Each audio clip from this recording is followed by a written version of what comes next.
The Jungle Book by Rudyard Kipling. Mowgli's Brothers, Part 1. Now Ran the Kite brings home the night that Mang the Bat sets free. The herds are shut in byre and hut, for loosed till dawn are we. This is the hour of pride and power, talon and tush and claw. Oh, hear the call, good hunting all, that keep the jungle law. Night Song in the Jungle. It was 7 o'clock on a very warm evening in the Seeonee hills, when Father Wolf woke up from his day's rest, scratched himself, yawned, and spread out his paws one after the other to get rid of the sleepy feeling in their tips. Mother Wolf lay with her big gray nose dropped across her 4 tumbling, squealing cubs, and the moon shone into the mouth of the cave where they all lived. "Arr!" said Father Wolf, "it is time to hunt again." He was going to spring downhill when a little shadow with a bushy tail crossed the threshold and whined, "Good luck go with you, O Chief of the Wolves.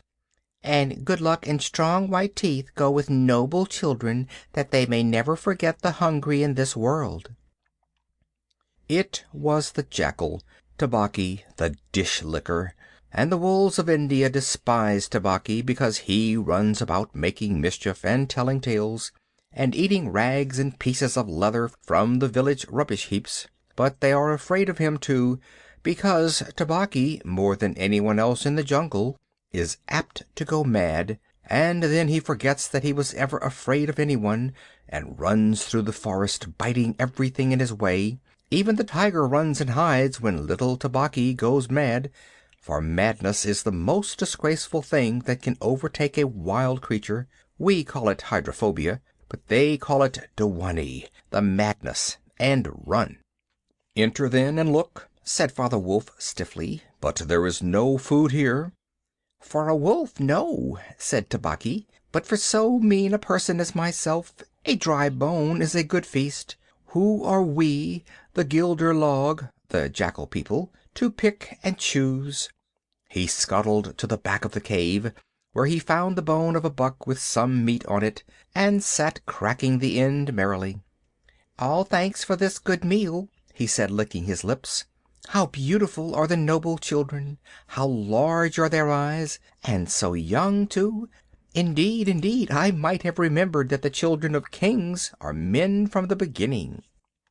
Now Tabaqui knew as well as anyone else that there is nothing so unlucky as to compliment children to their faces.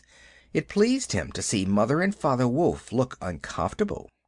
Tabaqui sat still, rejoicing in the mischief that he had made, and then he said spitefully, "Shere Khan, the big one, has shifted his hunting grounds. He will hunt among these hills for the next moon, so he has told me."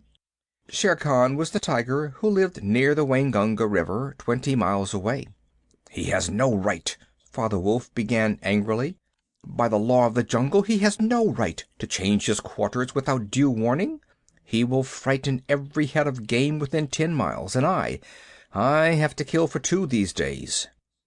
"His mother did not call him Lungri, the lame one, for nothing," said Mother Wolf quietly. "He has been lame in one foot from his birth. That is why he has only killed cattle. Now the villagers of the Waingunga are angry with him, and he has come here to make our villagers angry. They will scour the jungle for him when he is far away, and we and our children must run when the grass is set alight. Indeed, we are very grateful to Shere Khan." "Shall I tell him of your gratitude?" said Tabaqui. "Out!" snapped Father Wolf. "Out and hunt with thy master. Thou hast done harm enough for one night." "I go," said Tabaqui quietly. "Ye can hear Shere Khan below in the thickets. I might have saved myself the message." Father Wolf listened, and below in the valley that ran down to a little river he heard the dry, angry, snarly, sing-song whine of a tiger who has caught nothing and does not care if all the jungle knows it. "The fool!" said Father Wolf, "to begin a night's work with that noise. Does he think that our buck are like his fat Waingunga bullocks?" "Hush! It is neither bullock nor buck he hunts tonight," said Mother Wolf. "It is man." The whine had changed to a sort of humming purr that seemed to come from every quarter of the compass. It was the noise that bewilders woodcutters and gypsies sleeping in the open, and makes them run sometimes into the very mouth of the tiger. "Man," said Father Wolf, showing all his white teeth. "Faugh! Are there not enough beetles and frogs in the tanks that he must eat man, and on our ground, too?" The law of the jungle, which never orders anything without a reason, forbids every beast to eat man except when he is killing to show his children how to kill, and then he must hunt outside the hunting grounds of his pack or tribe. The real reason for this is that man-killing means, sooner or later, the arrival of white men on elephants, with guns, and hundreds of brown men with gongs and rockets and torches. Then everybody in the jungle suffers. The reasons the beasts give among themselves is that man is the weakest and most defenseless of all living things, and it is unsportsmanlike to touch him. They say, and it is true, that man-eaters become mangy and lose their teeth. The purr grew louder, and ended in the full-throated "arr" of the tiger's charge. Then there was a howl, an untigerish howl, from Shere Khan. "He has missed," said Mother Wolf. "What is it?" Father Wolf ran out a few paces, and heard Shere Khan muttering and mumbling savagely as he tumbled about in the scrub. "The fool has had no more sense than to jump at a woodcutter's campfire, and has burned his feet," said Father Wolf with a grunt. "Tabaqui is with him." "Something is coming uphill," said Mother Wolf, twitching one ear. "Get ready." The bushes rustled a little in the thicket, and Father Wolf dropped with his haunches under him, ready for his leap. Then, if you had been watching, you would have seen the most wonderful thing in the world. The wolf checked in mid-spring. He made his bound before he saw what it was he was jumping at, and then he tried to stop himself. The result was that he shot up straight into the air for 4 or 5 feet, landing almost where he left ground. "Man!" he snapped. "A man's cub! Look!" Directly in front of him, holding on by a low branch, stood a naked brown baby who could just walk, as soft and as dimpled a little atom as ever came to a wolf's cave at night. He looked up into Father Wolf's face and laughed. "Is that a man's cub?" said Mother Wolf. "I have never seen one. Bring it here." A wolf accustomed to moving his own cubs can, if necessary, mouth an egg without breaking it, and though Father Wolf's jaws closed right on the child's back, not a tooth even scratched the skin as he laid it down among the cubs. "How little, how naked, and how bold!" said Mother Wolf softly. The baby was pushing his way between the cubs to get close to the warm hide. "Aha! He is taking his meal with the others.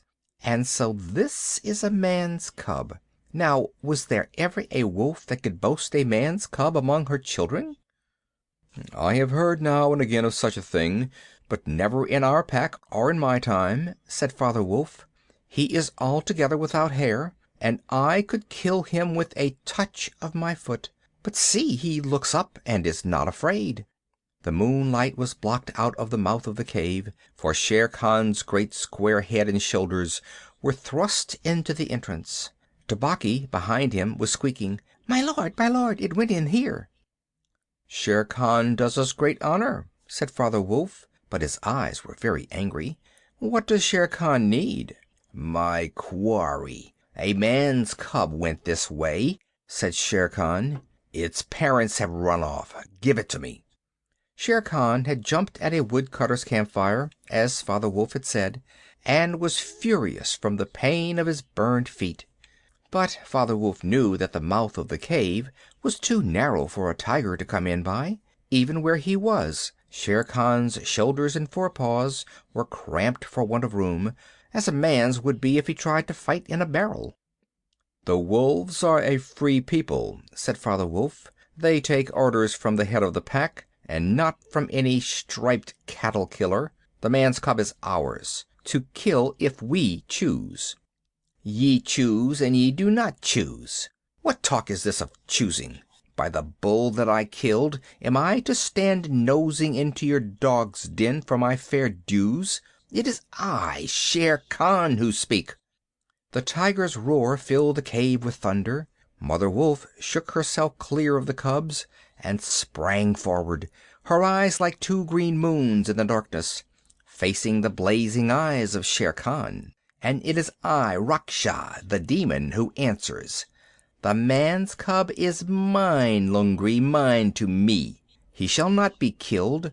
He shall live to run with the pack and to hunt with the pack. And in the end, look you, hunter of little naked cubs, frog eater, fish killer, he shall hunt thee. Now get hence, or by the Sambor that I killed, I eat no starved cattle. Back thou goest to thy mother, burned beast of the jungle, lamer than ever thou camest into the world. Go!" Father Wolf looked on amazed. He had almost forgotten the days when he won Mother Wolf in fair fight from 5 other wolves, when she ran in the pack and was not called the demon for compliment's sake. Shere Khan might have faced Father Wolf, but he could not stand up against Mother Wolf, for he knew that where he was she had all the advantage of the ground, and would fight to the death.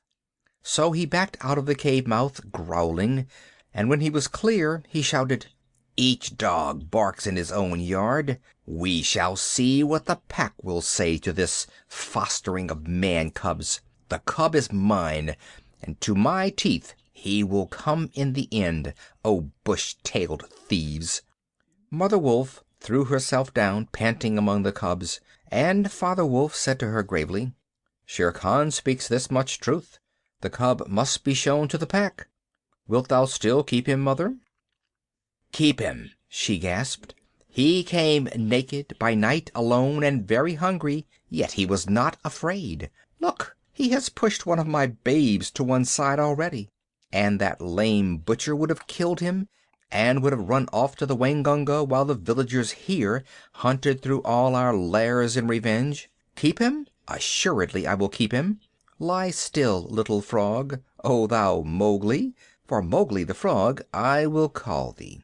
The time will come when thou wilt hunt Shere Khan as he has hunted thee." "But what will our pack say?" said Father Wolf. "The law of the jungle lays down very clearly that any wolf may, when he marries, withdraw from the pack he belongs to, but as soon as his cubs are old enough to stand on their feet he must bring them to pack council, which is generally held once a month at full moon, in order that the other wolves may identify them.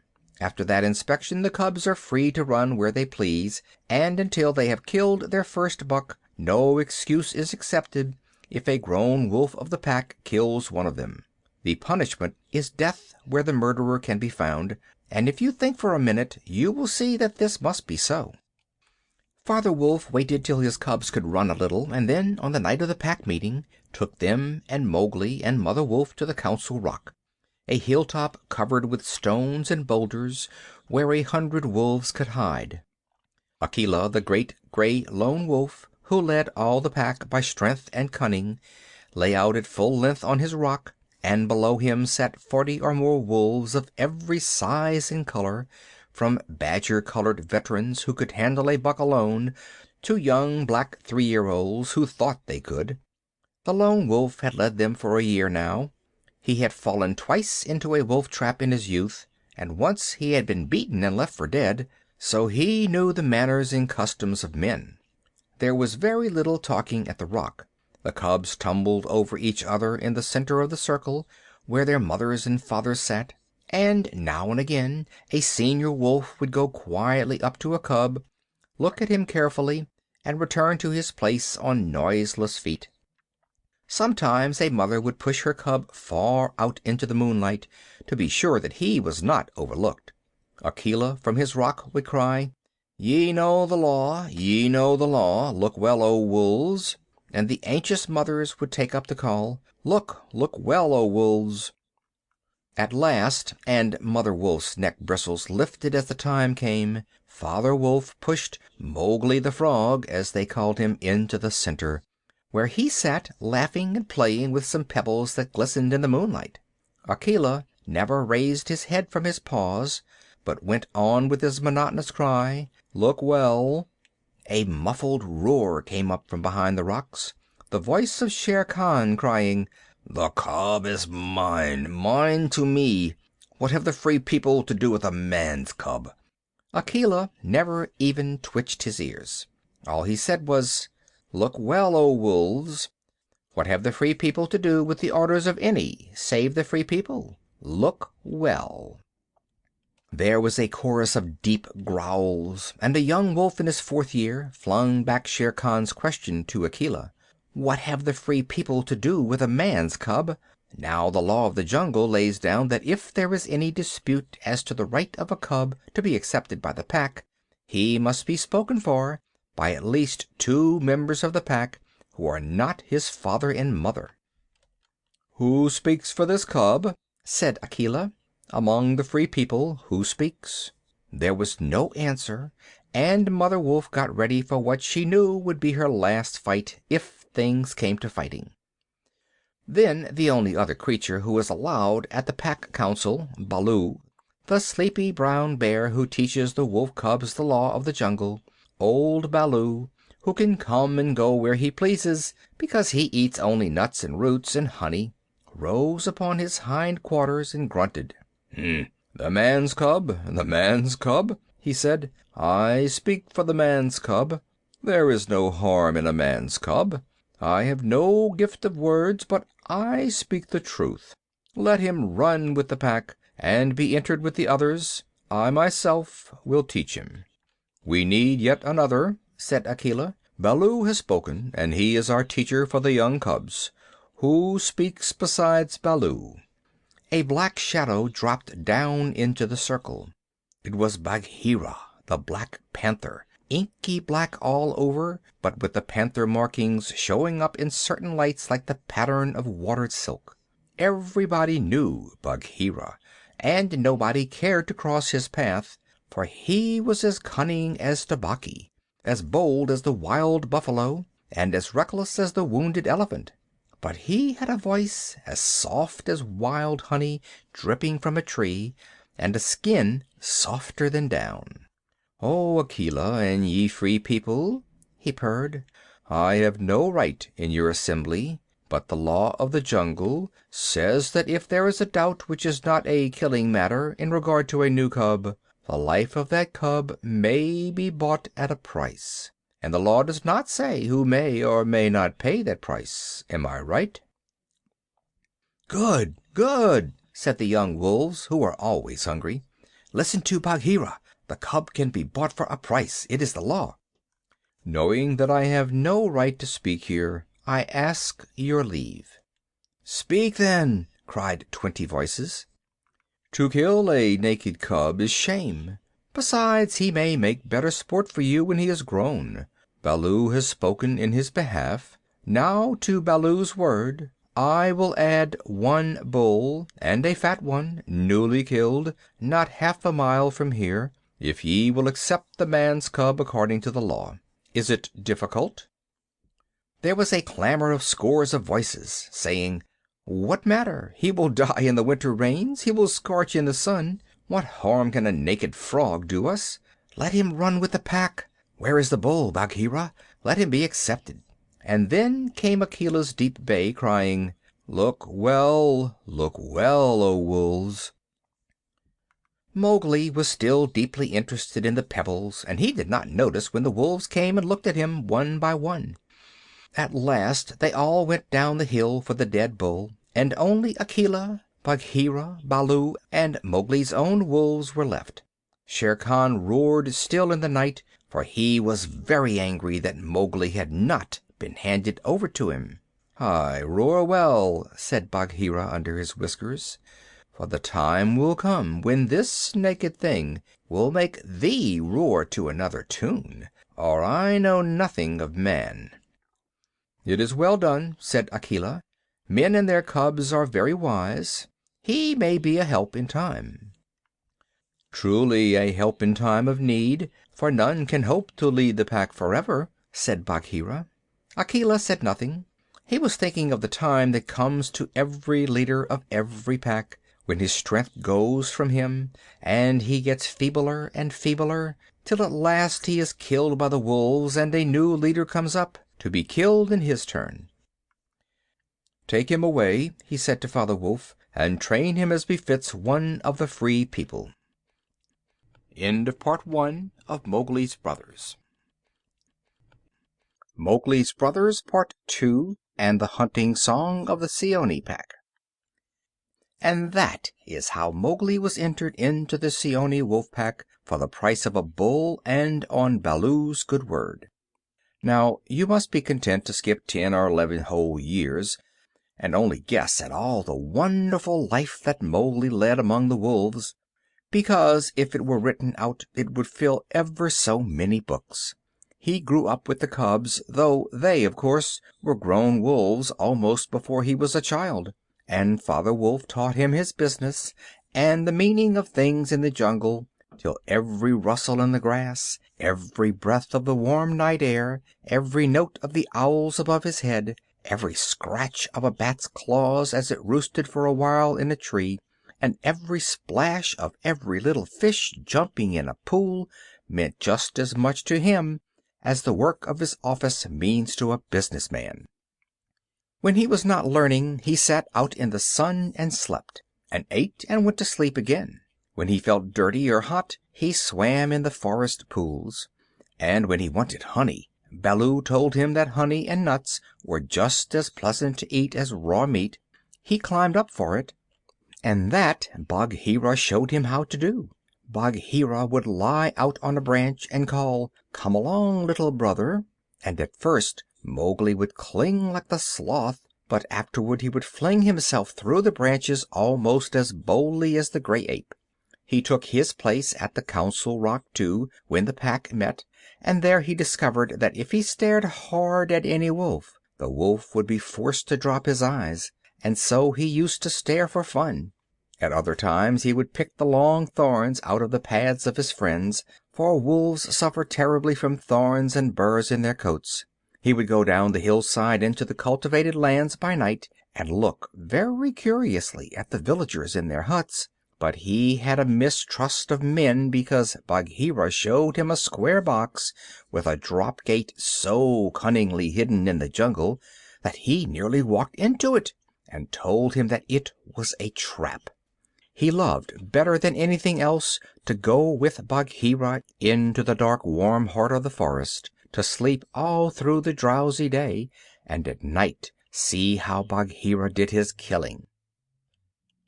Bagheera killed right and left as he felt hungry, and so did Mowgli, with one exception. As soon as he was old enough to understand things, Bagheera told him that he must never touch cattle, because he had been bought into the pack at the price of a bull's life. "All the jungle is thine," said Bagheera, "and thou canst kill everything that thou art strong enough to kill, but for the sake of the bull that bought thee, thou must never kill or eat any cattle, young or old. That is the law of the jungle." Mowgli obeyed faithfully, and he grew and grew strong, as a boy must grow who does not know that he is learning any lessons, and who has nothing in the world to think of except things to eat. Mother Wolf told him once or twice that Shere Khan was not a creature to be trusted, and that some day he must kill Shere Khan. But though a young wolf would have remembered that advice every hour, Mowgli forgot it because he was only a boy, though he would have called himself a wolf if he had been able to speak in any human tongue. Shere Khan was always crossing his path in the jungle, for as Akela grew older and feebler, the lame tiger had come to be great friends with the younger wolves of the pack, who followed him for scraps, a thing Akela would never have allowed if he had dared to push his authority to the proper bounds. Then Shere Khan would flatter them, and wonder that such fine young hunters were content to be led by a dying wolf and a man's cub. "They tell me," Shere Khan would say, "that at council ye dare not look him between the eyes." And the young wolves would growl and bristle. Bagheera, who had eyes and ears everywhere, knew something of this, and once or twice he told Mowgli in so many words that Shere Khan would kill him some day. Mowgli would laugh and answer, "I have the Pack, and I have thee, and Baloo, though he is so lazy, might strike a blow or two for my sake. Why should I be afraid?"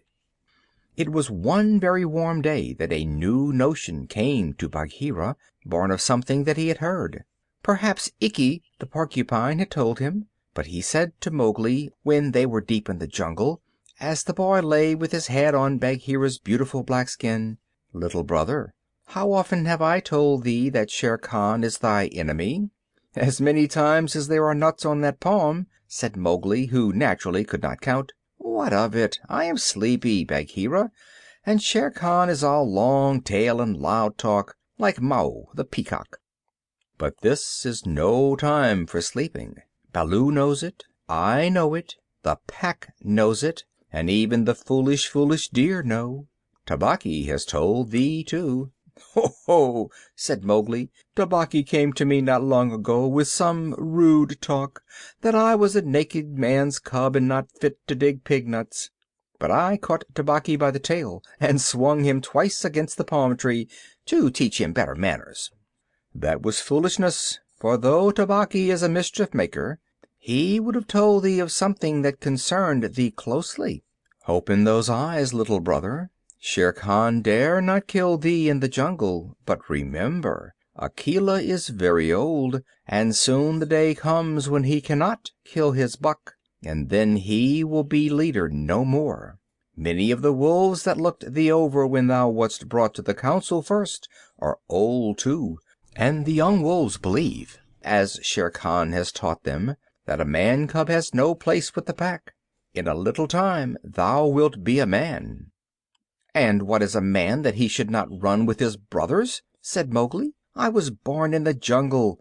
I have obeyed the law of the jungle, and there is no wolf of ours from whose paws I have not pulled a thorn. Surely they are my brothers."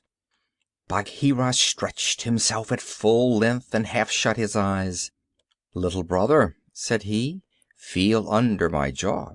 Mowgli put up his strong brown hand, and just under Bagheera's silky chin, where the giant rolling muscles were all hid by the glossy hair, he came upon a little bald spot.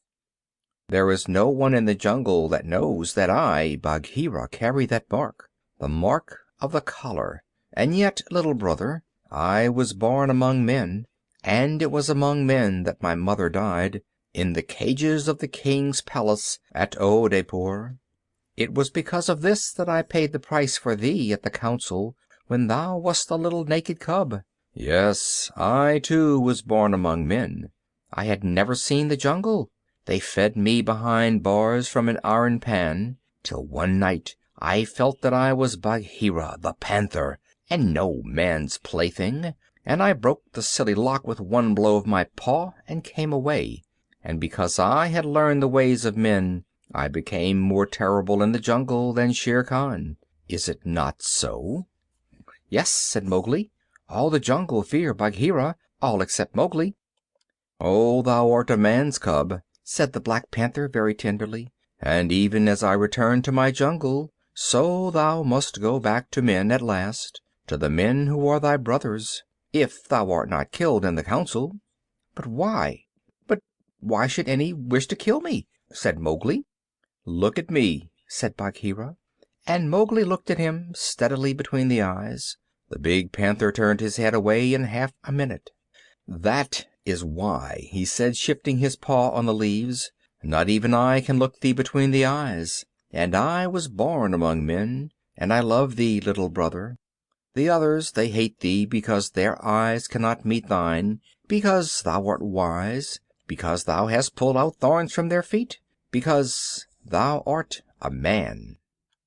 "I did not know these things," said Mowgli sullenly, and he frowned under his heavy black eyebrows. "What is the law of the jungle? Strike first, and then give tongue. By thy very carelessness they know that thou art a man. But be wise. It is in my heart that when Akela misses his next kill, and at each hunt it costs him more to pin the buck, the pack will turn against him and against thee. They will hold a jungle council at the rock, and then I have it, said Bagheera, leaping up. Go thou down quickly to the men's huts in the valley, and take some of the red flower which they grow there, so that when the time comes thou mayest have even a stronger friend than I or Baloo or those of the pack that love thee. Get the red flower. By the red flower Bagheera meant fire. Only no creature in the jungle will call fire by its proper name. Every beast lives in the deadly fear of it, and invents 100 ways of describing it. "The red flower," said Mowgli, "that grows outside their huts in the twilight. I will get some." "There speaks the man's cub," said Bagheera proudly. "Remember that it grows in little pots. Get one swiftly, and keep it by thee for time of need." "Good," said Mowgli. "I go. But art thou sure, O my Bagheera?" He slipped his arm around the splendid neck and looked deep into the big eyes.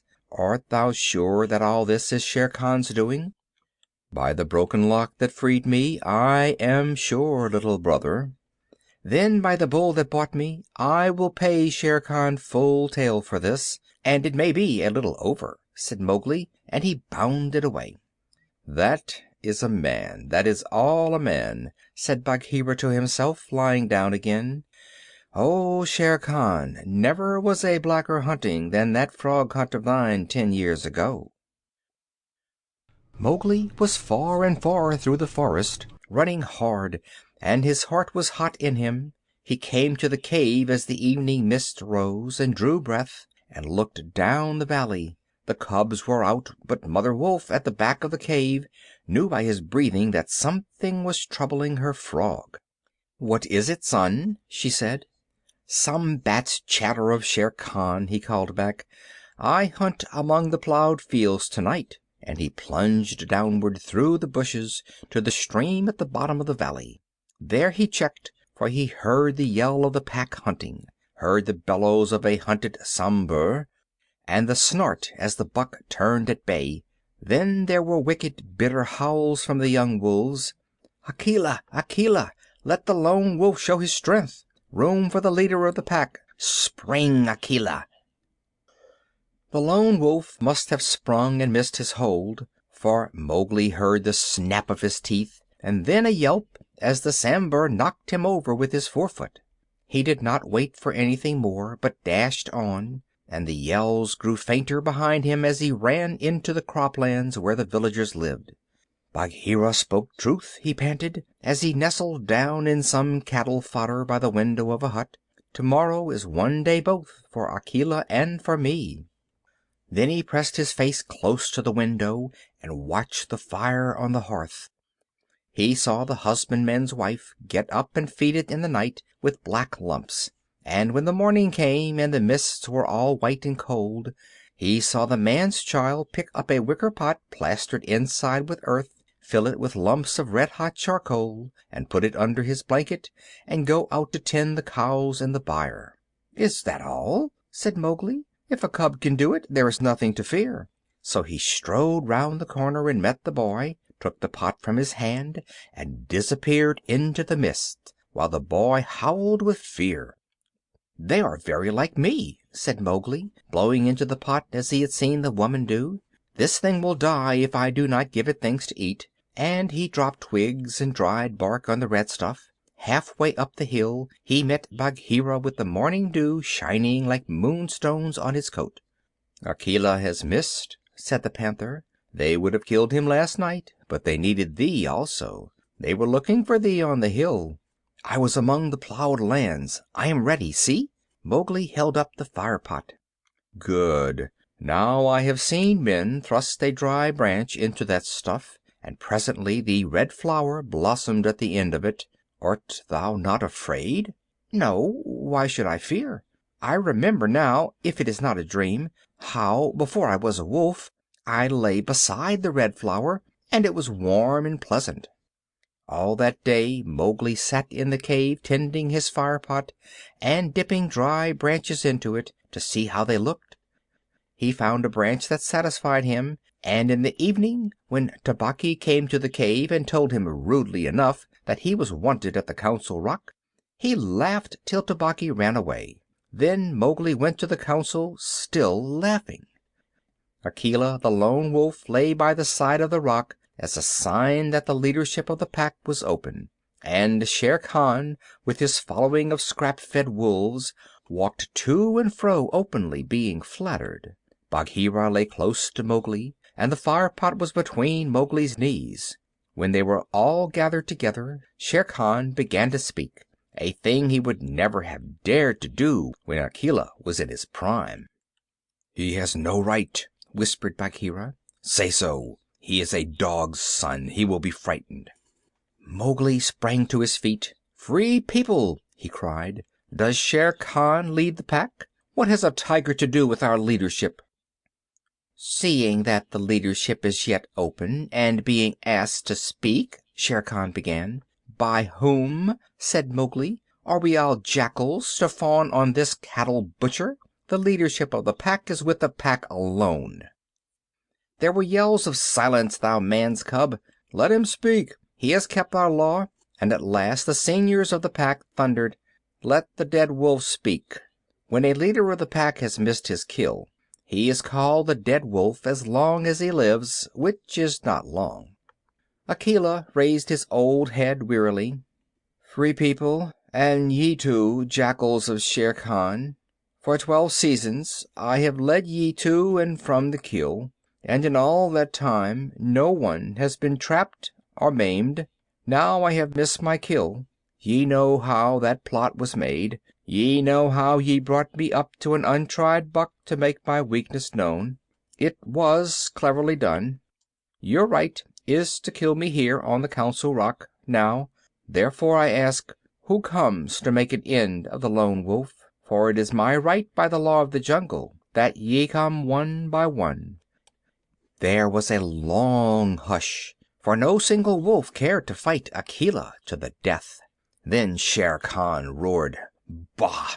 What have we to do with this toothless fool? He is doomed to die. It is the man cub who has lived too long. Free People, he was my meat from the first. Give him to me. I am weary of this man wolf folly. He has troubled the jungle for 10 seasons. Give me the man cub, or I will hunt here always, and not give you one bone. He is a man's child, and from the marrow of my bones I hate him." Then more than half of the pack yelled, "A man! A man! What has a man to do with us? Let him go to his own place."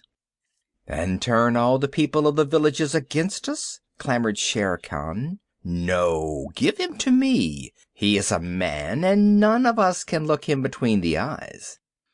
Akela lifted his head again and said, "He has eaten our food. He has slept with us. He has driven game for us. He has broken no word of the law of the jungle. Also I paid for him with a bull when he was accepted. The worth of a bull is little, but Bagheera's honor is something that he will perhaps fight for," said Bagheera in his gentlest voice. "A bull paid 10 years ago," the pack snarled. "What do we care for bones 10 years old?" "Or for a pledge?" said Bagheera, his white teeth bared under his lip. "Well are ye called the Free People." "No man's cub can run with the people of the jungle," howled Shere Khan. "Give him to me." "He is our brother in all but blood," Akela went on, "and ye would kill him here. In truth, I have lived too long. Some of ye are eaters of cattle, and others I have heard that, under Shere Khan's teaching, ye go by dark night and snatch children from the villager's doorstep. Therefore I know ye to be cowards, and it is to cowards I speak. It is certain that I must die, and my life is of no worth, or I would offer that in the man cub's place. But for the sake of the honor of the pack, a little matter that by being without a leader ye have forgotten, I promise that if ye let the man cub go to his own place, I will not, when my time comes to die, bear one tooth against ye. I will die without fighting." That will at least save the pack 3 lives. More I cannot do. But if ye will, I can save ye the shame that comes of killing a brother against whom there is no fault. A brother spoken for and bought into the pack according to the law of the jungle." "He is a man, a man, a man!" snarled the pack, and most of the wolves began to gather round Shere Khan, whose tail was beginning to switch. "Now the business is in thy hands," said Bagheera to Mowgli. "We can do no more except fight." Mowgli stood upright, the fire pot in his hands. Then he stretched out his arms and yawned in the face of the council. But he was furious with rage and sorrow, for, wolf-like, the wolves have never told him how they hated him. "Listen you," he cried. "There is no need for this dog's jabber. Ye have told me so often tonight that I am a man, and indeed I would have been a wolf with you to my life's end, that I feel your words are true. So I do not call ye my brothers any more, but sag, dogs, as a man would.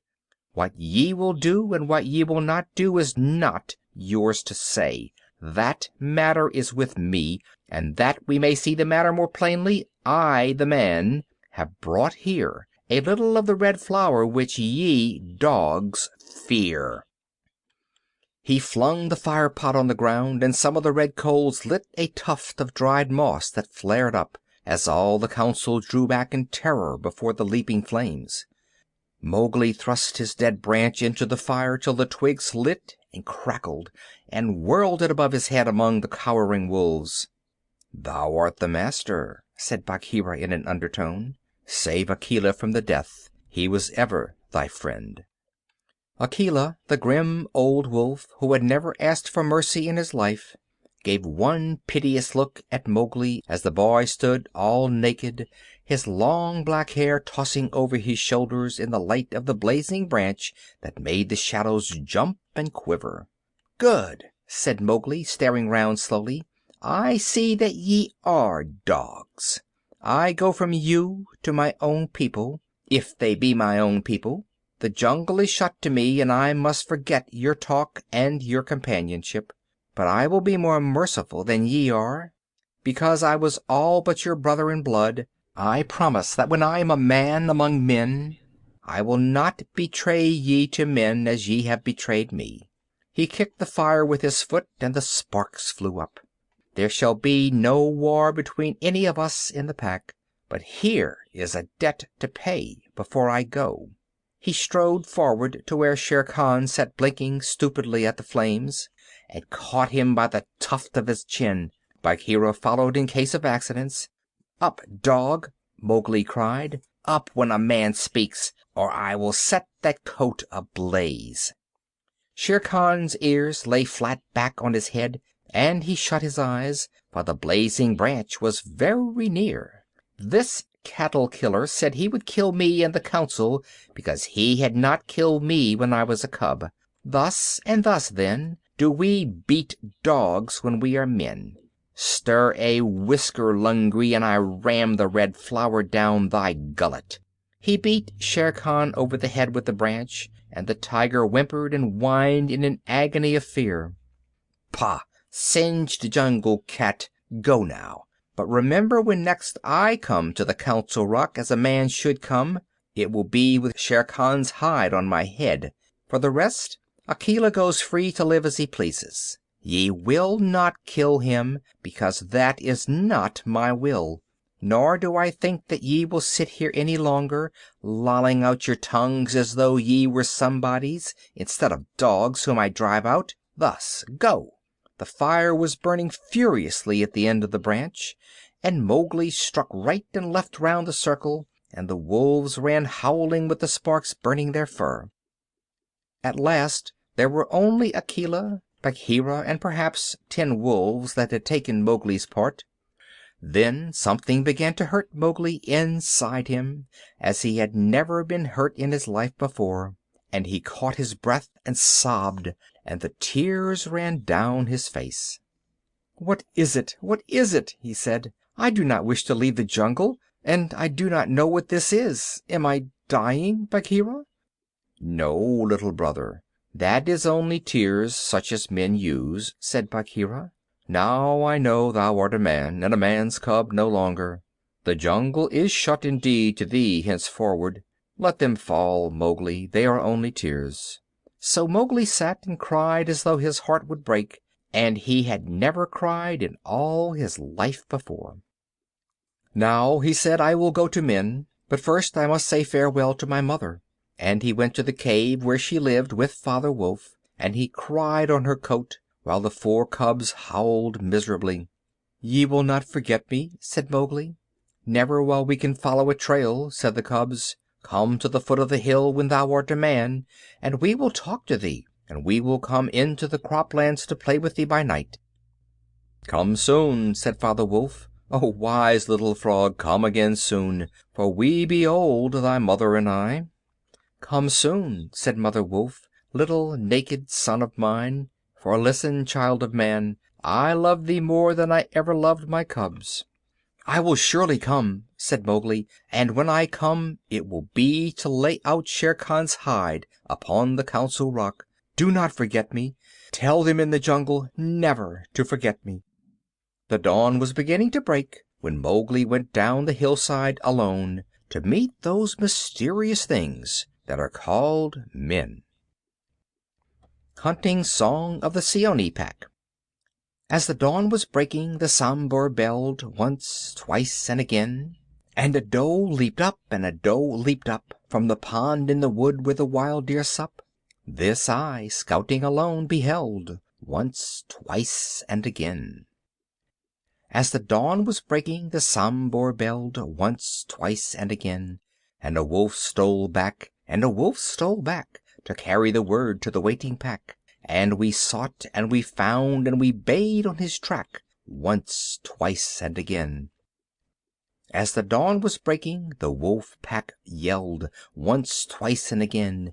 Feet in the jungle that leave no mark, eyes that can see in the dark, the dark. Tongue, give tongue to it, hark, oh hark, once, twice, and again.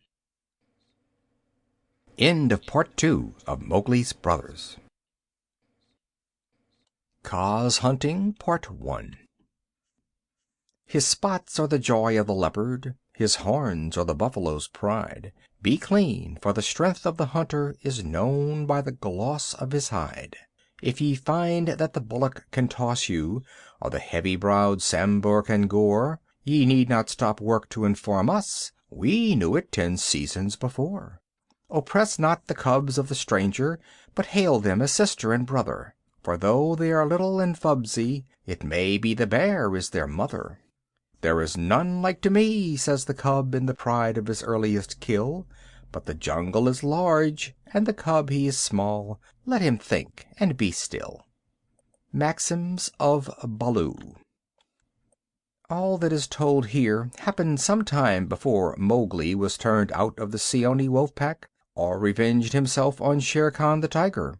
It was in the days when Baloo was teaching him the law of the jungle.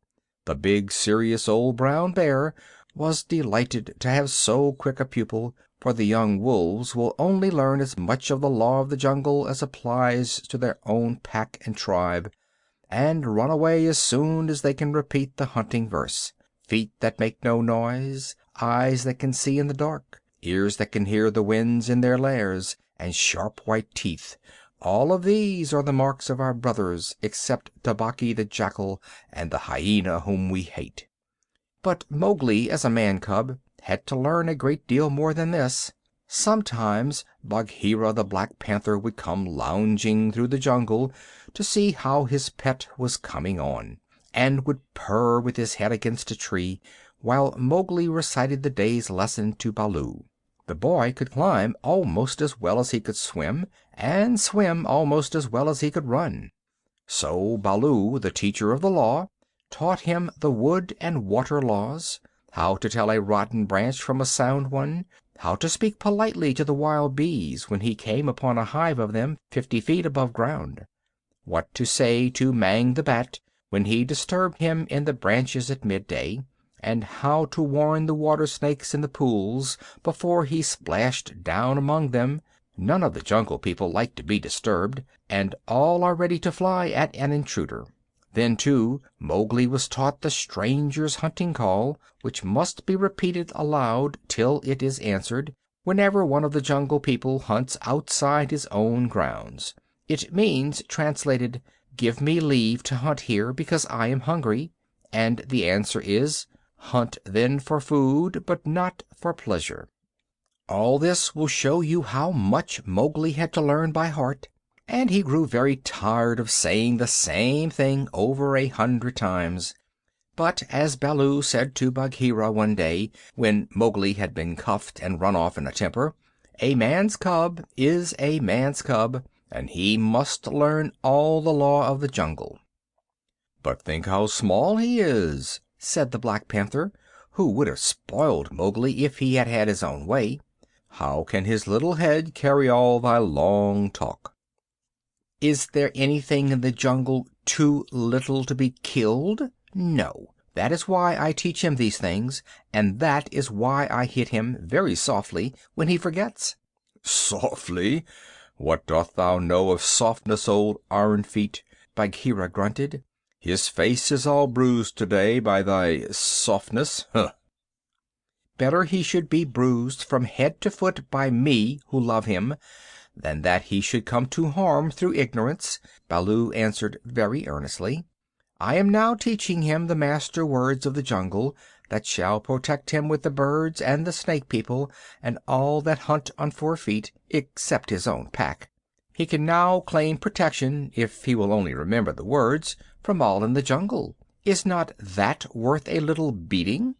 "Well, look to it then that thou dost not kill the man cub. He is no tree trunk to sharpen thy blunt claws upon. But what are those master words? I am more likely to give help than to ask it." Bagheera stretched out one paw and admired the steel blue, ripping chiseled talons at the end of it. "Still, I should like to know." "I will call Mowgli, and he shall say them, if he will. Come, little brother." "My head is ringing like a bee tree," said a sullen little voice over their heads, and Mowgli slid down a tree trunk, very angry and indignant, adding, as he reached the ground, "I come for Bagheera, and not for thee, fat old Baloo."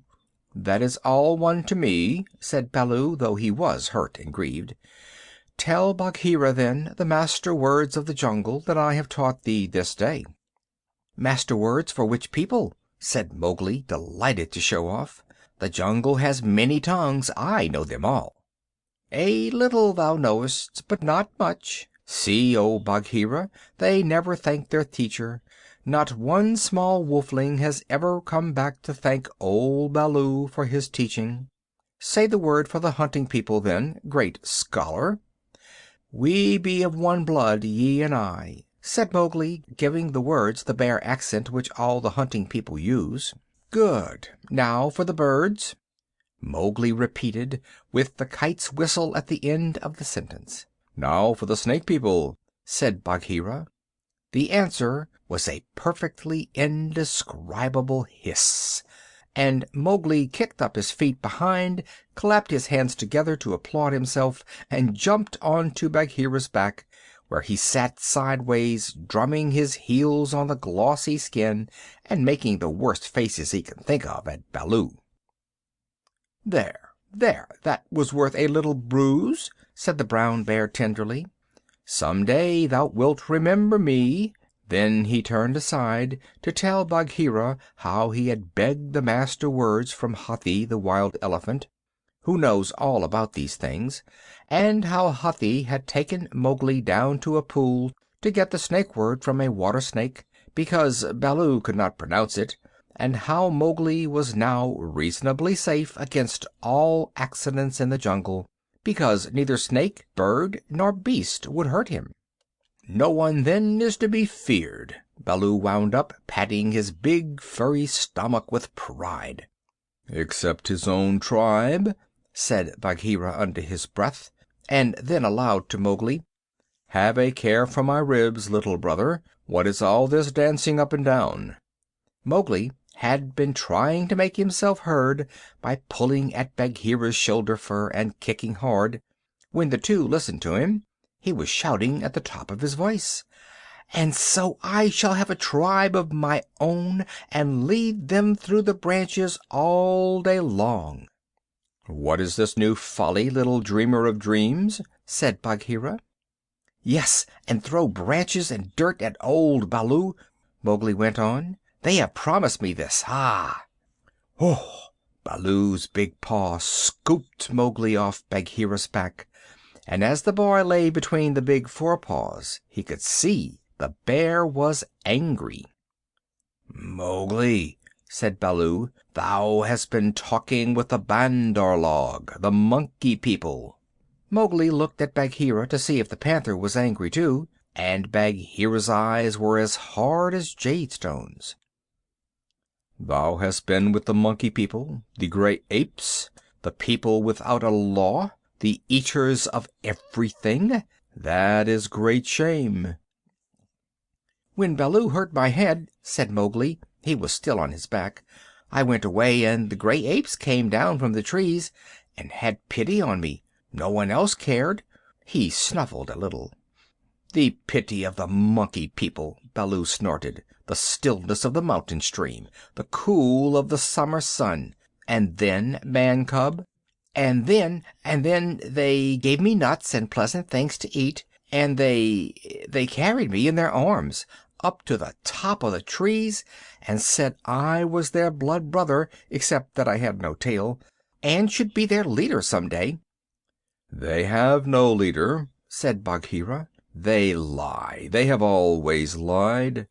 "They were very kind, and bade me come again. Why have I never been taken among the Monkey People? They stand on their feet, as I do. They do not hit me with their hard paws. They play all day." "Let me get up," bade Baloo. "Let me up. I will play with them again." "Listen, man cub," said the bear, and his voice rumbled like thunder on a hot night. "I have taught thee all the laws of the jungle for all the peoples of the jungle, except the Monkey People who live in the trees. They have no law. They are outcasts. They have no speech of their own, but use the stolen words which they overhear when they listen and peep and wait up above in the branches. Their way is not our way. They are without leaders. They have no remembrance. They boast and chatter and pretend that they are a great people about to do great affairs in the jungle, but the falling of a nut turns their minds to laughter, and all is forgotten. We of the jungle have no dealings with them. We do not drink where the monkeys drink. We do not go where the monkeys go. We do not hunt where they hunt. We do not die where they die. Hast thou ever heard me speak of the Bandar-Log till today?" "No," said Mowgli in a whisper, for the forest was very still now Baloo had finished. "The Jungle People! Put them out of their mouths and out of their minds. They are very many, evil, dirty, shameless, and they desire, if they have any fixed desire, to be noticed by the Jungle People. But we do not notice them, even when they throw nuts and filth on our heads." He had hardly spoken when a shower of nuts and twigs spattered down through the branches, and they could hear coughings and howlings and angry jumpings high up in the air among the thin branches. "The Monkey People are forbidden," said Baloo. "Forbidden to the Jungle People, remember." "Forbidden," said Bagheera. "But I still think Baloo should have warned thee against them." "I? I? How was I to guess he would play with such dirt? The Monkey People! Faugh!" A fresh shower came down on their heads, and the two trotted away, taking Mowgli with them. What Baloo had to say about the monkeys was perfectly true. They belonged to the tree tops, and as beasts very seldom look up, there was no occasion for the monkeys and the Jungle People to cross each other's path. But whenever they found a sick wolf or a wounded tiger or bear, the monkeys would torment him, and throw sticks and nuts at any beast for fun, and in the hope of being noticed. Then they would howl and shriek senseless songs, and invite the Jungle People to climb up their trees and fight them. Or they would start furious battles over nothing among themselves, and leave the dead monkeys where the Jungle People could see them. They were always just going to have a leader and laws and customs of their own, but they never did, because their memories would not hold over from day to day, and so they compromised things by making up a saying, "What Bandar-Log think now, the jungle will think later," and that comforted them a great deal. None of the beasts could reach them, but on the other hand none of the beasts would notice them. And that was why they were so pleased when Mowgli came to play with them, and they heard how angry Baloo was. They never meant to do any more. The Bandar-Log never meant anything at all. But one of them invented what seemed to him a brilliant idea, and he told all the others that Mowgli would be a useful person to keep in the tribe, because he could weave sticks together for protection from the wind. So if they caught him, they could make him teach them. Of course, Mowgli, as a woodcutter's child, inherited all sorts of instincts, and used to make little huts of fallen branches without thinking how he came to do it. The Monkey People, watching in the trees, considered his play most wonderful.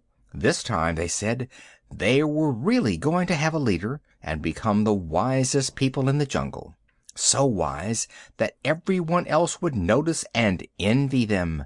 Therefore they followed Baloo and Bagheera and Mowgli through the jungle very quietly till it was time for the midday nap, and Mowgli, who was very much ashamed of himself, slept between the panther and the bear, resolving to have no more to do with the Monkey People. The next thing he remembered was feeling hands on his legs and arms, hard, strong little hands, and then a swash of branches in his face, and then he was staring down through the swaying boughs as Baloo woke the jungle with his deep cries, and Bagheera bounded up the trunk with every tooth bared. The Bandar-Log howled with triumph and scuffled away to the upper branches, where Bagheera dared not follow, shouting, "He has noticed us! Bagheera has noticed us! All the Jungle People admire us for our skill and our cunning." Then they began their flight, and the flight of the Monkey People through Treeland is one of the things nobody can describe. They have their regular roads and crossroads, up hills and down hills, all laid out from 50 to 70 or 100 feet above the ground, and by these they can travel even at night if necessary. Two of the strongest monkeys caught Mowgli under the arms and swung off with him through the treetops, 20 feet at a bound. Had they been alone, they could have gone twice as fast, but the boy's weight held them back. Sick and giddy as Mowgli was, he could not help enjoying the wild rush, though the glimpses of earth far down below frightened him, and the terrible check and jerk at the end of the swing over nothing but empty air brought his heart between his teeth.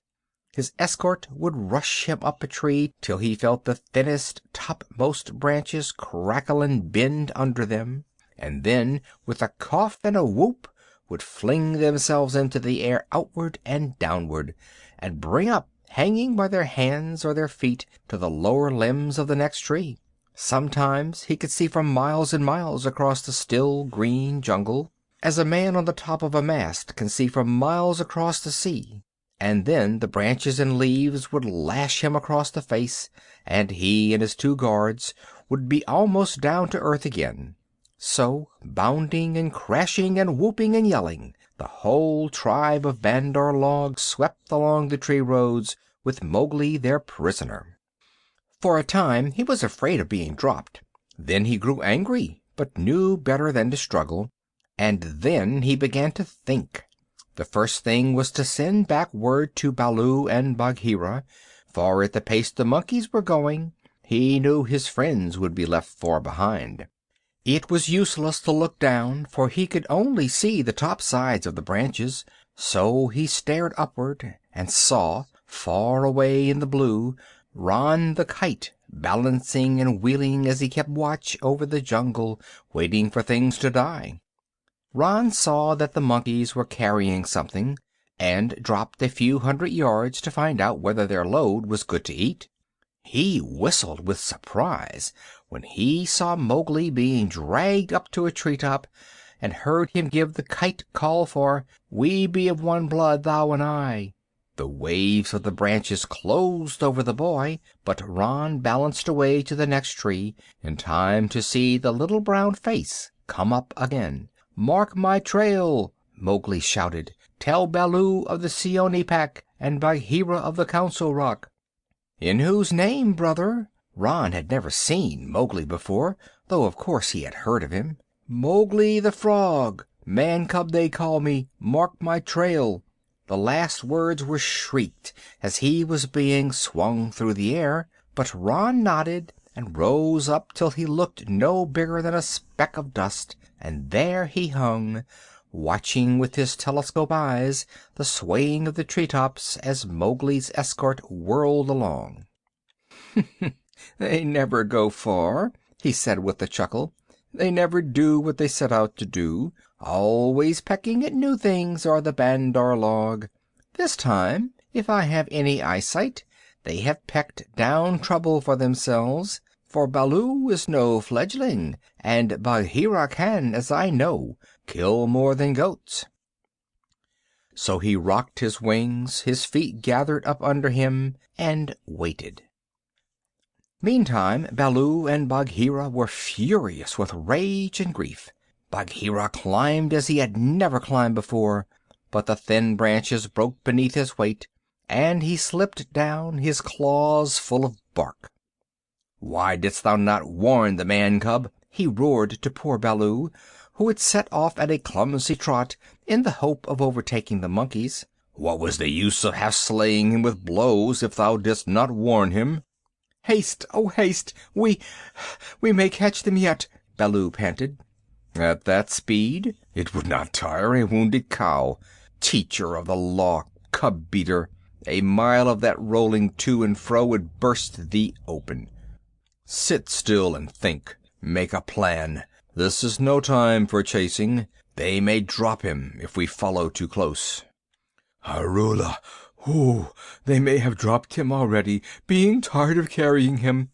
Who can trust the Bandar-Log? Put dead bats on my head, give me black bones to eat, roll me into the hives of the wild bees that I may be stung to death, and bury me with the hyena, for I am most miserable of bears. Arul Allah! Oh, Mowgli, Mowgli, why did I not warn thee against the monkey folk instead of breaking thy head? Now perhaps I may have knocked the day's lesson out of his mind, and he will be alone in the jungle without the master words." Baloo clasped his paws over his ears and rolled to and fro, moaning. "At least he gave me all the words correctly a little time ago," said Bagheera impatiently. "Baloo, thou hast neither memory nor respect. What would the jungle think if I, the Black Panther, curled myself up like Ikki the Porcupine and howled? What do I care what the jungle thinks? He may be dead by now." "Unless and until they drop him from the branches in sport, or kill him out of idleness, I have no fear for the man cub. He is wise and well taught, and above all he has the eyes that make the jungle people afraid.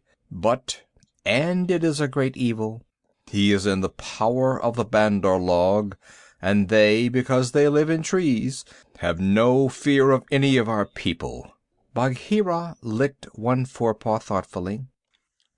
"Fool that I am! Oh, fat, brown, root-digging fool that I am!" said Baloo, uncoiling himself with a jerk.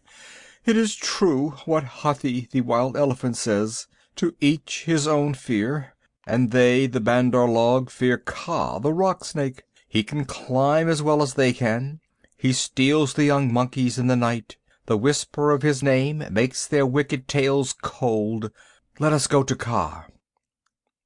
"What will he do for us? He is not of our tribe, being footless, and with most evil eyes," said Bagheera. "He is very old and very cunning. Above all, he is always hungry, said Baloo hopefully. Promise him many goats. He sleeps for a full month after he has once eaten. He may be asleep now, and even were he awake, what if he would rather kill his own goats? Bagheera, who did not know much about Kaa, was naturally suspicious. Then, in that case, thou and I together, old hunter, must make him see reason. Here Baloo rubbed his faded brown shoulder against the panther, and they went off to look for Kaa, the rock python.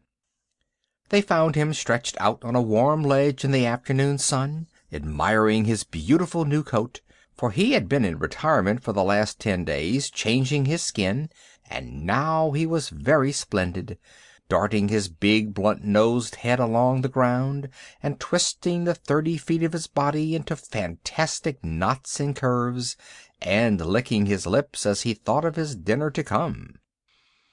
"He has not eaten," said Baloo with a grunt of relief, as soon as he saw the beautifully mottled brown and yellow jacket. "Be careful, Bagheera. He is always a little blind after he has changed his skin, and very quick to strike." Kaa was not a poison snake. In fact, he rather despised the poison snakes as cowards. But his strength lay in his hug, and when he had once lapped his huge coils round anybody, there was no more to be said. "Good hunting!" cried Baloo, sitting up on his haunches. Like all snakes of his breed, Kaa was rather deaf, and did not hear the call at first. Then he curled up, ready for any accident, his head lowered. "Good hunting for us all," he answered. "Oho, Baloo! What dost thou do here?" "Good hunting, Bagheera. One of us at least needs food. Is there any news of game afoot? A doe now, or even a young buck? I am as empty as a dried well." "We are hunting," said Baloo carelessly. He knew that you must not hurry Kaa. He is too big. "Give me permission to come with you," said Kaa. "A blow more or less is nothing to thee, Bagheera or Baloo. But I have to wait and wait for days in a wood path, and climb half a night on the mere chance of a young ape. Pshaw! The branches are not what they were when I was young. Rotten twigs and dry boughs are they all." "Maybe thy great weight has something to do with the matter," said Baloo. "I am a fair length, said Kaa with a little pride. "But for all that, it is the fault of this new-grown timber. I came very near to falling on my last hunt, very near indeed, and the noise of my slipping, for my tail was not tight wrapped around the tree, waked the Bandar-Log, and they called me most evil names." "Footless yellow earthworm," said Bagheera under his whiskers, as though he were trying to remember something. "Have they called me that?" said Kaa. "Something of that kind it was that they shouted to us last moon, but we never noticed them.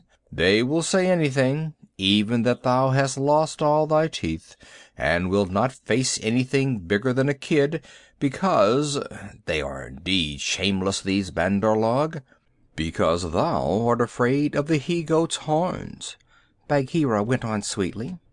Now a snake, especially a wary old python like Kaa, very seldom shows that he is angry, but Baloo and Bagheera could see the big swallowing muscles on either side of Kaa's throat ripple and bulge. "The Bandar-Log have shifted their grounds," he said quietly. "When I came up into the sun today, I heard them whooping among the tree-tops." It is the Bandar-Log that we follow now," said Baloo, but the words stuck in his throat, for that was the first time in his memory that one of the Jungle People had owned to being interested in the doings of the monkeys. "Beyond doubt, then, it is no small thing that takes two such hunters, leaders in their own jungle, I am certain, on the trail of the Bandar-Log," Kaa replied courteously, as he swelled with curiosity. "Indeed," Baloo began, "I am no more than the old and sometimes very foolish teacher of the law to the Seeonee wolf cubs and Bagheera here, is Bagheera," said the Black Panther, and his jaws shut with a snap, for he did not believe in being humble. "The trouble is this, Kaa. Those nut stealers and pickers of palm leaves have stolen away our man cub of whom thou hast perhaps heard." "I heard some news from Ikki, his quills make him presumptuous, of a man thing that was entered into a wolf pack, but I did not believe. Ikki is full of stories half heard and very badly told." "But it is true. He is such a man cub as never was," said Baloo, "the best and wisest and boldest of man cubs, my own pupil, who shall make the name of Baloo famous through all the jungles. And besides, we love him, Kaa." "Tss, tss," said Kaa, weaving his head to and fro. "I also have known what love is. There are tales I could tell that need a clear night when we are all well fed to praise properly," said Bagheera quickly. "Our man cub is in the hands of the Bandar-Log now, and we know that of all the Jungle People they fear Kaa alone." "They fear me alone. They have good reason," said Kaa. "Chattering, foolish, vain. Vain, foolish, chattering are the monkeys. But a man thing in their hands is in no good luck. They grow tired of the nuts they pick and throw them down. They carry a branch half a day, meaning to do great things with it, and then they snap it in two. That man thing is not to be envied. They called me also Yellow Fish, was it not?" "Worm, earthworm," said Bagheera, "as well as other things which I cannot now say for shame." "We must remind them to speak well of their master. Asp! We must help their wandering memories. Now, whither went they with the cub?" "The jungle alone knows. Toward the sunset, I believe," said Baloo. "We had thought that thou wouldst know, Kaa." "I? How? I take them when they come in my way, but I do not hunt the Bandar-Logs, or frogs, or green scum on a water hole, for that matter." "Up, up, up, up! Hello, hello, hello! Look up! Baloo of the Seeonee wolf pack!" Baloo looked up to see where the voice came from, and there was Rann the Kite, sweeping down with the sun shining on the upturned flanges of his wings. It was near Rann's bedtime, but he had ranged all over the jungle, looking for the bear, and had missed him in the thick foliage. "What is it?" said Baloo. "I have seen Mowgli among the Bandar-Log. He bade me tell you. I watched. The Bandar-Log have taken him beyond the river to the Monkey City, to the Cold Lairs. They may stay there for a night, or 10 nights, or an hour. I have told the bats to watch through the dark time. That is my message. Good hunting, all you below." "Full gorge and a deep sleep to you, Rann," cried Bagheera. "I will remember thee in my next kill, and put aside the head for thee alone, O best of kites." "It is nothing, it is nothing. The boy held the master word. I could have done no less." And Rann circled up again to his roost. "He has not forgotten to use his tongue," said Baloo with a chuckle of pride. "To think of one so young remembering the master word for the birds too, while he was being pulled across trees." "It was most firmly driven into him," said Bagheera. "But I am proud of him. And now we must go to the Cold Lairs." They all knew where that place was, but few of the Jungle People ever went there, because what they called the Cold Lairs was an old deserted city, lost and buried in the jungle, and beasts seldom use a place that men have once used. The wild boar will, but the hunting tribes do not. Besides, the monkeys live there as much as they could be said to live anywhere, and no self-respecting animal would come within eye-shot of it, except in times of drought, when the half-ruined tanks and reservoirs held a little water. "It is a half-night's journey at full speed," said Bagheera, and Baloo looked very serious. "I will go as fast as I can," he said anxiously. "We dare not wait for thee. Follow, Baloo. We must go on the quick foot, Kaa and I." "Feet or no feet, I can keep abreast of all thy four," said Kaa shortly. Baloo made one effort to hurry, but had to sit down panting, and so they left him to come on later, while Bagheera hurried forward at the quick panther canter. Kaa said nothing, but strive as Bagheera might, the huge rock python held level with him. When they came to a hill stream, Bagheera gained, because he bounded across while Kaa swam, his head and 2 feet of his neck clearing the water. But on level ground Kaa made up the distance. "By the broken lock that freed me," said Bagheera, when twilight had fallen, "thou art no slow goer." "I am hungry," said Kaa. "Besides, they call me Speckled Frog." "Worm, earthworm, and yellow to boot." "All one. Let us go on." And Kaa seemed to pour himself along the ground, finding the shortest road with his steady eyes and keeping to it. End of Part 1 of Kaa's Hunting.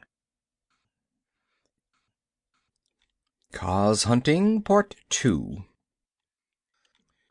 In the cold lairs, the Monkey People were not thinking of Mowgli's friends at all.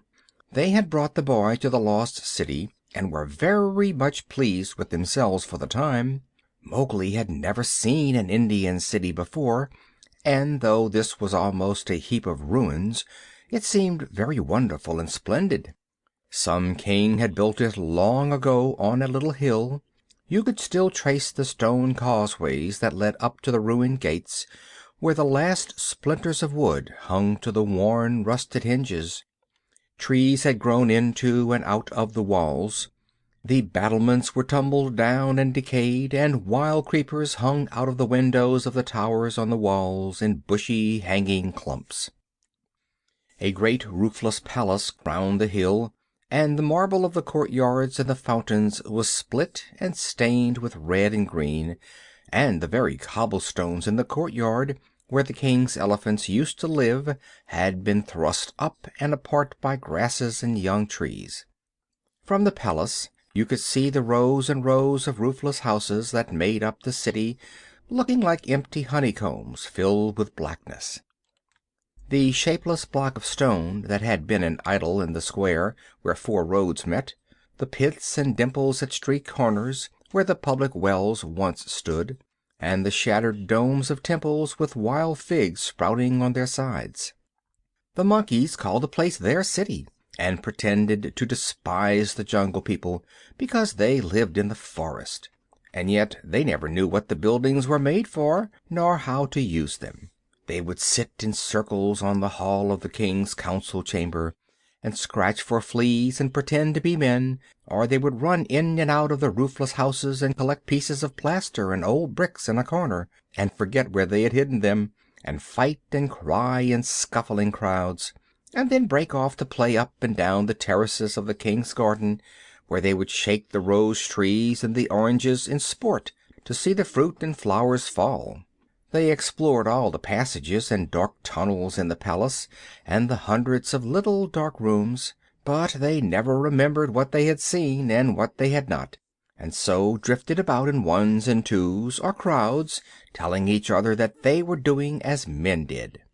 They drank at the tanks and made the water all muddy, and then they fought over it, and then they would all rush together in mobs and shout, "There is no one in the jungle so wise and good and clever and strong and gentle as the Bandar-Log." Then all would begin again till they grew tired of the city and went back to the tree tops, hoping the Jungle People would notice them. Mowgli, who had been trained under the law of the jungle, did not like or understand this kind of life. The monkeys dragged him into the cold lairs late in the afternoon, and instead of going to sleep, as Mowgli would have done after a long journey, they joined hands and danced about and sang their foolish songs. One of the monkeys made a speech and told his companions that Mowgli's capture marked a new thing in the history of the Bandar-Log, for Mowgli was going to show them how to weave sticks and canes together as a protection against rain and cold. Mowgli picked up some creepers and began to work them in and out, and the monkeys tried to imitate, but in a very few minutes they lost interest and began to pull their friends' tails or jump up and down on all fours, coughing. "I wish to eat," said Mowgli. "I am a stranger in this part of the jungle. Bring me food, or give me leave to hunt here." 20 or 30 monkeys bounded away to bring him nuts and wild pawpaws. But they fell to fighting on the road, and it was too much trouble to go back with what was left of the fruit. Mowgli was sore and angry as well as hungry, and he roamed through the empty city, giving the stranger's hunting call from time to time, but no one answered him, and Mowgli felt that he had reached a very bad place indeed. "All that Baloo has said about the Bandar-Log is true," he thought to himself. "They have no law, no hunting call, and no leaders. Nothing but foolish words and little picking thievish hands. So if I am starved or killed here, it will be all my own fault. But I must try to return to my own jungle. Baloo will surely beat me, but that is better than chasing silly rose leaves with the Bandar-Log." No sooner had he walked to the city wall than the monkeys pulled him back, telling him that he did not know how happy he was, and pinching him to make him grateful. He set his teeth and said nothing, but went with the shouting monkeys to a terrace above the red sandstone reservoirs that were half full of rain water. There was a ruined summer house of white marble in the center of the terrace, built for queens dead 100 years ago. The domed roof had fallen in and blocked up the underground passage from the palace by which the queens used to enter, but the walls were made of screens of marble tracery, beautiful milk-white fretwork, set with agates and cornelians and jasper and lapis lazuli, and as the moon came up behind the hill, it shone through the open work, casting shadows on the ground like black velvet embroidery. Sore, sleepy, and hungry as he was, Mowgli could not help laughing when the Bandar-Log began, 20 at a time, to tell him how great and wise and strong and gentle they were, and how foolish he was to wish to leave them. "We are great. We are free. We are wonderful. We are the most wonderful people in all the jungle. We all say so, and so it must be true," they shouted. "Now, as you are a new listener, and can carry our words back to the jungle people, so that they may notice us in future, we will tell you all about our most excellent selves." Mowgli made no objection, and the monkeys gathered by hundreds and hundreds on the terrace to listen to their own speakers, singing the praises of the Bandar-Log, and whenever a speaker stopped for want of breath, they would all shout together, "This is true. We all say so." Mowgli nodded and blinked and said yes when they asked him a question, and his head spun with the noise. "Tabaqui the Jackal must have bitten all these people," he said to himself, "and now they have madness. Certainly this is Dewani, the madness. Do they never go to sleep? Now there is a cloud coming to cover that moon. If it were only a big enough cloud, I might try to run away in the darkness, but I am tired."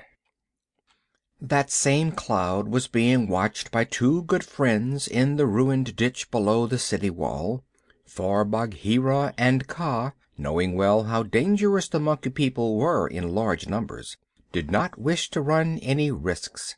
The monkeys never fight unless they are 100 to 1, and few in the jungle care for those odds.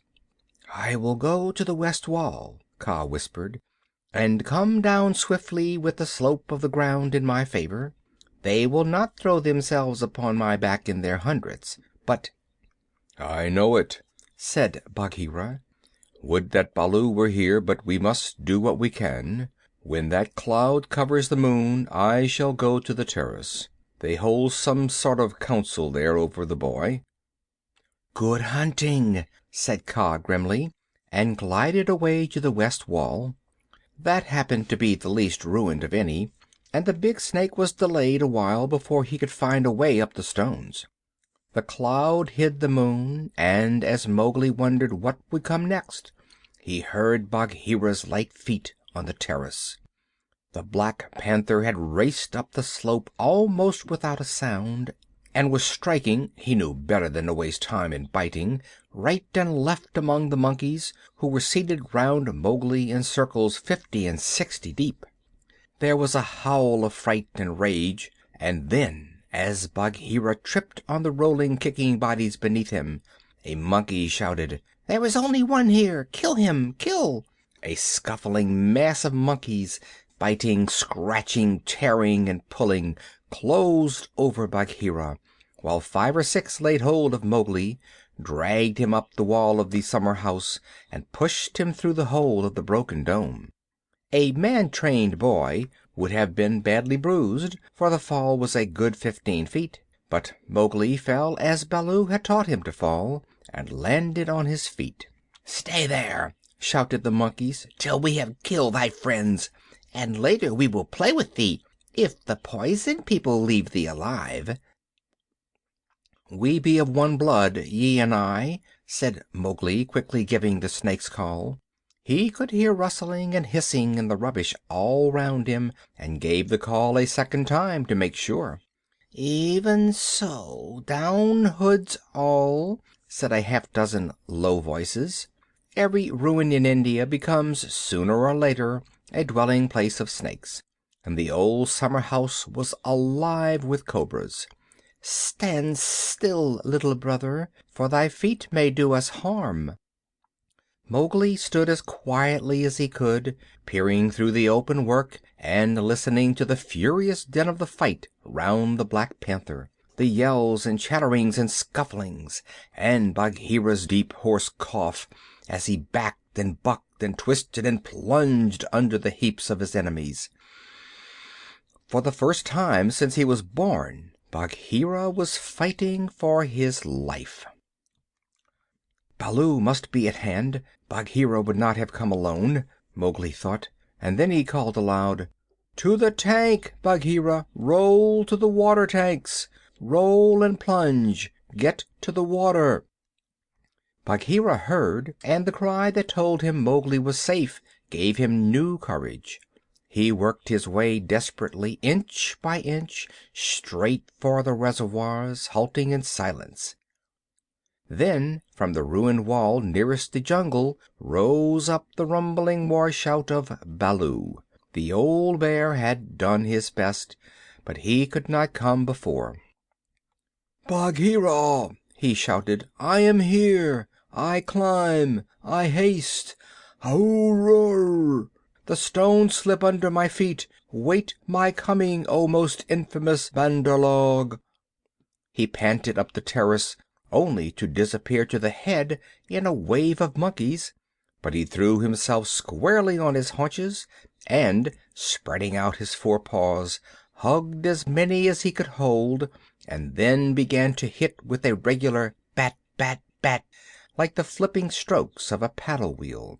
A crash and a splash told Mowgli that Bagheera had fought his way to the tank, where the monkeys could not follow. The panther lay gasping for breath, his head just out of the water, while the monkeys stood 3 deep on the red steps, dancing up and down with rage, ready to spring upon him from all sides if he came out to help Baloo. It was then that Bagheera lifted up his dripping chin, and in despair gave the snake's call for protection. "We be of one blood, ye and I," for he believed that Kaa had turned tail at the last minute. Even Baloo, half smothered under the monkeys on the edge of the terrace, could not help chuckling as he heard the Black Panther asking for help. Kaa had only just worked his way over the west wall, landing with a wrench that dislodged a coping stone into the ditch. He had no intention of losing any advantage of the ground, and coiled and uncoiled himself once or twice to be sure that every foot of his long body was in working order.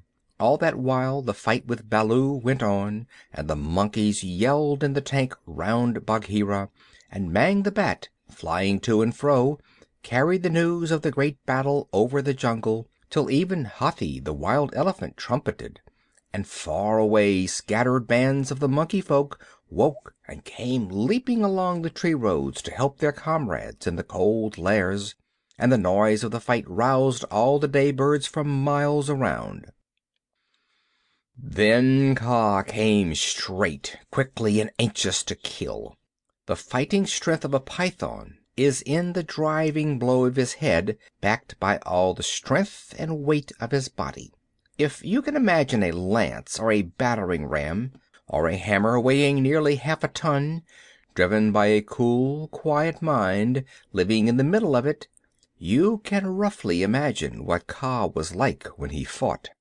A python 4 or 5 feet long can knock a man down if he hits him fairly in the chest, and Kaa was 30 feet long, as you know.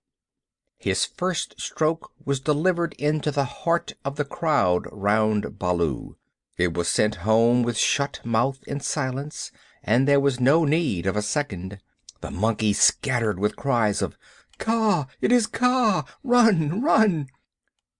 Generations of monkeys have been scared into good behavior by the stories their elders told them of Kaa, the night thief, who could slip along the branches as quietly as moss grows, and steal away the strongest monkey that ever lived, of old Kaa, who could make himself look so like a dead branch or a rotten stump that the wisest were deceived, till the branch caught them.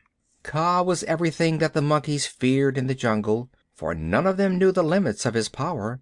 None of them could look him in the face, and none had ever come alive out of his hug. And so they ran, stammering with terror, to the walls and the roofs of the houses, and Baloo drew a deep breath of relief. His fur was much thicker than Bagheera's, but he had suffered sorely in the fight. Then Kaa opened his mouth for the first time, and spoke one long hissing word, and the far-away monkeys, hurrying to the defense of the cold airs, stayed where they were, cowering, till the loaded branches bent and crackled under them. The monkeys on the walls and the empty houses stopped their cries, and in the stillness that fell upon the city Mowgli heard Bagheera shaking his wet sides as he came from the tank. Then the clamor broke out again. The monkeys leaped higher up the walls. They clung around the necks of the big stone idols and shrieked as they skipped along the battlements, while Mowgli, dancing in the summer house, put his eye to the screen-work and hooted owl fashion between his front teeth to show his derision and contempt.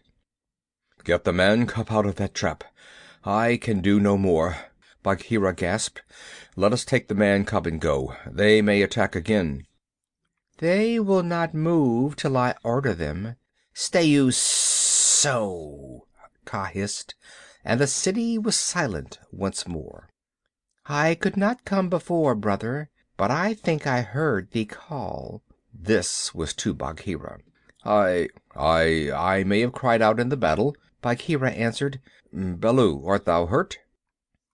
"I am not sure they did not pull me into 100 little bearlings," said Baloo gravely, shaking one leg after the other. "Oh, I am sore. Kaa, we owe thee, I think, our lives, Bagheera and I." "No matter. Where is the manling?" "Here, in a trap. I cannot climb out," cried Mowgli. The curve of the broken dome was above his head. "Take him away. He dances like Mao the peacock. He will crush our young," said the cobras inside. "Ha!" said Kaa with a chuckle. "He has friends everywhere, this manling.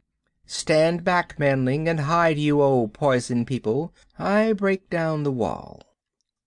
Kaa looked carefully till he found a discolored crack in the marble tracery showing a weak spot, made 2 or 3 light taps with his head to get the distance, and then, lifting up 6 feet of his body clear of the ground, sent home half a dozen full-power smashing blows, nose first.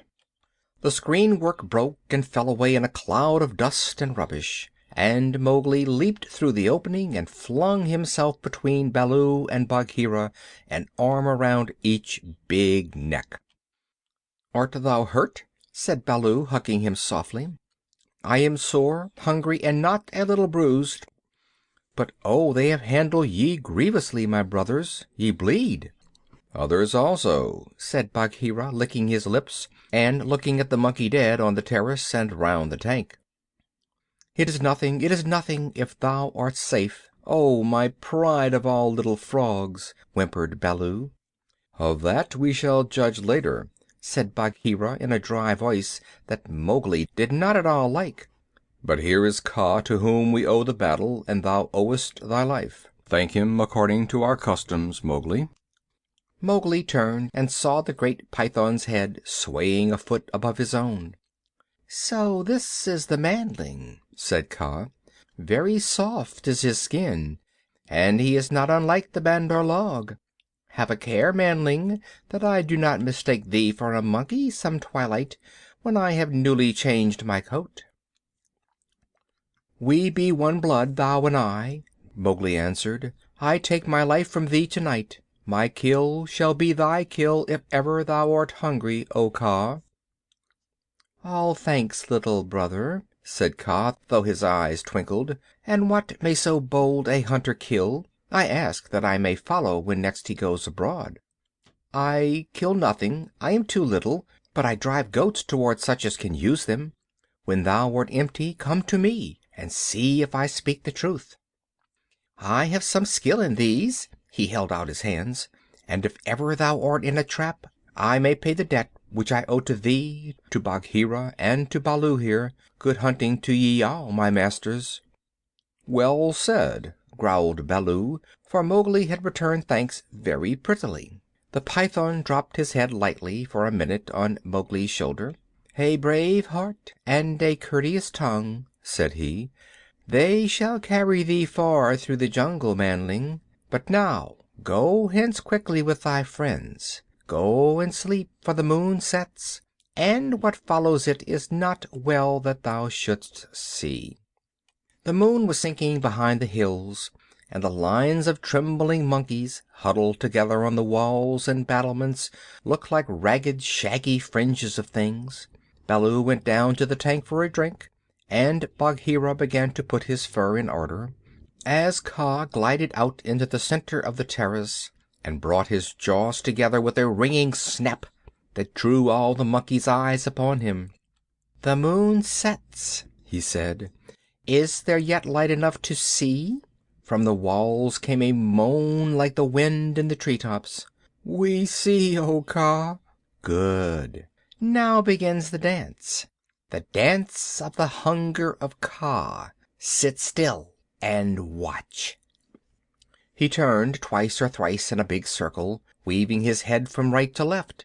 Then he began making loops and figures of 8 with his body, and soft, oozy triangles that melted into squares and 5-sided figures, and coiled mounds, never resting, never hurrying, and never stopping his low humming song. It grew darker and darker, till at last the dragging, shifting coils disappeared, but they could hear the rustle of the scales. Baloo and Bagheera stood still as stone, growling in their throats, their neck hair bristling, and Mowgli watched and wondered.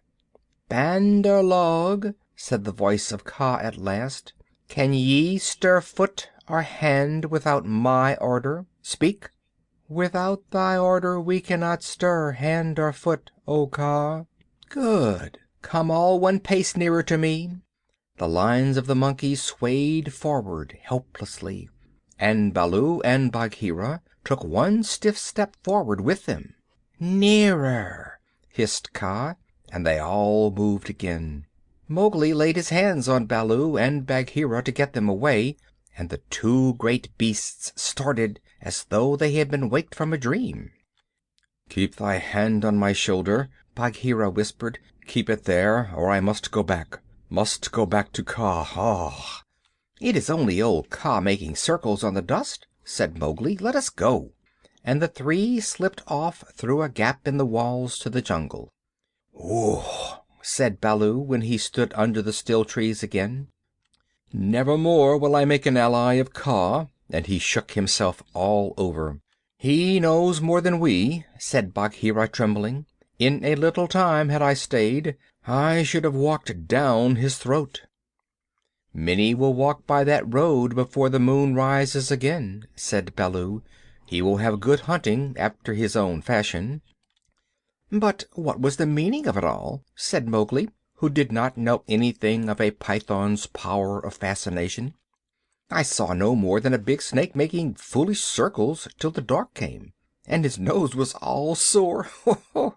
Mowgli, said Bagheera angrily, his nose was sore on thy account, as my ears and sides and paws and Baloo's neck and shoulders are bitten on thy account. Neither Baloo nor Bagheera will be able to hunt with pleasure for many days. It is nothing, said Baloo. We have the man cub again. True, but he has cost us heavily in time which might have been spent in good hunting, in wounds, in hair. I am half plucked along my back, and last of all, in honor. For remember, Mowgli, I, who am the Black Panther, was forced to call upon Kaa for protection, and Baloo and I were both made stupid as little birds by the hunger dance. All this, man cub, came of thy playing with the Bandar-Log. True, it is true, said Mowgli sorrowfully. I am an evil man cub, and my stomach is sad in me. What says the law of the jungle, Baloo? Baloo did not wish to bring Mowgli into any more trouble, but he could not tamper with the law, so he mumbled, Sorrow never stays punishment. But remember, Bagheera, he is very little. I will remember, but he has done mischief, and blows must be dealt now. Mowgli, hast thou anything to say? Nothing. I did wrong.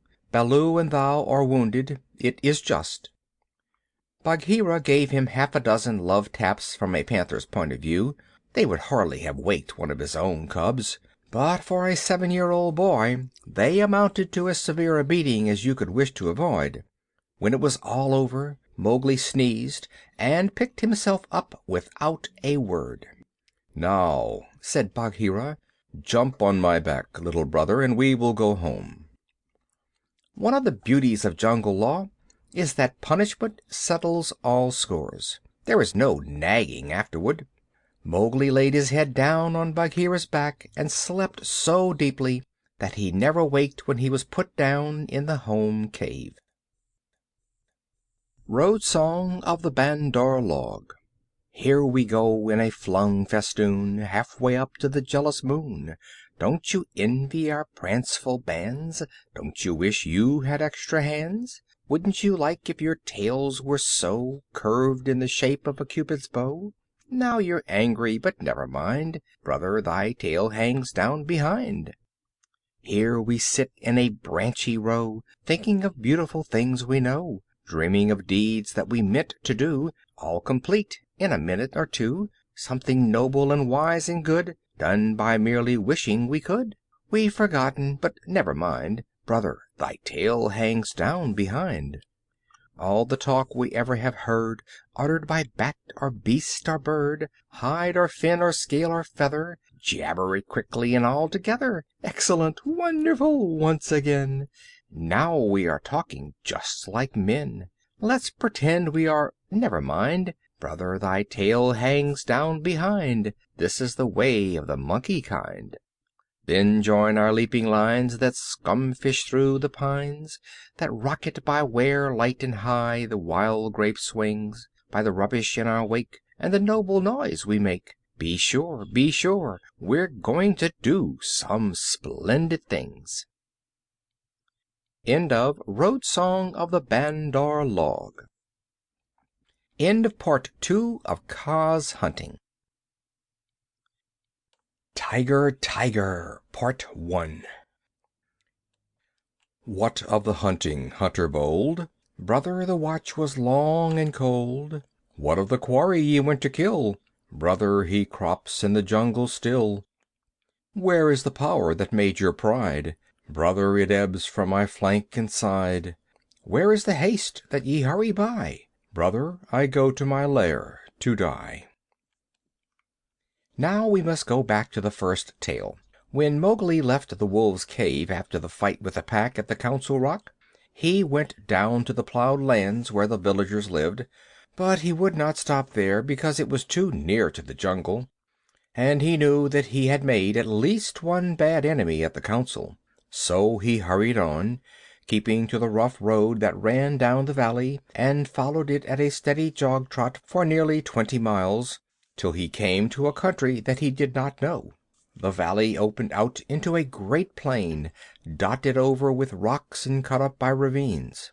At one end stood a little village, and at the other the thick jungle came down in a sweep to the grazing grounds, and stopped there as though it had been cut off with a hoe. All over the plain cattle and buffaloes were grazing, and when the little boys in charge of the herds saw Mowgli, they shouted and ran away, and the yellow pariah dogs that hang about every Indian village barked. Mowgli walked on, for he was feeling hungry, and when he came to the village gate he saw the big thorn bush that was drawn up before the gate at twilight pushed to one side. He said, for he had come across more than one such barrier in his night rambles after things to eat. So men are afraid of the people of the jungle here also. He sat down by the gate, and when a man came out he stood up, opened his mouth, and pointed down it to show that he wanted food. The man stared and ran back up the one street of the village, shouting for the priest, who was a big fat man dressed in white, with a red and yellow mark on his forehead. The priest came to the gate, and with him at least 100 people, who stared and talked and shouted and pointed at Mowgli. "They have no manners, these men-folk," said Mowgli to himself. "Only the gray ape would behave as they do." So he threw back his long hair and frowned at the crowd. "What is there to be afraid of?" said the priest. "Look at the marks on his arms and legs. They are the bites of wolves. He is but a wolf child run away from the jungle." Of course, in playing together the cubs had often nipped Mowgli harder than they intended, and there were white scars all over his arms and legs, but he would have been the last person in the world to call these bites, for he knew what real biting meant. "Ar, ar!" said 2 or 3 women together. "To be bitten by wolves, poor child! He is a handsome boy. He has eyes like red fire. By my honor, Messua, he is not unlike thy boy that was taken by the tiger." "Let me look," said a woman with heavy copper rings on her wrists and ankles, and she peered at Mowgli under the palm of her hand. "Indeed he is not. He is thinner, but he has the very look of my boy." The priest was a clever man, and he knew that Messua was wife to the richest villager in the place. So he looked up at the sky for a minute and said solemnly, "What the jungle has taken, the jungle has restored. Take the boy into thy house, my sister, and forget not to honor the priest who sees so far into the lives of men." "By the bull that bought me," said Mowgli to himself, "but all this talking is like another looking over by the Pack. Well, if I am a man I must become." The crowd parted as the woman beckoned Mowgli to her hut, where there was a red lacquered bedstead, a great earthen grain chest with funny raised patterns on it, half a dozen copper cooking pots, an image of a Hindu god in a little alcove, and on the wall a real looking glass, such as they sell at the county fairs. She gave him a long drink of milk and some bread, and then she laid her hand on his head and looked into his eyes, for she thought perhaps that he might be her real son come back from the jungle where the tiger had taken him. So she said, "Nathoo, O Nathoo." Mowgli did not show that he knew the name.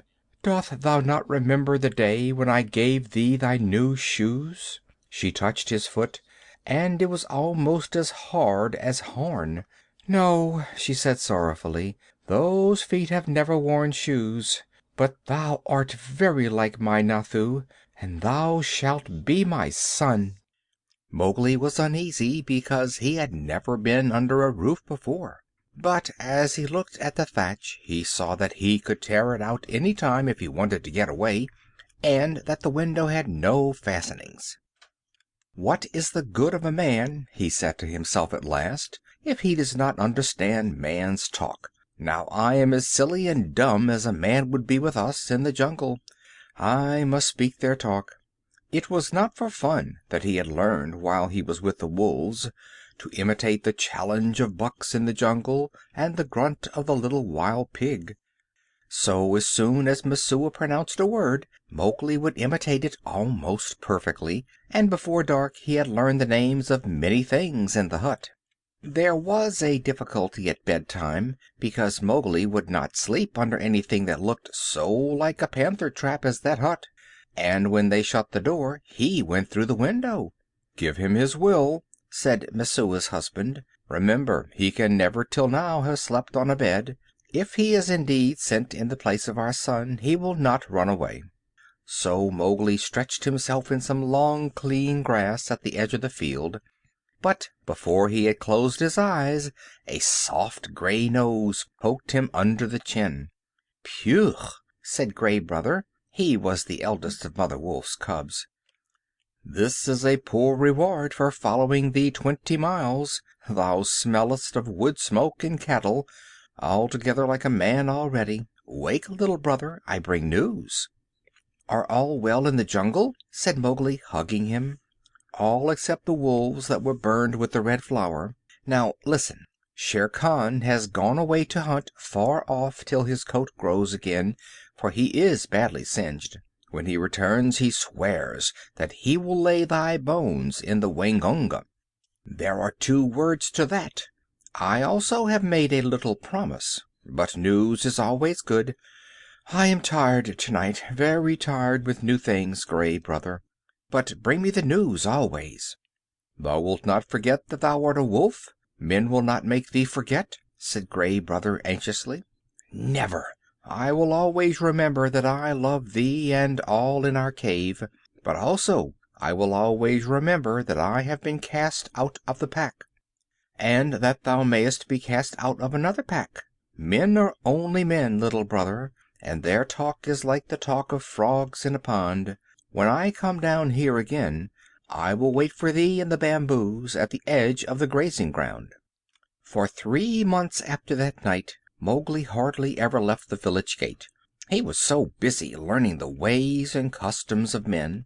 First he had to wear a cloth round him, which annoyed him horribly, and then he had to learn about money, which he did not in the least understand, and about plowing, of which he did not see the use.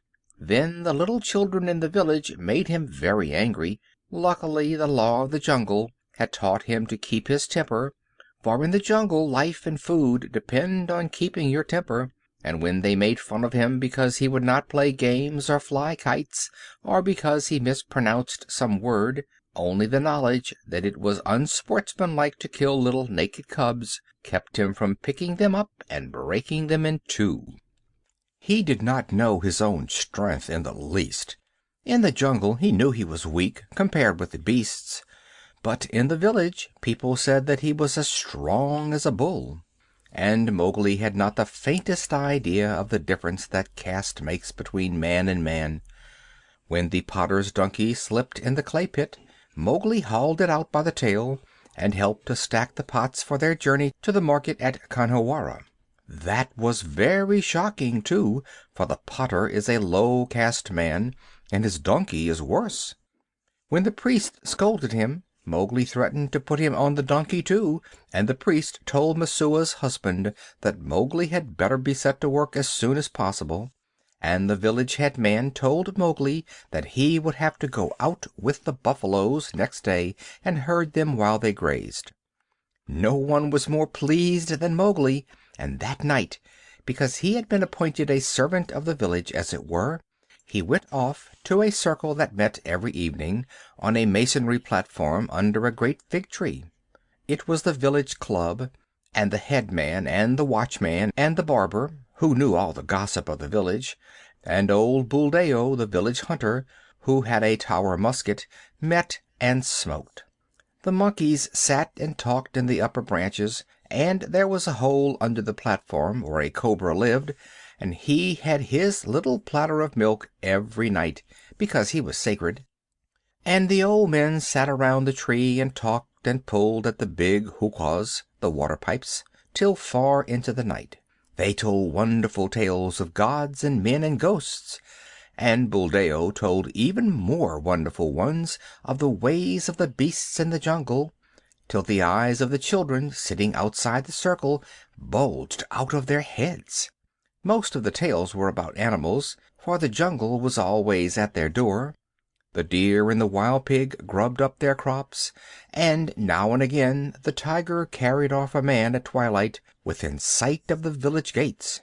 Mowgli, who naturally knew something about what they were talking of, had to cover his face not to show that he was laughing, while Buldeo, the Tower musket across his knees, climbed on from one wonderful story to another, and Mowgli's shoulders shook.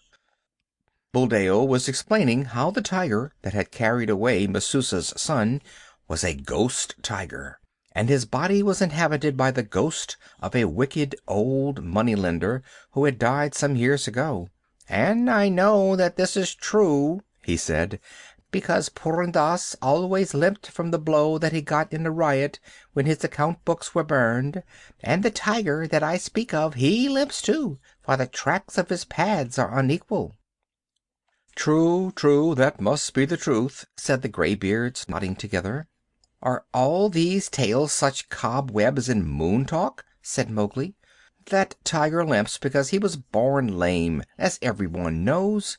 To talk of the soul of a moneylender in a beast that never had the courage of a jackal is child's talk."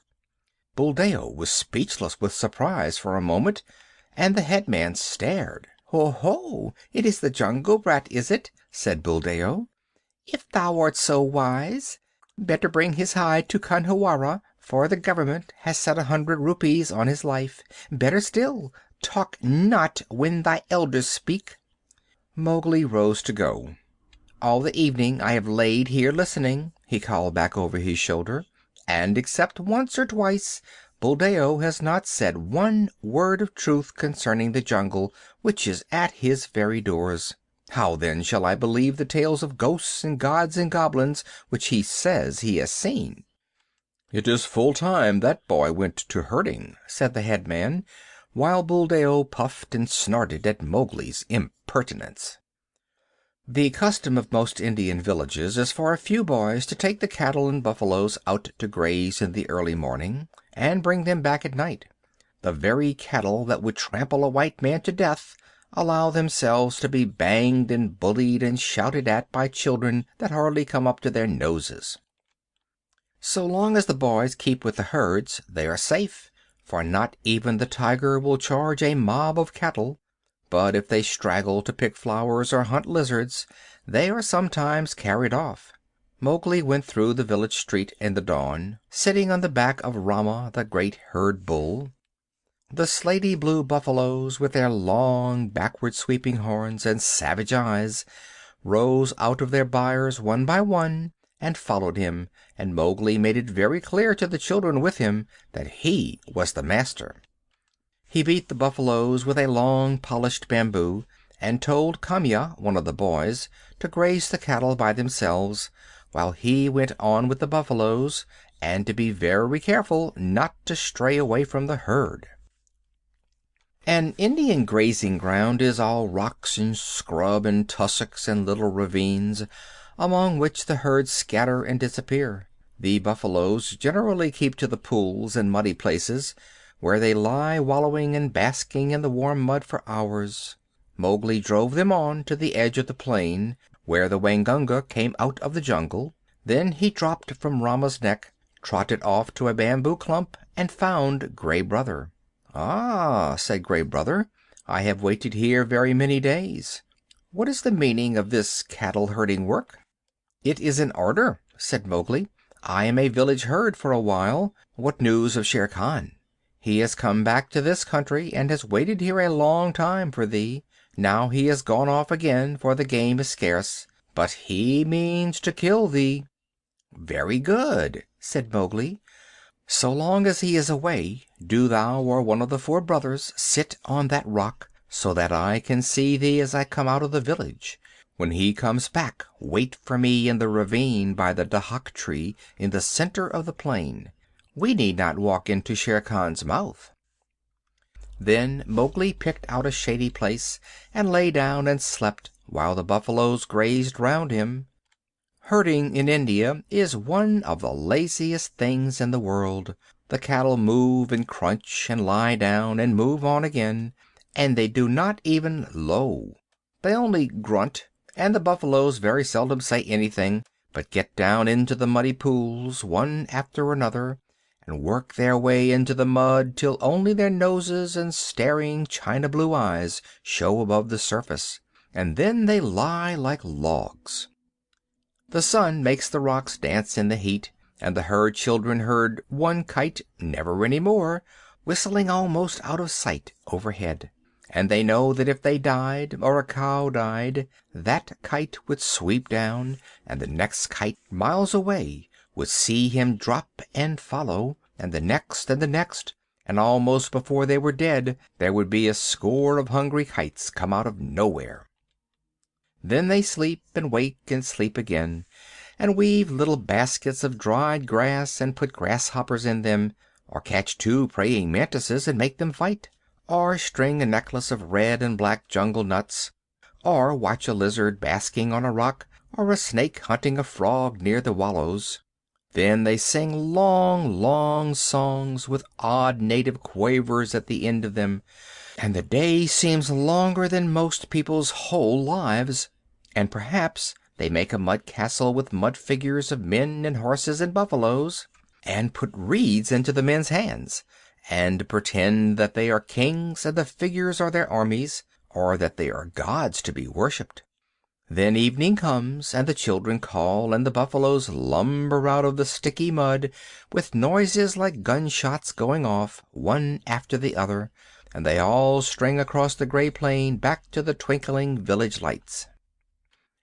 Day after day Mowgli would lead the buffaloes out to their wallows, and day after day he would see Gray Brothers back 1.5 miles across the plain, so he knew that Shere Khan had not come back. And day after day he would lie on the grass listening to the noises round him and dreaming of old days in the jungle. If Shere Khan had made a false step with his lame paw up in the jungles by the Waingunga, Mowgli would have heard him in those long, still mornings.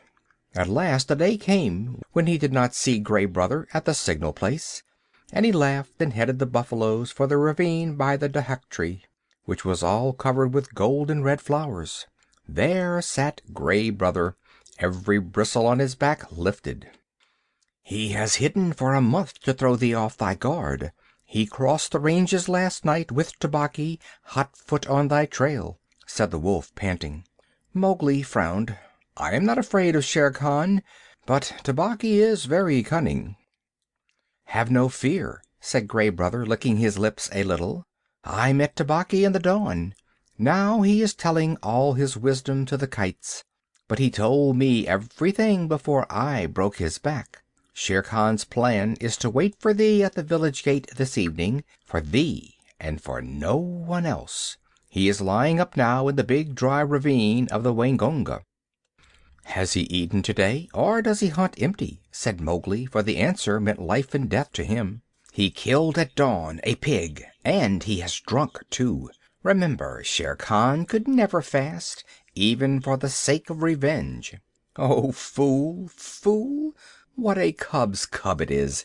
Eaten and drunk too, and he thinks that I shall wait till he has slept. Now where does he lie up? If there were but 10 of us we might pull him down as he lies. These buffaloes will not charge unless they wind him, and I cannot speak their language.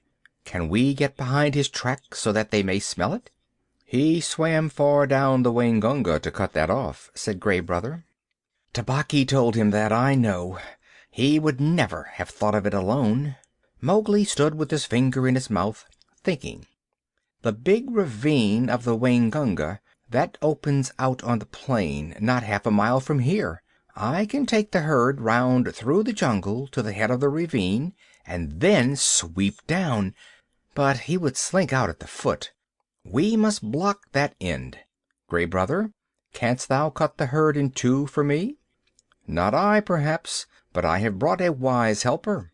Gray Brother trotted off and dropped into a hole. Then there lifted up a huge gray head that Mowgli knew well, and the hot air was filled with the most desolate cry of all the jungle, the hunting howl of a wolf at midday. "Akela! Akela!" said Mowgli, clapping his hands.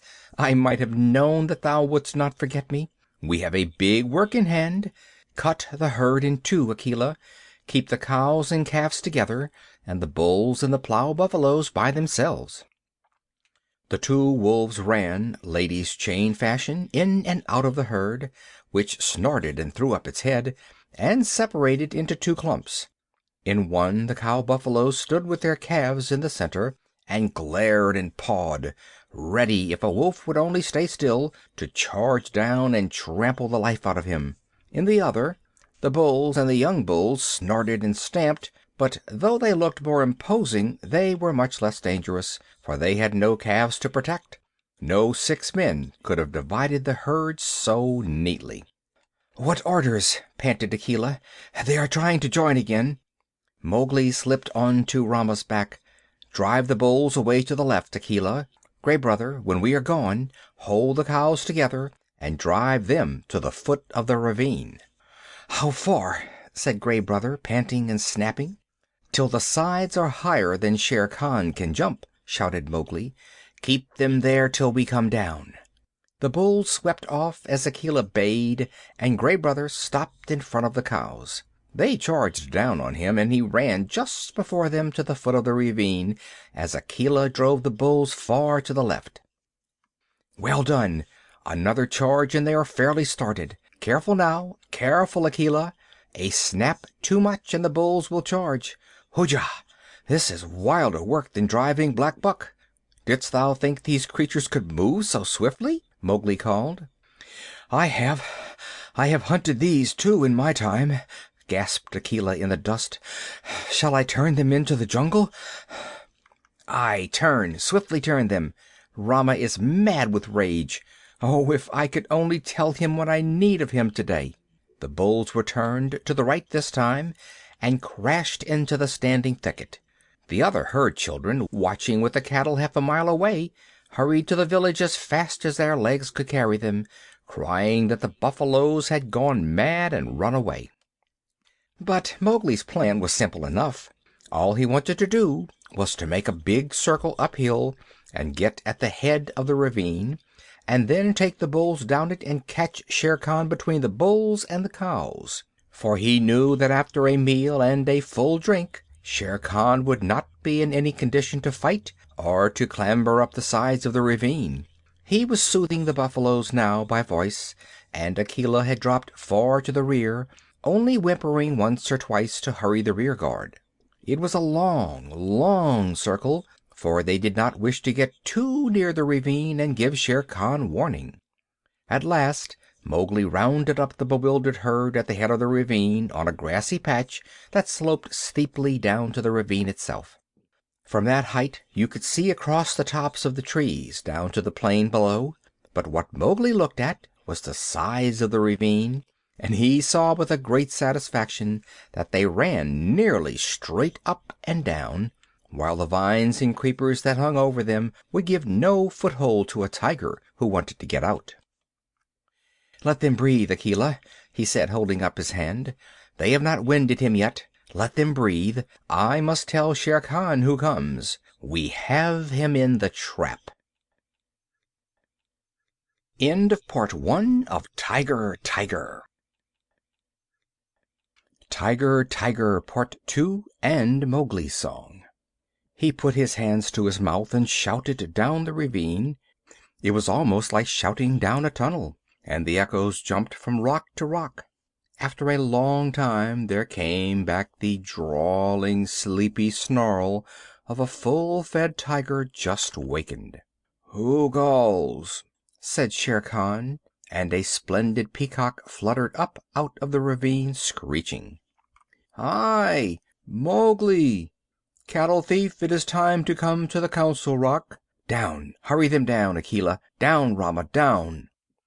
The herd paused for an instant at the edge of the slope, but Akela gave tongue in the full hunting yell, and they pitched over one after the other, just as steamers shoot rapids. The sand and stones spurted up round them.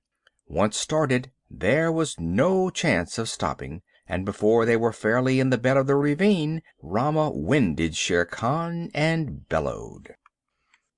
"Ha! Ha!" said Mowgli on his back. "Now thou knowest." And the torrent of black horns, foaming muzzles, and staring eyes whirled down the ravine just as boulders go down in flood time, the weaker buffaloes being shouldered out to the sides of the ravine, where they tore through the creepers. They knew what the business was before them, the terrible charge of the buffalo herd, against which no tiger can hope to stand. Shere Khan heard the thunder of their hoofs, picked himself up, and lumbered down the ravine, looking from side to side for some way of escape. But the walls of the ravine were straight up, and he had to hold on, heavy with his dinner and his drink, willing to do anything rather than fight. The herd splashed through the pool he had just left, bellowing till the narrow cut rang. Mowgli heard an answering bellow from the foot of the ravine, saw Shere Khan turn. The tiger knew if the worst came to the worst, it was better to meet the bulls than the cows with their calves. And then Rama tripped, stumbled, and went on over something soft, and with the bulls at his heels crashed full into the other herd, while the weaker buffaloes were lifted clean off their feet by the shock of the meeting. That charge carried both herds out into the plain, goring and stamping and snorting. Mowgli watched his time and slipped off Rama's neck, laying about him right and left with his stick. "Quick, Akela! Break them up! Scatter them, or they will be fighting one another! Drive them away, Akela! Hi, Rama! Hi, hi, hi, my children! Softly now, softly! It is all over!"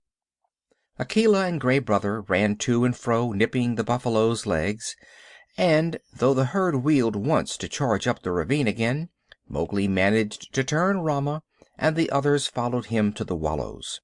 Shere Khan needed no more trampling. He was dead, and the kites were coming for him already. Brothers, that was a dog's death. Feeling for the knife he always carried in a sheath round his neck now that he lived with men, but he would never have shown fight. His hide will look well on the Council Rock. We must get to work swiftly. A boy trained among men would never have dreamed of skinning a 10-foot tiger alone, but Mowgli knew better than anyone else how an animal's skin is fitted on, and how it can be taken off. But it was hard work, and Mowgli slashed and tore and grunted for an hour, while the wolves lolled out their tongues, or came forward and tugged as he ordered them. Presently a hand fell on his shoulder, and looking up he saw Buldeo with the Tower musket. The children had told the village about the buffalo stampede, and Buldeo went out angrily, only too anxious to correct Mowgli for not taking better care of the herd. The wolves dropped out of sight as soon as they saw the man coming. "What is this folly?" said Buldeo angrily. "To think that thou canst skin a tiger! Where did the buffaloes kill him? It is the lame tiger, too, and there is 100 rupees on his head. Well, well, we will overlook thy letting the herd run off, and perhaps I will give thee one of the rupees of the reward when I have taken the skin to Khanhiwara." He fumbled in his waistcloth for flint and steel, and stooped down to singe Shere Khan's whiskers. Most native hunters always singe a tiger's whiskers to prevent his ghost from haunting them. "Huh!" said Mowgli, half to himself as he ripped back the skin of a forepaw. "So thou wilt take the hide to Khanhiwara for the reward, and perhaps give me 1 rupee? Now it is in my mind that I need the skin for my own use. Heh! Old man, take away that fire." "What talk is this to the chief hunter of the village? Thy luck and the stupidity of thy buffaloes have helped thee to this kill. The tiger has just fed, or he would have gone 20 miles by this time. Thou canst not even skin him properly, little beggar brat, and forsooth I, Buldeo, must be told not to singe his whiskers? Mowgli, I will not give thee 1 anna of the reward, but only a very big beating. Leave the carcass." "By the bull that bought me," said Mowgli, who was trying to get at the shoulder, Must I stay babbling to an old ape all noon? Here, Akela, this man plagues me." Buldeo, who was stooping over Shere Khan's head, found himself sprawling on the grass, with a gray wolf standing over him, while Mowgli went on skinning as though he were alone in all India. "Yes," he said between his teeth, "thou art altogether right, Buldeo. Thou wilt never give me 1 anna of the reward. There is an old war between this lame tiger and myself, a very old war, and I have won." To do Buldeo justice, if he had been 10 years younger, he would have taken his chance with Akela, had he met the wolf in the woods. But a wolf who obeyed the orders of this boy, who had private wars with man-eating tigers, was not a common animal. It was sorcery, magic of the worst kind, thought Buldeo, and he wondered whether the amulet round his neck would protect him. He lay as still, expecting every minute to see Mowgli turn into a tiger too. "Maharaja, great king," he said at last in a husky whisper. "Yes," said Mowgli, without turning his head, chuckling a little. "I am an old man. I did not know that thou wast anything more than a herds boy. May I rise up and go away, or wilt thy servant tear me to pieces?" "Go, and peace go with thee. Only another time do not meddle with my game. Let him go, Akela." Buldeo hobbled away to the village as fast as he could, looking back over his shoulder in case Mowgli should change into something terrible. When he got to the village he told a tale of magic and enchantment and sorcery that made the priest look very grave. Mowgli went on with his work, but it was nearly twilight before he and the wolves had drawn the great gay skin clear of the body. "Now we must hide this and take the buffaloes home. Help me herd them, Akela." The herd rounded up in the misty twilight, and when they got near the village Mowgli saw lights and heard the conches and bells in the temple blowing and banging. Half the village seemed to be waiting for him by the gate. "That is because I have killed Shere Khan," he said to himself. But a shower of stones whistled about his ears, and the villagers shouted, "Sorcerer! Wolf's brat! Jungle demon! Go away! Get hence quickly, or the priest will turn thee into a wolf again! Shoot, Buldeo, shoot!"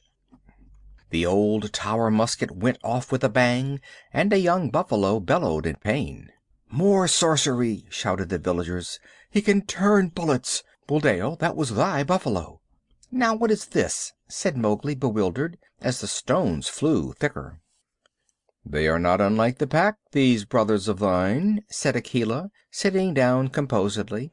"It is in my head that, if bullets mean anything, they would cast thee out."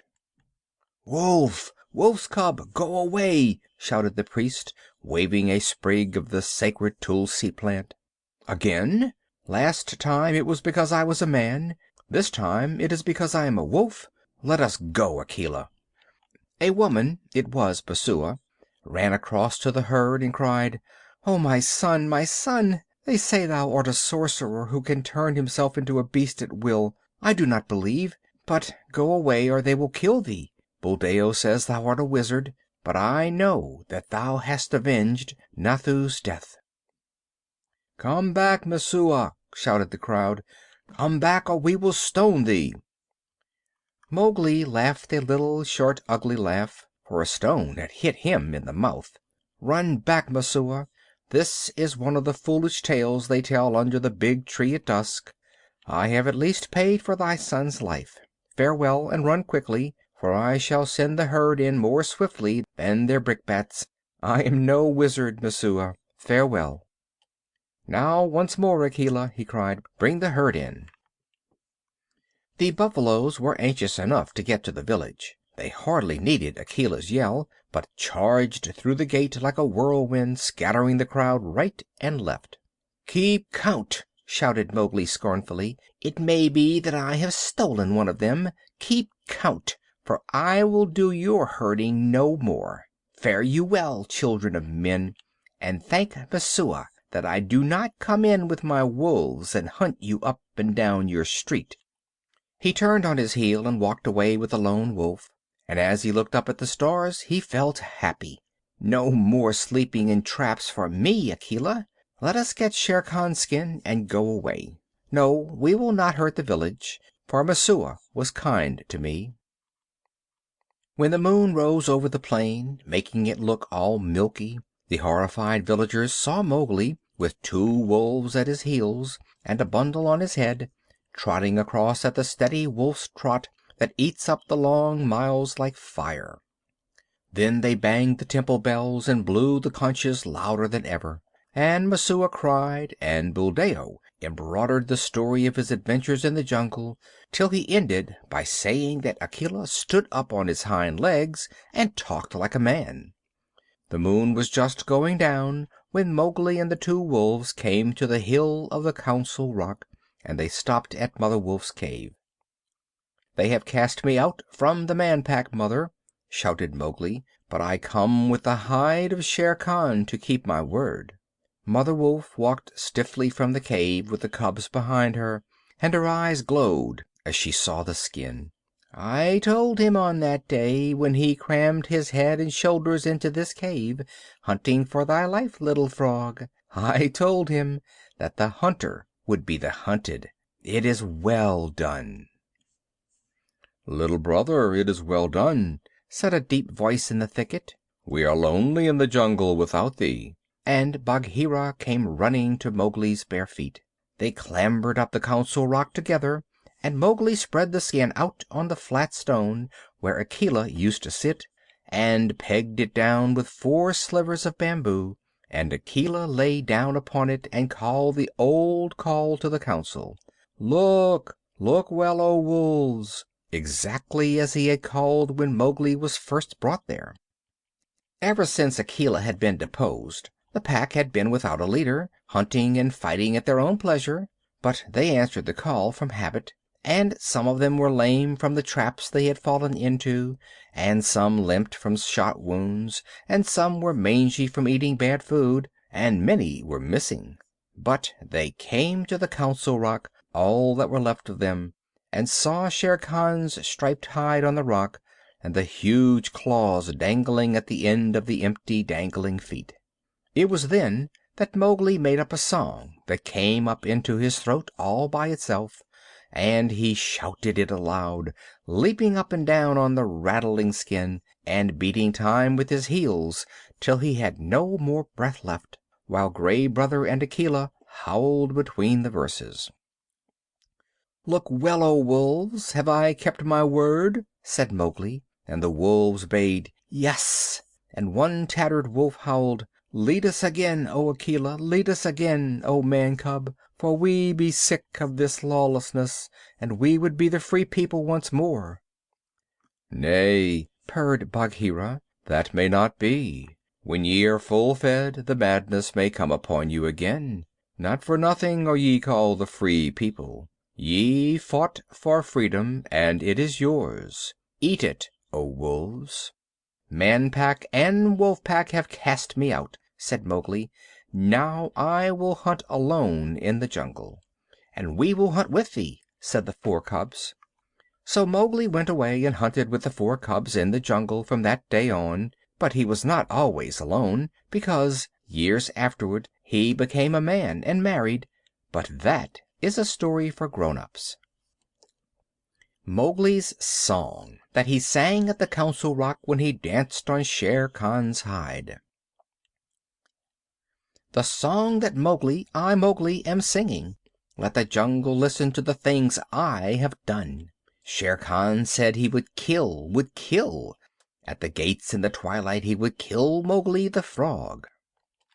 He ate and he drank. Drink deep, Shere Khan, for when wilt thou drink again? Sleep and dream of the kill. I am alone on the grazing grounds. Gray Brother, come to me, Lone Wolf, for there is big game afoot. Bring up the great bull buffaloes, the blue-skinned herd bulls with the angry eyes. Drive them to and fro as I order. Sleepest thou still, Shere Khan? Wake, awake! Here come I, and the bulls are behind. Rama, the king of the buffaloes, stamped with his foot. Waters of the Waingunga, whither went Shere Khan? He is not Ikki to dig holes, nor Mao the peacock that he should fly. He is not Mang the bat to hang in the branches. Little bamboos that creak together, tell me where he ran. Oh, he is there! Ahoo, he is there! Under the feet of Rama lies the lame one. Up, Shere Khan! Up and kill! Here is meat! Break the necks of the bulls! Hush, he is asleep. We will not wake him, for his strength is very great. The kites have come down to see it. The black ants have come up to know it. There is a great assembly in his honor. Ah la la, I have no cloth to wrap me. The kites will see that I am naked. I am ashamed to meet all these people.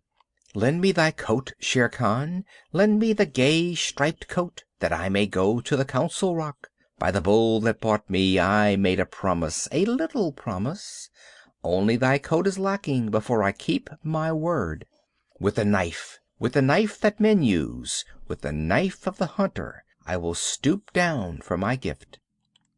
Waters of the Waingunga, Shere Khan gives me his coat for the love that he bears me. Pull, Gray Brother, pull, Akela, heavy is the hide of Shere Khan. The Man Pack are angry, they throw stones and talk child's talk. My mouth is bleeding, let me run away. Through the night, through the hot night, run swiftly with me, my brothers. We will leave the lights of the village and go to the low moon. Waters of the Waingunga, the Man Pack have cast me out. I did them no harm, but they were afraid of me. Why? Wolf Pack, ye have cast me out too. The jungle is shut to me, and the village gates are shut. Why? As Mang flies between the beasts and birds, so fly I between the village and the jungle. Why?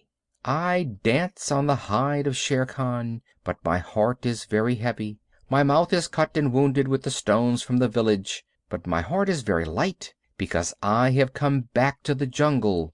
Why?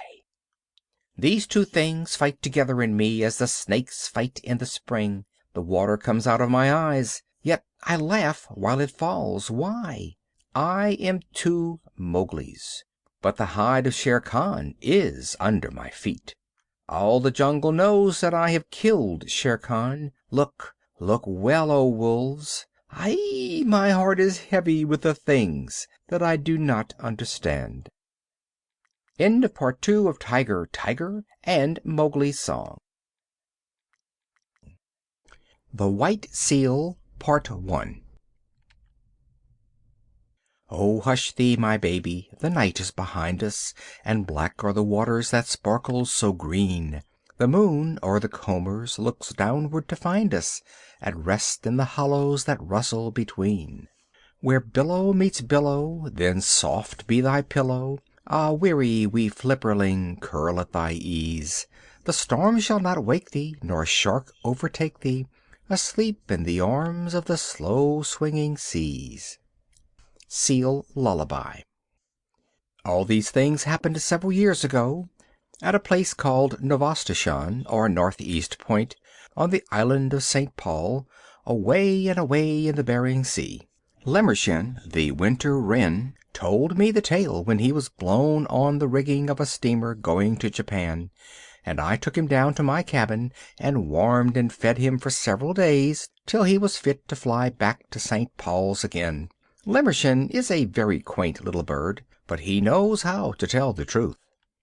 Nobody comes to Novastoshan except on business, and the only people who have regular business there are the seals. They come in the summer months by hundreds and hundreds of thousands out of the cold gray sea, for Novastoshan Beach has the finest accommodation for seals of any place in all the world. Sea Catch knew that, and every spring would swim from whatever place he happened to be in, would swim like a torpedo boat straight for Novastoshan, and spend a month fighting with his companions for a good place on the rocks, as close to the sea as possible. Sea Catch was 15 years old, a huge gray fur seal with almost a mane on his shoulders, and long wicked dog teeth. When he heaved himself up on his front flippers, he stood more than 4 feet clear of the ground, and his weight, if any one had been bold enough to weigh him, was nearly 700 pounds. He was scarred all over with the marks of savage fights, but he was always ready for just one fight more. He would put his head on one side as though he were afraid to look his enemy in the face. Then he would shoot it out like lightning, and when the big teeth were firmly fixed on the other seal's neck, the other seal might get away if he could, but Sea Catch would not help him. Yet Sea Catch never chased a beaten seal, for that was against the rules of the beach. He only wanted room by the sea for his nursery. But as there were 40 or 50,000 other seals hunting for the same thing each spring, the whistling, bellowing, roaring, and blowing on the beach was something frightful. From a little hill called Hutchinson's Hill you could look over 3½ miles of ground covered with fighting seals. The surf was dotted all over with the heads of seals hurrying to land and begin their share of the fighting. They fought in the breakers, they fought in the sand, and they fought on the smooth-worn basalt rocks of the nurseries, for they were just as stupid and unaccommodating as men. Their wives never came to the island until late in May or early in June, for they did not care to be torn to pieces, and the young 2-, 3-, and 4-year-old seals, who had not begun housekeeping, went inland about half a mile through the ranks of the fighters, and played about on the sand dunes in droves and legions, and rubbed off every single green thing that grew. They were called holluschickie, the bachelors, and there were perhaps 200,000 or 300,000 of them at Novastoshan alone. Sea Catch had just finished his 45th fight one spring when Matka, his soft, sleek, gentle-eyed wife, came up out of the sea, and he caught her by the scruff of the neck and dumped her down on his reservation, saying gruffly, "Late as usual. Where have you been?" It was not the fashion for Sea Catch to eat anything during the 4 months he stayed on the beaches, and so his temper was generally bad. Matka knew better than to answer back. She looked round and cooed, "How thoughtful of you! You've taken the old place again." "I should think I had," said Sea Catch. "Look at me." He was scratched and bleeding in 20 places, one eye was almost out, and his sides were torn to ribbons. "Oh, you men, Matka said, fanning herself with her hind flipper. "Why can't you be sensible and settle your places quietly? You look as though you had been fighting with the killer whale." "I haven't been doing anything but fight since the middle of May. The beach is disgracefully crowded this season. I've met at least 100 seals from Lukannon Beach, house hunting. Why can't people stay where they belong?" "I've often thought we should be much happier if we hauled out at Otter Island instead of this crowded place," said Matka. "Bah! Only the holluschickie go to Otter Island. If we went there they would say we were afraid. We must preserve appearances, my dear." Sea Catch sunk his head proudly between his fat shoulders and pretended to go to sleep for a few minutes, but all the time he was keeping a sharp lookout for a fight. Now that all the seals and their wives were on the land, you could hear their clamor miles out to sea above the loudest gales. At the lowest counting there were over 1,000,000 seals on the beach. Old seals, mother seals, tiny babies, and holluschickie, fighting, scuffling, bleeding, crawling, and playing together, going down to the sea and coming up from it in gangs and regiments, lying over every foot of ground as far as the eye could reach, and skirmishing about in brigades through the fog.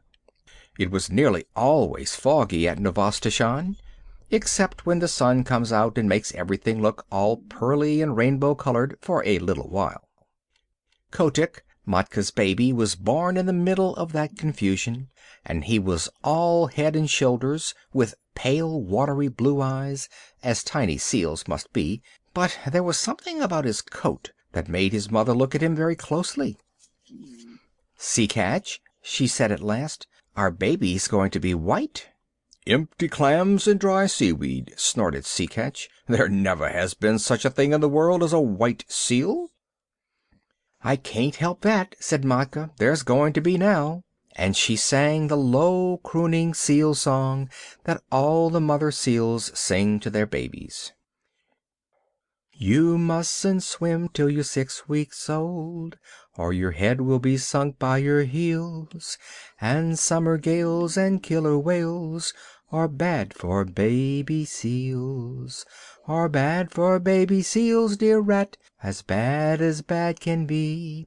But splash and grow strong, and you can't be wrong, child of the open sea. Of course the little fellow did not understand the words at first.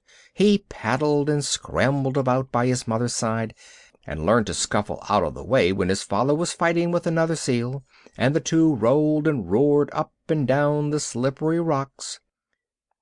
Matka used to go to sea to get things to eat, and the baby was fed only once in 2 days, but then he ate all he could and throve upon it.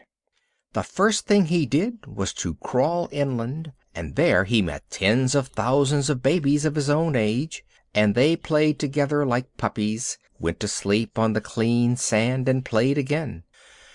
The old people in the nurseries took no notice of them, and the holluschickie kept to their own grounds, and the babies had a beautiful playtime.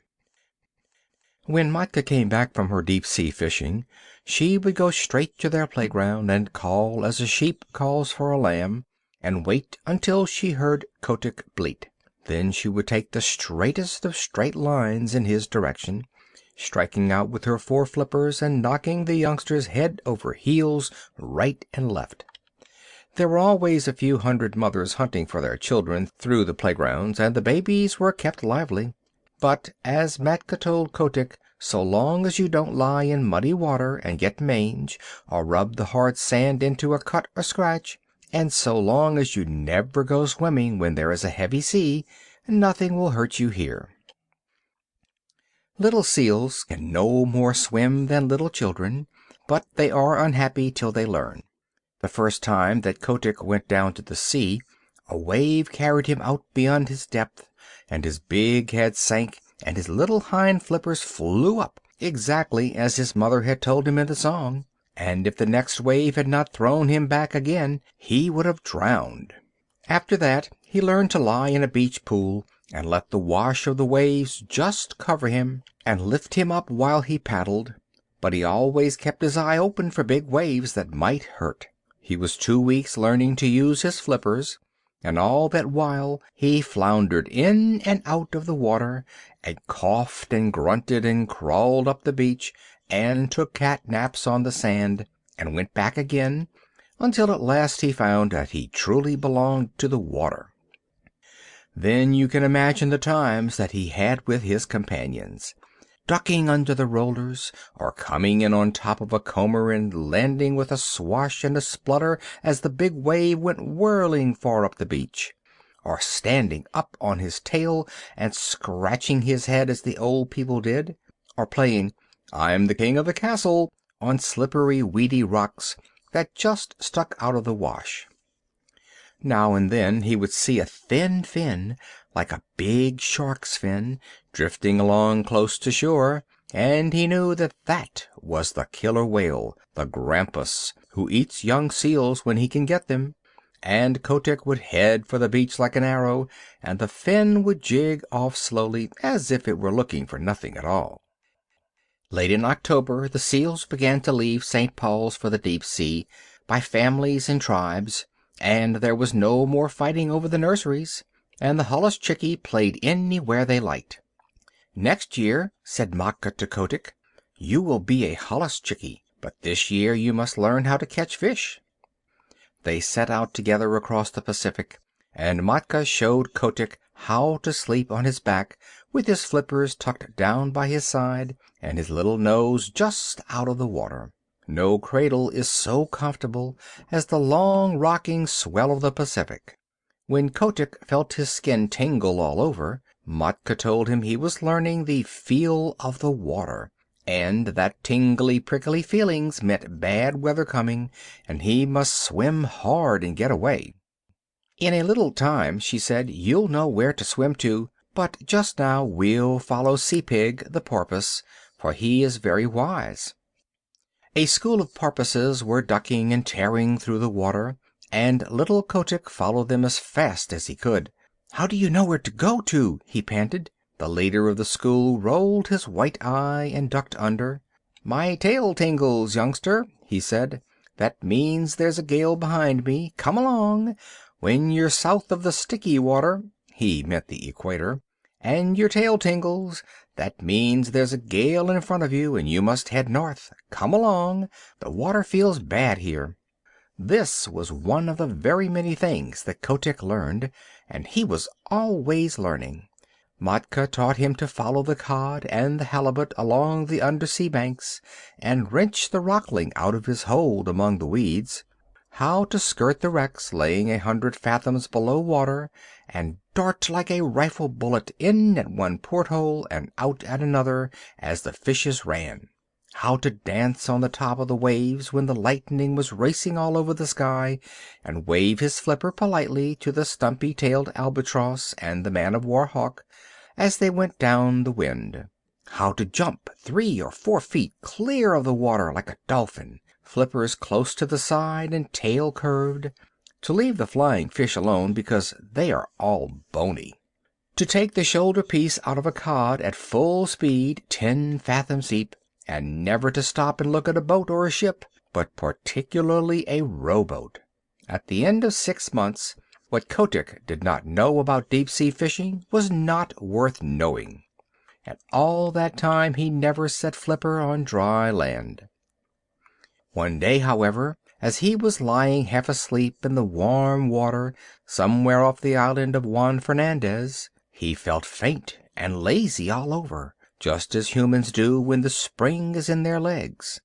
And he remembered the good firm beaches of Novastoshan 7,000 miles away, the games his companions played, the smell of the seaweed, the seal roar, and the fighting. That very minute he turned north, swimming steadily, and as he went on he met scores of his mates, all bound for the same place, and they said, "Greeting, Kotick. This year we are all holluschickie, and we can dance the fire dance in the breakers off Lukannon and play on the new grass. But where did you get that coat?" Kotick's fur was almost pure white now, and though he felt very proud of it, he only said, "Swim quickly, my bones are aching for the land." And so they all came to the beaches where they had been born, and heard the old seals, their fathers, fighting in the rolling mist. That night Kotick danced the fire dance with the yearling seals. The sea is full of fire on summer nights, all the way down from Novastoshnah to Lukannon, and each seal leaves a wake like burning oil behind him, and a flaming flash when he jumps, and the waves break in great phosphorescent streaks and swirls. Then they went inland to the holluschickie grounds, and rolled up and down in the new wild wheat, and told stories of what they had done while they had been at sea.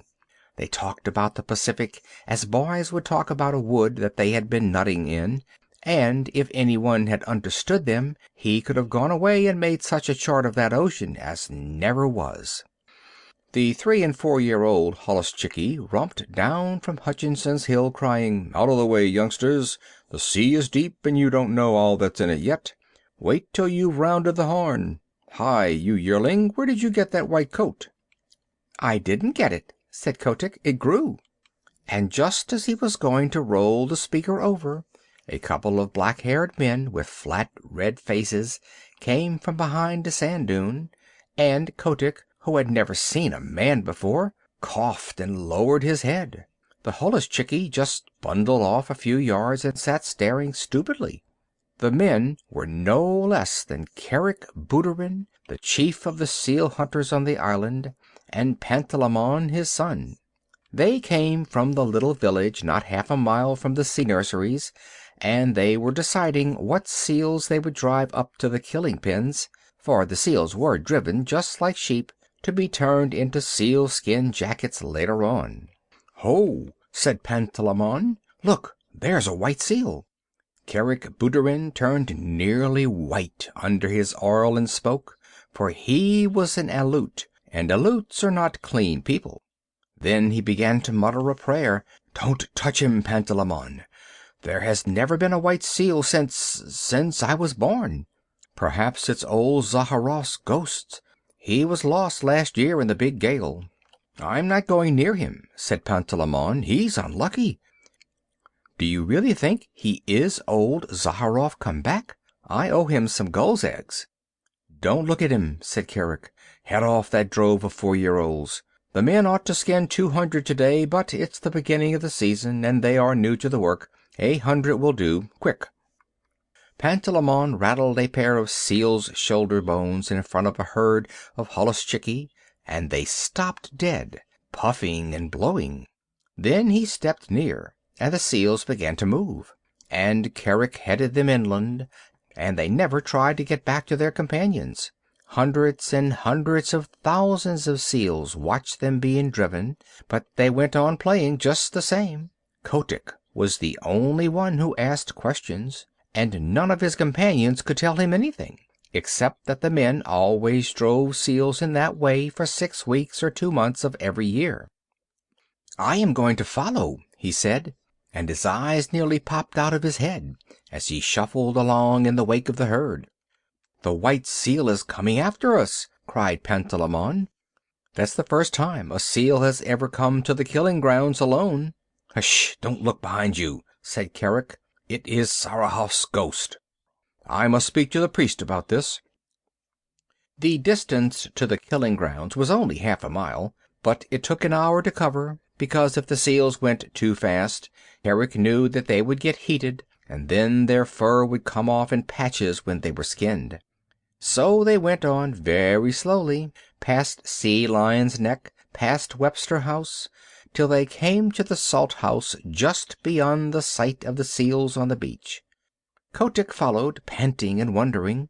He thought that he was at the world's end, but the roar of the sea nurseries behind him sounded as loud as the roar of a train in a tunnel. Then Kerick sat down on the moss and pulled out a heavy pewter watch and let the drove cool off for 30 minutes. And Kotick could hear the fog dew dripping off the brim of his cap. Then 10 or 12 men, each with an iron-bound club 3 or 4 feet long, came up, and Kerick pointed out 1 or 2 of the drove that were bitten by their companions or too hot, and the men kicked those aside with their heavy boots made of the skin of a walrus's throat. And then Kerick said, "Let's go." Then the men clubbed the seals on the head as fast as they could. 10 minutes later, little Kotick did not recognize his friends any more, for their skins were ripped off from the nose to the hind flippers, whipped off and thrown down on the ground in a pile. That was enough for Kotick. He turned and galloped — a seal can gallop very swiftly for a short time — back to the sea, his little new mustache bristling with horror. At Sea Lion's Neck, where the great sea lions sit on the edge of the surf, he flung himself flipper overhead into the cool water and rocked there, gasping miserably. "What's here?" said a sea lion gruffly, for as a rule the sea lions keep themselves to themselves. "Scoocheen, Ocken Scoocheen, I'm lonesome, very lonesome," said Kotick. "They're killing all the holluschickie on all the beaches." The sea lion turned his head inshore. "Nonsense," he said. "Your friends are making as much noise as ever. You must have seen old Kerick polishing off a drove. He's done that for 30 years.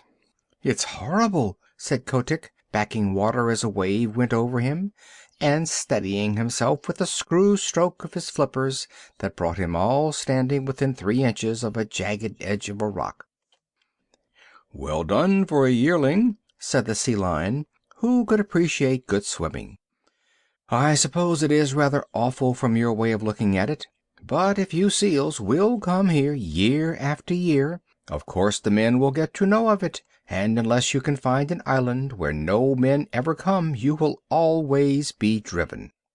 "Isn't there any such island?" asked Kotick. "I've followed the Poultoos, the halibut, for 20 years, and I can't say I've found it yet. But look here, you seem to have a fondness for talking to your betters. Suppose you go to the walrus islet and talk to Seevich. He may know something. Don't flounce off like that. It's a 6-mile swim, and if I were you I should haul out and take a nap first, little one." Kotick thought that was good advice, so he swam round to his own beach, hauled out, and slept for half an hour, twitching all over as seals will. Then he headed straight for Walrus Islet, a little low sheet of rocky island almost due northeast from Novastoshan, all ledges and rock and gulls' nests, where the walrus herded by themselves. He landed close to old Seevich, the big, ugly, bloated, pimpled, fat-necked, long-tusked walrus of the North Pacific, who has no manners except when he is asleep, as he was then, with his hind flippers half in and half out of the surf. "Wake up!" barked Kotick, for the gulls were making a great noise. "Huh? What's that?" said Seevich, and he struck the next walrus a blow with his tusks and waked him up, and the next struck the next, and so on, till they were all awake and staring in every direction but the right one. "Hi, it's me," said Kotick, bobbing in the surf and looking like a little white slug. "Well, may I be skinned?" said Seevich, and they all looked at Kotick as you can fancy a club full of drowsy old gentlemen would look at a little boy. Kotick did not care to hear any more about skinning just then. He had seen enough of it. So he called out, "Isn't there any place for seals to go where men don't ever come?" "Go and find out," said Seevich, shutting his eyes. "Run away. We're busy here." Kotick made his dolphin jump in the air and shouted as loud as he could, "Clam eater! Clam eater!" He knew that Seevich never caught a fish in his life, but always rooted for clams and seaweed, though he pretended to be a very terrible person. Naturally, the chickies and the goovarooskis and the epitacs, the burgomaster gulls and the kittiwakes and the puffins, who were always looking for a chance to be rude, took up the cry, and, so Limmershin told me, for nearly 5 minutes you could not have heard a gun fired on Walrus Islet. All the population was yelling and screaming, "Clam eater! Styreek, old man!" while Seevich rolled from side to side, grunting and coughing. "Now will you tell?" said Kotick, all out of breath. "Go and ask Sea Cow," said Seevich. "If he is living still, he'll be able to tell you." "How shall I know Sea Cow when I meet him?" said Kotick, sheering off. "He's the only thing in the sea uglier than Seevich!" screamed a burgomaster gull, wheeling under Seevich's nose. "Uglier, and with worse manners. Styreek!" Kotick swam back to Novastoshan, leaving the gulls to scream. There he found that no one sympathized with him in his little attempt to discover a quiet place for the seals. They told him that men had always driven the holluschickie, it was part of the day's work, and that if he did not like to see ugly things he should not have gone to the killing grounds. But none of the other seals had seen the killing, and that made the difference between him and his friends. Besides, Kotick was a white seal. "What you must do," said old Sea Catch, after he had heard his son's adventures, "is to grow up and be a big seal like your father, and have a nursery on the beach, and then they will leave you alone.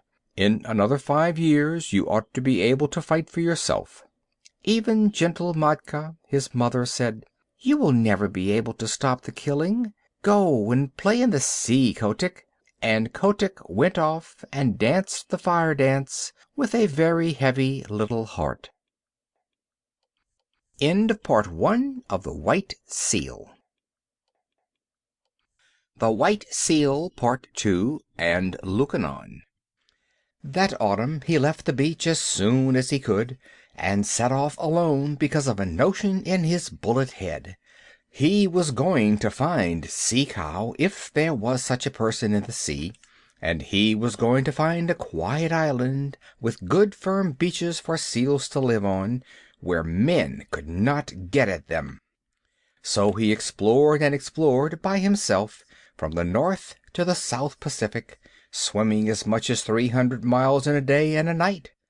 He met with more adventures than can be told, and narrowly escaped being caught by the basking shark and the spotted shark and the hammerhead, and he met all the untrustworthy ruffians that loaf up and down the seas, and the heavy, polite fish, and the scarlet-spotted scallops that are moored in one place for hundreds of years and grow very proud of it. But he never met Sea Cow, and he never found an island that he could fancy. If the beach was good and hard, with a slope behind it for seals to play on, there was always the smoke of a whaler on the horizon, boiling down blubber, and Kotick knew what that meant, or else he could see that seals had once visited the island and been killed off, and Kotick knew that where men had come once, they would come again. He picked up from an old stumpy-tailed albatross, who told him that Kerguelen Island was the very place for peace and quiet, and when Kotick went down there he was all but smashed to pieces against some wicked black cliffs in a heavy sleet storm with lightning and thunder. Yet as he pulled out against the gale he could see that even there had once been a seal nursery, and it was so in all the other islands that he visited. Limmershin gave a long list of them, for he said that Kotick spent 5 seasons exploring, with a 4 months' rest each year at Novastoshan. When the Holluschickie used to make fun of him and his imaginary islands, he went to the Galapagos, a horrid dry place on the equator, where he was nearly baked to death. He went to the Georgia Islands, the Orkneys, Emerald Island, Little Nightingale Island, Gough's Island, Bouvet's Island, the Crossets, and even to a little speck of an island south of the Cape of Good Hope. But everywhere the people of the sea told him the same things. Seals had come to those islands once upon a time, but men had killed them all off. Even when he swam thousands of miles out of the Pacific and got to a place called Cape Corrientes, that was when he was coming back from Gough's Island, he found a few hundred mangy seals on a rock, and they told him that men came there too. That nearly broke his heart, and he headed round the Horn back to his own beaches, and on his way north he hauled out on an island full of green trees, where he found an old seal who was dying, and Kotick caught fish for him and told him all his sorrows. "Now," said Kotick, "I am going back to Novastoshan, and if I am driven to the killing pens with the Holluschickie, I shall not care." The old seal said, "Try once more. I am the last of the lost rookery of Masafuera, and in the days when men killed us by the 100,000, there was a story on the beaches that some day a white seal would come out of the north and lead the seal people to a quiet place. I am old, and I shall never live to see that day, but others will. Try once more." And Kotick curled up his mustache, it was a beauty, and said, "I am the only white seal that has ever been born on the beaches, and I am the only seal, black or white, who ever thought of looking for new islands." This cheered him immensely, and when he came back to Novastoshan that summer, Matka, his mother, begged him to marry and settle down, for he was no longer a Holluschickie, but a full-grown sea-catch, with a curly white mane on his shoulders, as heavy, as big, and as fierce as his father. "Give me another season," he said. "Remember, Mother, it is always the 7th wave that goes farthest up the beach." Curiously enough, there was another seal who thought that she would put off marrying till next year, and Kotick danced the fire dance with her all down Lukannon beach the night before he set off on his last exploration. This time he went westward, because he had fallen on the trail of a great shoal of halibut, and he needed at least 100 pounds of fish a day to keep him in good condition. He chased them till he was tired, and then he curled himself up and went to sleep on the hollows of the groundswell that sets into Copper Island. He knew the coast perfectly well, so about midnight, when he felt himself gently bumped on a weed bed, he said, Tide's running strong tonight." And turning over under water, opened his eyes slowly and stretched. Then he jumped like a cat, for he saw huge things nosing about in the shoal water and browsing on the heavy fringes of the weeds. "By the great combers of Magellan," he said beneath his mustache, "who in the deep sea are these people?" They were like no walrus, sea lion, seal, bear, whale, shark, fish, squid, or scallop that Kotick had ever seen before. They were between 20 and 30 feet long, and they had no hind flippers, but a shovel-like tail that looked as if it had been whittled out of wet leather. Their heads were the most foolish-looking things you ever saw, and they balanced on the ends of their tails in deep water when they weren't grazing, bowing solemnly to each other and waving their front flippers as a fat man waves his arm. "Ahem," said Kotick. "Good sport, gentlemen." The big things answered by bowing and waving their flippers, like the frog footmen. When they began feeding again, Kotick saw that their upper lip was split into 2 pieces that they could twitch apart about a foot and bring together again with a whole bushel of seaweed between the splits. They tucked the stuff into their mouths and chomped solemnly. "Messy style of feeding, that," said Kotick.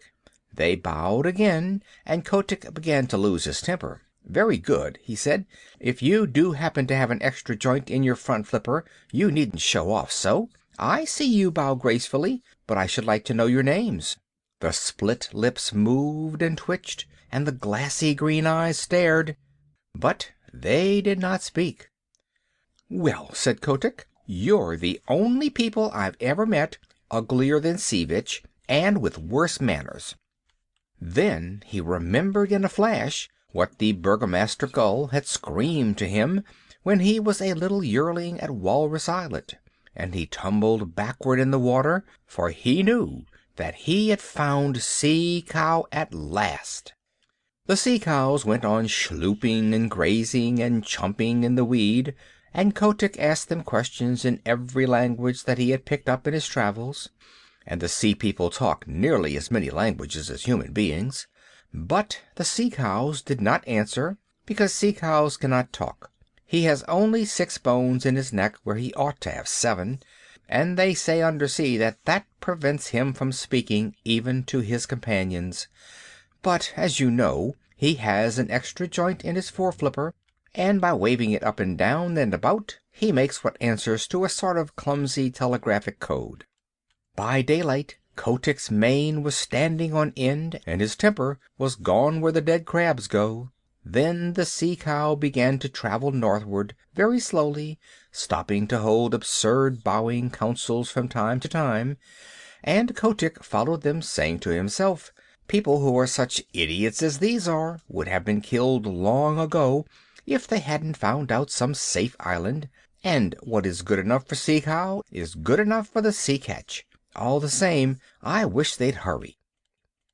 It was weary work for Kotick. The herd never went more than 40 or 50 miles a day, and stopped to feed at night, and kept close to the shore all the time, while Kotick swam round them and over them and under them, but he could not hurry them up 1/2 mile. And as they went farther north, they held a bowing council every few hours, and Kotick nearly bit off his mustache with impatience, till he saw that they were following up a warm current of water, and then he respected them more. One night they sank through the shiny water, sank like stones, and for the first time since he'd known them, began to swim quickly. Kotick followed, and the pace astonished him, for he never dreamed that Sea Cow was anything of a swimmer. They headed for a cliff by the shore, a cliff that ran down into deep water, and plunged into a dark hole at the foot of it, 20 fathoms under the sea. It was a long, long swim, and Kotick badly wanted fresh air before he was out of the dark tunnel they led him through. "My wick!" he said, when he rose gasping and puffing into open water at the farther end. "It was a long dive, but it was worth it." The sea cows had separated and were browsing lazily along the edges of the finest beaches that Kotick had ever seen. There were long stretches of smooth worn rock running for miles, exactly fitted to make seal nurseries, and there were playgrounds of hard sand sloping inland behind them, and there were rollers for seals to dance in, and long grass to roll in, and sand dunes to climb up and down, and, best of all, Kotick knew by the feel of the water, which never deceives a true sea catch, that no men had ever come there. The first thing he did was to assure himself that the fishing was good, and then he swam along the beaches and counted up the delightful low sandy islands half hidden in the beautiful rolling fog. Away to the northward, out to sea, ran a line of bars and shoals and rocks that would never let a ship come within 6 miles of the beach, and between the islands and the mainland was a stretch of deep water that ran up to the perpendicular cliffs, and somewhere below the cliffs was the mouth of the tunnel. "It's Novastoshan over again, but 10 times better," said Kotick. "Sea Cow must be wiser than I thought. Men can't come down the cliffs, even if there were any men, and the shoals to seaward would knock a ship to splinters. If any place in the sea is safe, this is it." He began to think of the seal he had left behind him, and though he was in a hurry to get back to Novastoshan, he thoroughly explored the new country so that he would be able to answer all questions. Then he dived and made sure of the mouth of the tunnel, and raced through to the southward. No one but a sea cow or a seal would have dreamed of there being such a place, and when he looked back at the cliffs even Kotick could hardly believe that he had been under them. He was 6 days going home, though he was not swimming slowly, and when he hauled out just above Sea Lion's neck, the first person he met was the seal who had been waiting for him, and she saw by the look in his eyes that he had found his island at last.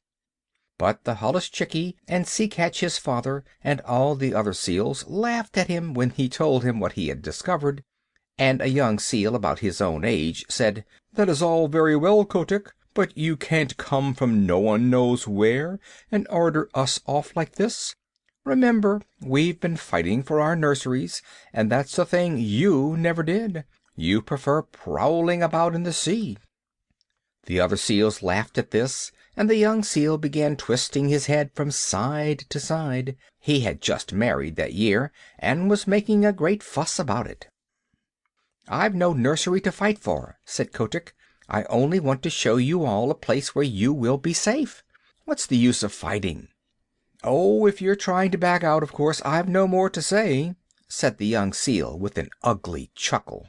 "Will you come with me if I win?" said Kotick, and a green light came into his eye, for he was very angry at having to fight at all. "Very good," said the young seal carelessly. "If you win, I'll come." He had no time to change his mind, for Kotick's head was out and his teeth sunk in the blubber of the young seal's neck. Then he threw himself back on his haunches and hauled his enemy down the beach, shook him and knocked him over.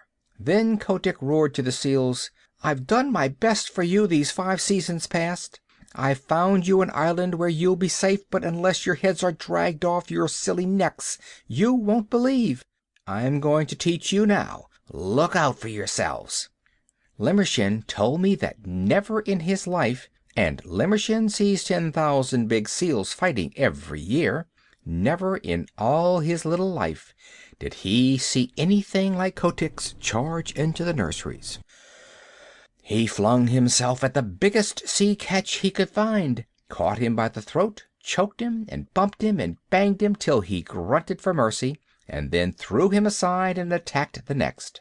You see, Kotick had never fasted for 4 months as the big seals did every year, and his deep-sea swimming trips kept him in perfect condition.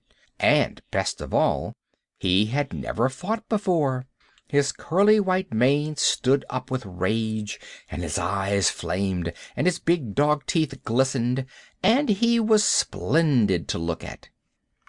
Old Sea Catch, his father, saw him tearing past, hauling the grizzled old seals about as though they had been halibut, and upsetting the young bachelors in all directions, and Sea Catch gave a roar and shouted, "He may be a fool, but he is the best fighter on the beaches. Don't tackle your father, my son, he's with you."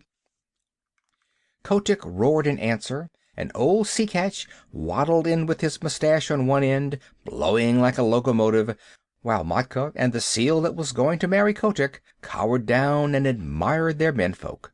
It was a gorgeous fight, for the two fought as long as there was a seal that dared lift up his head, and when there were none, they paraded grandly up and down the beach, side by side, bellowing. At night, just as the northern lights were winking and flashing through the fog, Kotick climbed a bare rock and looked down on the scattered nurseries and the torn and bleeding seals. "Now," he said, "I've taught you your lesson." "My wig!" said old Sea Catch, boosting himself up stiffly, for he was fearfully mauled.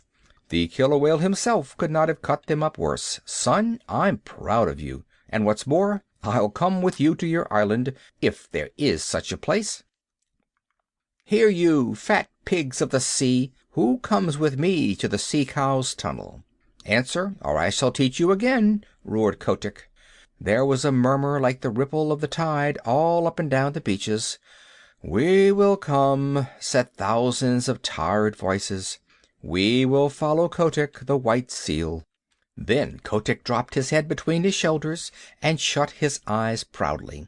He was not a white seal any more, but red from head to tail. All the same, he would have scorned to look at or touch one of his wounds. A week later he and his army, nearly 10,000 holluschickie and old seals, went away north to the Sea Cow's tunnel, Kotick leading them, and the seals that stayed at Novastoshan called them idiots. But next spring, when they all met off the fishing banks of the Pacific, Kotick's seals told such tales of the new beaches beyond Sea Cow's tunnel that more and more seals left Novastoshan. Of course, it was not all done at once, for the seals are not very clever, and they need a long time to turn things over in their minds. But year after year, more seals went away from Novastoshan and Lukannon and the other nurseries, to the quiet sheltered beaches where Kotick sits all the summer through, getting bigger and fatter and stronger each year, while the holluschickie play around him in that sea where no man comes. Lukannon. This is the great deep-sea song that all the St. Paul seals sing when they are heading back to their beaches in the summer. It is a sort of very sad seal national anthem. I met my mates in the morning, and oh, but I am old, where, roaring on the ledges, the summer groundswell rolled. I heard them lift the chorus that drowned the breaker's song, the beaches of Lukannon, 2,000,000 voices strong.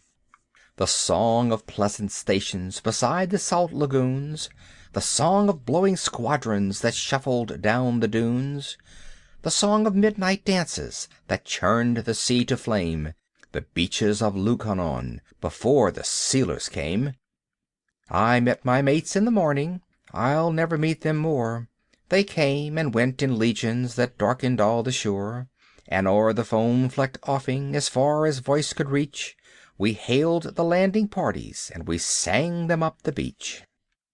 The beaches of Lukannon, the winter wheat so tall, the dripping crinkled lichens and the sea fog drenching all, the platforms of our playground, all shining smooth and worn, the beaches of Lukannon, the home where we were born. I met my mates in the morning, a broken, scattered band. Men shoot us in the water and club us on the land. Men drive us to the salt house like silly sheep and tame, and still we sing Lukannon before the sealers came. Wheel down to southward, O Goovaruska, go, and tell the deep-sea viceroys the story of our woe. Ere, empty as the shark's egg, the tempest flings ashore, the beaches of Lukannon shall know their sons no more. End of Part 2 of The White Seal and Lukannon. Rikki-Tikki-Tavi. At the hole where he went in, Red-Eye called to Wrinkle-Skin, "Hear what little Red-Eye saith? Nag, come up and dance with Death. Eye to eye and head to head, keep the measure, Nag. This shall end when one is dead. At thy pleasure, Nag. Turn for turn and twist for twist. Run and hide thee, Nag. Ha! The hooded Death has missed. Woe betide thee, Nag." This is the story of the great war that Rikki-Tikki-Tavi fought single-handed through the bathrooms of the big bungalow in Segowli Cantonment. Darzee, the tailor bird, helped him, and Chuchundra, the muskrat, who never comes out into the middle of the floor, but always creeps round by the wall, gave him advice, but Rikki-Tikki did the real fighting. He was a mongoose, rather like a little cat in his fur and his tail, but quite like a weasel in his head and his habits. His eyes and the end of his restless nose were pink. He could scratch himself anywhere he pleased with any leg, front or back, that he chose to use. He could fluff up his tail till it looked like a bottle brush, and his war cry, as he scuttled through the long grass, was "Rik-Tikki-Tikki-Tikki-Tick." One day a high summer flood washed him out of the burrow where he lived with his father and mother, and carried him, kicking and clucking, down a roadside ditch. He found a little wisp of grass floating there, and clung to it till he lost his senses. When he revived he was lying in the hot sun on the middle of a garden path, very draggled indeed, and a small boy was saying, "Here's a dead mongoose. Let's have a funeral." "No," said his mother, "let's take him in and dry him. Perhaps he isn't really dead." They took him into the house, and a big man picked him up between his finger and thumb and said he was not dead but half choked. So they wrapped him in cotton wool and warmed him over a little fire, and he opened his eyes and sneezed. "Now," said the big man, he was an Englishman who had just moved into the bungalow, "don't frighten him and we'll see what he'll do." It is the hardest thing in the world to frighten a mongoose, because he is eaten up from nose to tail with curiosity. The motto of all the mongoose family is "Run and find out." And Rikki-Tikki was a true mongoose. He looked at the cotton wool, decided that it was not good to eat, ran all round the table, sat up and put his fur in order, scratched himself, and jumped on the small boy's shoulder. "Don't be frightened, Teddy," said his father. "That's his way of making friends." "Ouch! He's tickling under my chin," said Teddy. Rikki-Tikki looked down between the boy's collar and neck, snuffed at his ear, and climbed down to the floor, where he sat rubbing his nose. "Good gracious!" said Teddy's mother. "And that's a wild creature? I suppose he's so tame because we've been kind to him." "All mongooses are like that," said her husband. "If Teddy doesn't pick him up by the tail, or try to put him in a cage, he'll run in and out of the house all day long. Let's give him something to eat." They gave him a little piece of raw meat. Rikki-Tikki liked it immensely, and when it was finished he went out into the veranda and sat in the sunshine and fluffed up his fur to make it dry to the roots. Then he felt better. "There are more things to find out about this house," he said to himself, "than all my family could find out in all their lives. I shall certainly stay and find out." He spent all that day roaming over the house. He nearly drowned himself in the bathtubs, put his nose into the ink on a writing table, and burned it on the end of the big man's cigar, for he climbed up in the big man's lap to see how writing was done. At nightfall he ran into Teddy's nursery to watch how kerosene lamps were lighted, and when Teddy went to bed Rikki-Tikki climbed up too. But he was a restless companion, because he had to get up and attend to every noise all through the night and find out what made it. Teddy's mother and father came in, the last thing, to look at their boy, and Rikki-Tikki was awake on the pillow. "I don't like that," said Teddy's mother. "He may bite the child." "He'll do no such thing," said the father. "Teddy's safer with that little beast than if he had a bloodhound to watch him. If a snake came into the nursery now—" But Teddy's mother wouldn't think of anything so awful. Early in the morning Rikki-Tikki came to early breakfast in the veranda, riding on Teddy's shoulder, and they gave him banana and some boiled egg. He sat on all their laps, one after the other, because every well-brought-up mongoose always hopes to be a house mongoose some day, and have rooms to run about in. And Rikki-Tikki's mother, she used to live in the general's house at Segowli, had carefully told Rikki what to do if ever he came across white men. Then Rikki-Tikki went out into the garden to see what was to be seen. It was a large garden, only half cultivated, with bushes as big as summer houses of Marshall Neil roses, lime and orange trees, clumps of bamboos, and thickets of high grass. Rikki-Tikki licked his lips. "This is a splendid hunting ground," he said, and his tail grew bottle-brushy at the thought of it, and he scuttled up and down the garden, snuffling here and there, till he heard very sorrowful voices in a thorn bush. It was Darzee, the tailor bird, and his wife.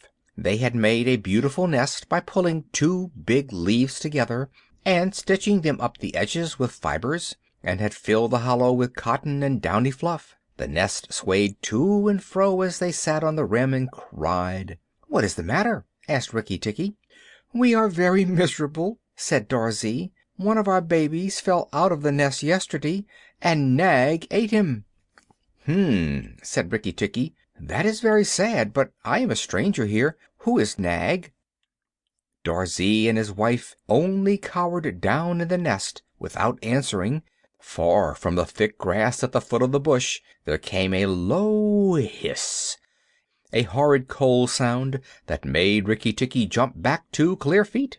Then inch by inch out of the grass rose up the head and spread hood of Nag, the big black cobra, and he was 5 feet long from tongue to tail. When he had lifted 1/3 of himself clear of the ground, he stayed balancing to and fro, exactly as a dandelion tuft balances in the wind. And he looked at Rikki-Tikki with the wicked snake's eyes that never change their expression, whatever the snake may be thinking of. "Who is Nag?" said he. "I am Nag. The great god Brahm put his mark upon all our people. When the first cobra spread his hood to keep the sun off Brahm as he slept. Look and be afraid." He spread out his hood more than ever, and Rikki-Tikki saw the spectacle mark on the back of it that looks exactly like the eye part of a hook and eye fastening. He was afraid for the minute, but it is impossible for a mongoose to stay frightened for any length of time, and though Rikki-Tikki had never met a live cobra before, his mother had fed him on dead ones, and he knew that all a grown mongoose's business in life was to fight and eat snakes. Nag knew that too, and at the bottom of his cold heart he was afraid. "Well," said Rikki-Tikki, and his tail began to fluff up again, "marks or no marks, do you think it is right for you to eat fledglings out of a nest?" Nag was thinking to himself and watching the least little movement in the grass behind Rikki-Tikki. He knew that mongooses in the garden meant death sooner or later for him and his family, but he wanted to get Rikki-Tikki off his guard, so he dropped his head a little and put it on one side. "Let us talk," he said. "You eat eggs. Why should not I eat birds?" "Behind you! Look behind you!" sang Darzee. Rikki-Tikki knew better than to waste time in staring. He jumped up in the air as high as he could go, and just under him whizzed by the head of Nagaina, Nag's wicked wife. She had crept up behind him as he was talking, to make an end of him. He heard her savage hiss as the stroke missed. He came down almost across her back, and if he had been an old mongoose he would have known that then was the time to break her back with one bite. But he was afraid of the terrible lashing return stroke of the cobra. He bit indeed, but he did not bite long enough, and he jumped clear of the whisking tail, leaving Nagaina torn and angry. "Wicked, wicked Darzee!" said Nag, lashing up as high as he could reach toward the nest in the thorn bush. But Darzee had built it out of reach of snakes, and it only swayed to and fro. Rikki-Tikki felt his eyes growing red and hot. When a mongoose's eyes grow red, he is angry.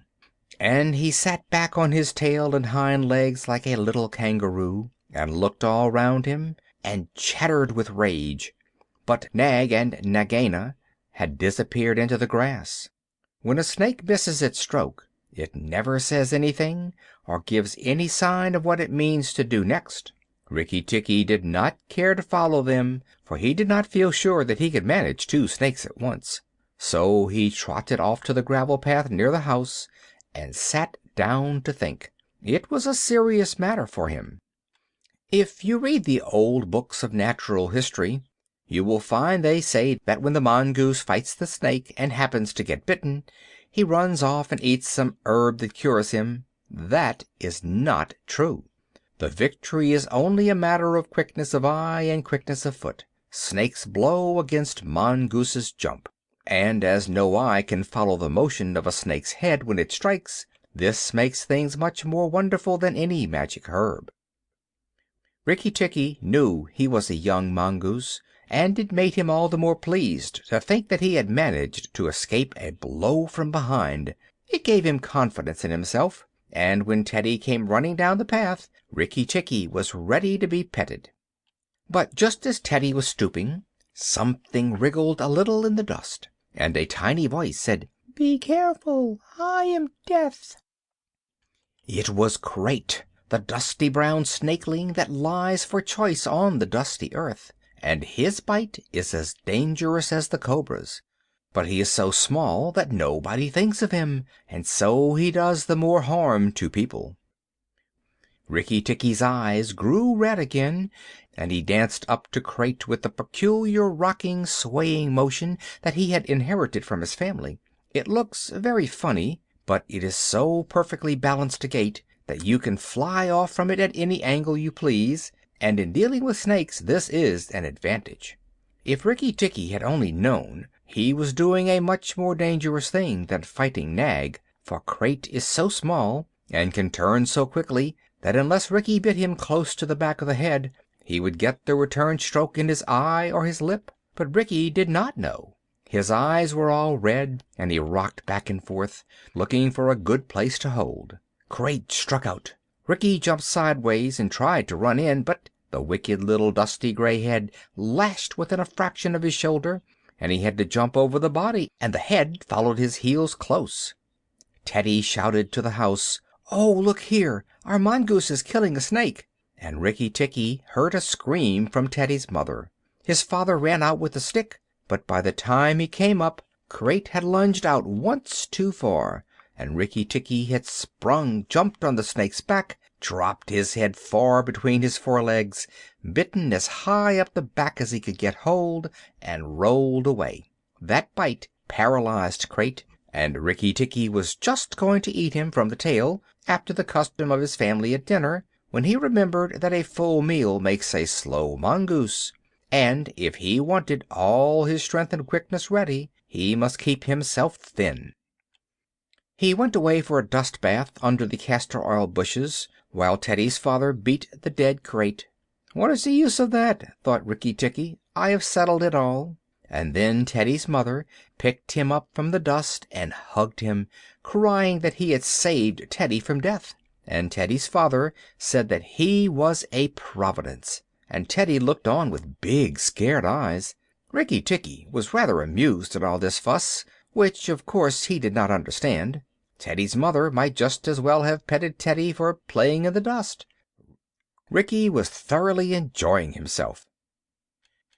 That night at dinner, walking to and fro among the wine glasses on the table, he might have stuffed himself 3 times over with nice things, but he remembered Nag and Nagaina, and though it was very pleasant to be patted and petted by Teddy's mother, and to sit on Teddy's shoulder, his eye would get red from time to time, and he would go off into his long war cry of "Rick-tick-tick-tick-tick."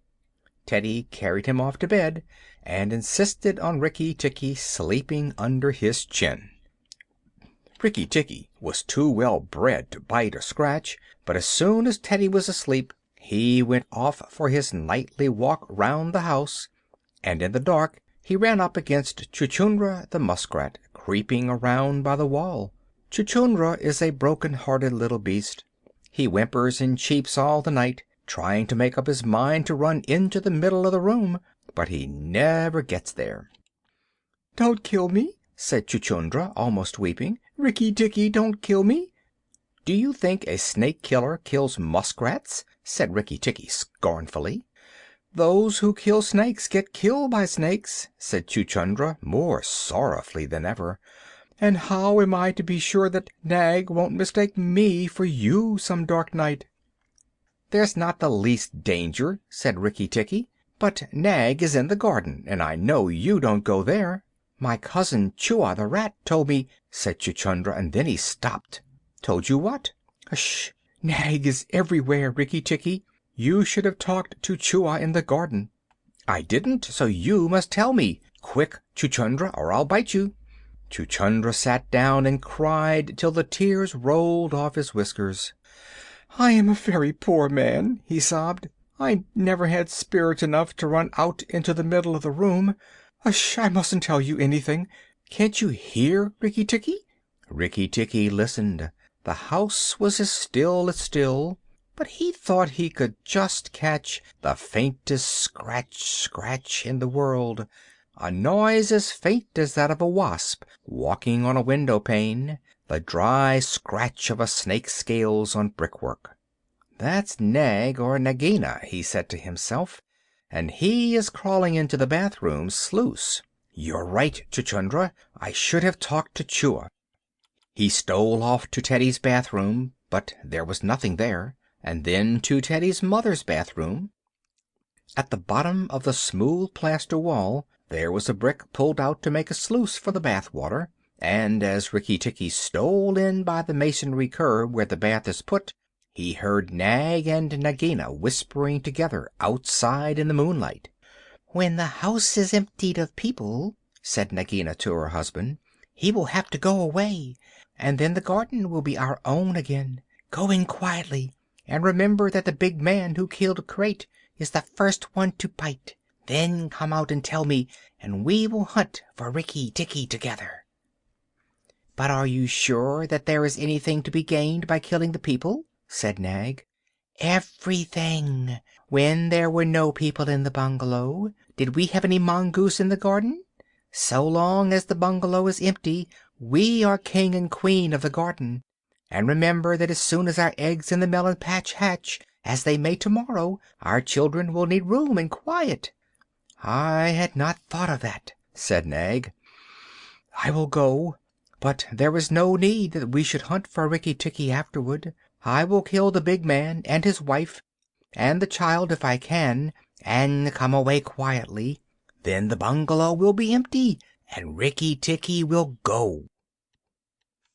Rikki-Tikki tingled all over with rage and hatred at this, and then Nag's head came through the sluice, and his 5 feet of cold body followed it.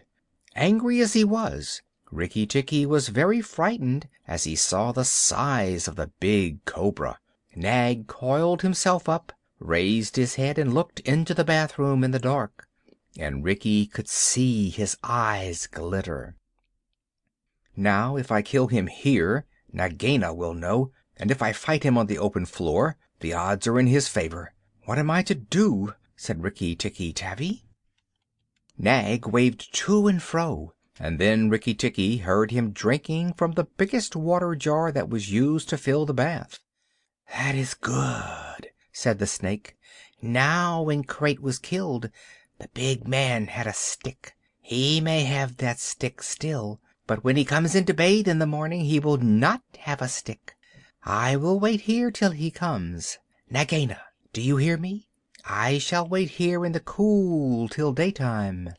There was no answer from outside, so Rikki-Tikki knew Nagaina had gone away. Nag coiled himself down, coil by coil, round the bulge at the bottom of the water jar, and Rikki-Tikki stayed still as death. After an hour he began to move, muscle by muscle, toward the jar.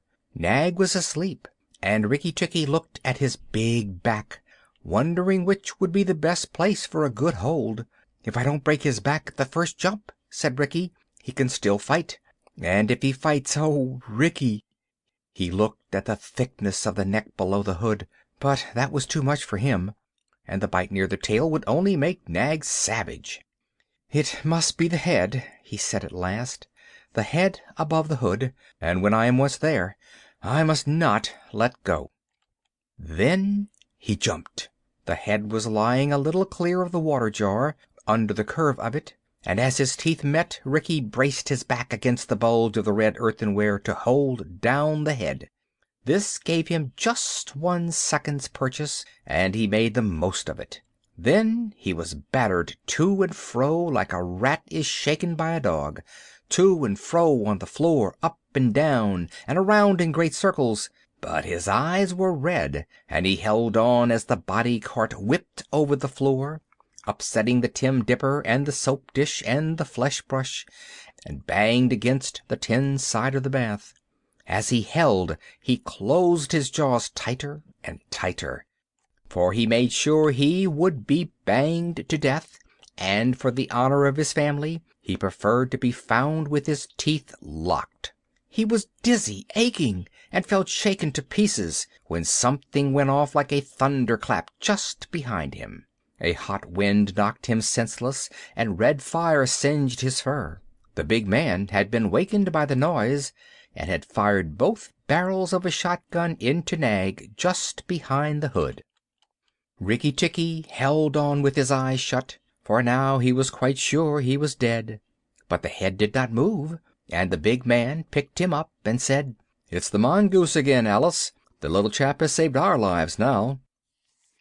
Then Teddy's mother came in with a very white face, and saw what was left of Nag, and Rikki-Tikki dragged himself to Teddy's bedroom, and spent half the rest of the night shaking himself tenderly to find out whether he really was broken into 40 pieces, as he fancied.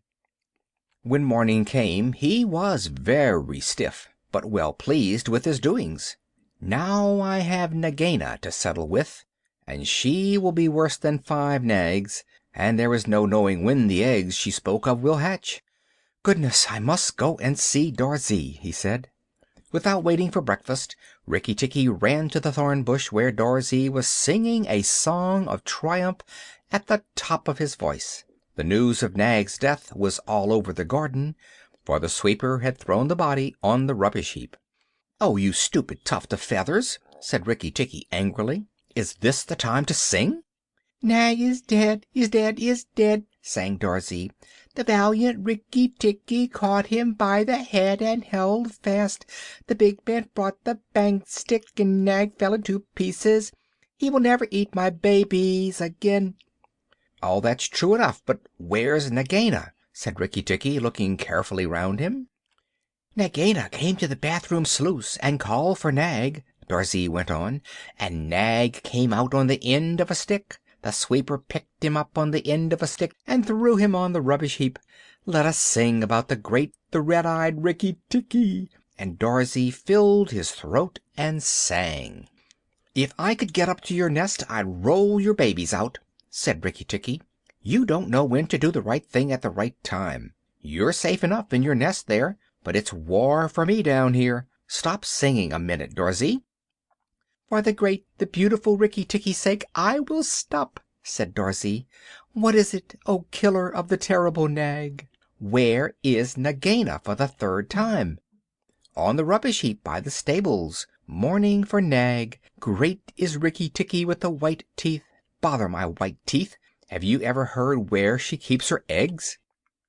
"In the melon bed, on the end nearest the wall, where the sun strikes nearly all day. She hid them there weeks ago." "And you never thought it worth while to tell me? The end nearest the wall, you said. Rikki-Tikki, you are not going to eat her eggs." "Not eat, exactly, no. Darzee, if you have a grain of sense, you will fly off to the stables and pretend that your wing is broken, and let Nagaina chase you away to this bush. I must get to the melon bed, and if I went there now, she'd see me. Darzee was a feather-brained little fellow who could never hold more than one idea at a time in his head, and just because he knew that Nagaina's children were born in eggs like his own, he didn't think at first that it was fair to kill them.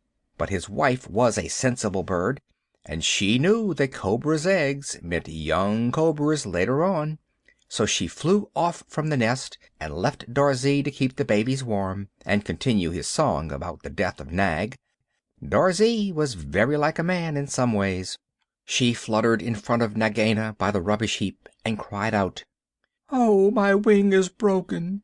The boy in the house threw a stone at me and broke it." Then she fluttered more desperately than ever. Nagaina lifted up her head and hissed, "You warned Rikki-Tikki when I would have killed him. Indeed and truly, you've chosen a bad place to be lame in." And she moved toward Darzee's wife, slipping along over the dust. "The boy broke it with the stone," shrieked Darzee's wife. "Well, it may be some consolation to you when you're dead to know that I shall settle accounts with the boy. My husband lies on the rubbish heap this morning, but before the night the boy in the house will lie very still. What is the use of running away? I am sure to catch you. Little fool, look at me." Darzee's wife knew better than to do that, for a bird who looks at a snake's eyes gets so frightened that she cannot move. Darzee's wife fluttered on, piping sorrowfully and never leaving the ground, and Nagaina quickened her pace. Rikki-Tikki heard them going up the path from the stables, and he raced for the end of the melon patch near the wall. There, in the warm litter above the melons, very cunningly hidden, he found 25 eggs, about the size of a bantam's eggs, but with whitish skin instead of shell. "I was not a day too soon," he said, for he could see the baby cobras curled up inside the skin, and he knew that the minute they were hatched they could each kill a man or a mongoose. He bit off the tops of the eggs as fast as he could, taking care to crush the young cobras, and turned over the litter from time to time to see whether he had missed any. At last there were only 3 eggs left, and Rikki-Tikki began to chuckle to himself when he heard Darzee's wife screaming, "Rikki-Tikki, I led Nagaina toward the house, and she has gone into the veranda, and oh, come quickly! She means killing." Rikki-Tikki smashed 2 eggs and tumbled backwards down the melon bed with the 3rd egg in his mouth, and scuttled to the veranda as hard as he could put foot to the ground. Teddy and his mother and father were there at early breakfast, but Rikki-Tikki saw that they were not eating anything. They sat stone still, and their faces were white. Nagaina was coiled up on the matting by Teddy's chair, within easy striking distance of Teddy's bare leg, and she was swaying to and fro, singing a song of triumph. "Son of the big man that killed Nag," she hissed, "stay still. I am not ready yet. Wait a little.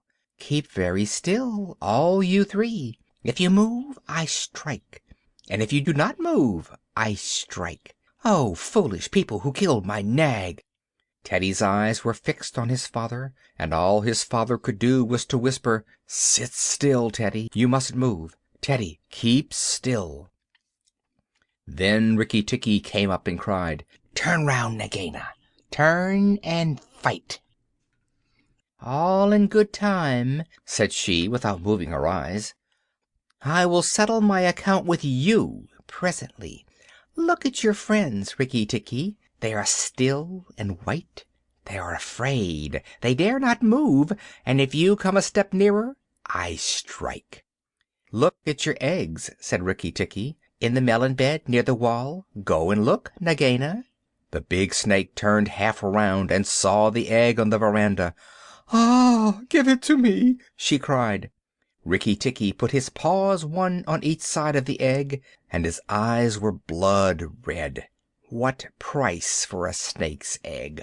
For a young cobra? For a young king cobra? For the last, the very last of the brood? The ants are eating all the others down by the melon bed. Nagaina spun clear round, forgetting everything for the sake of the one egg.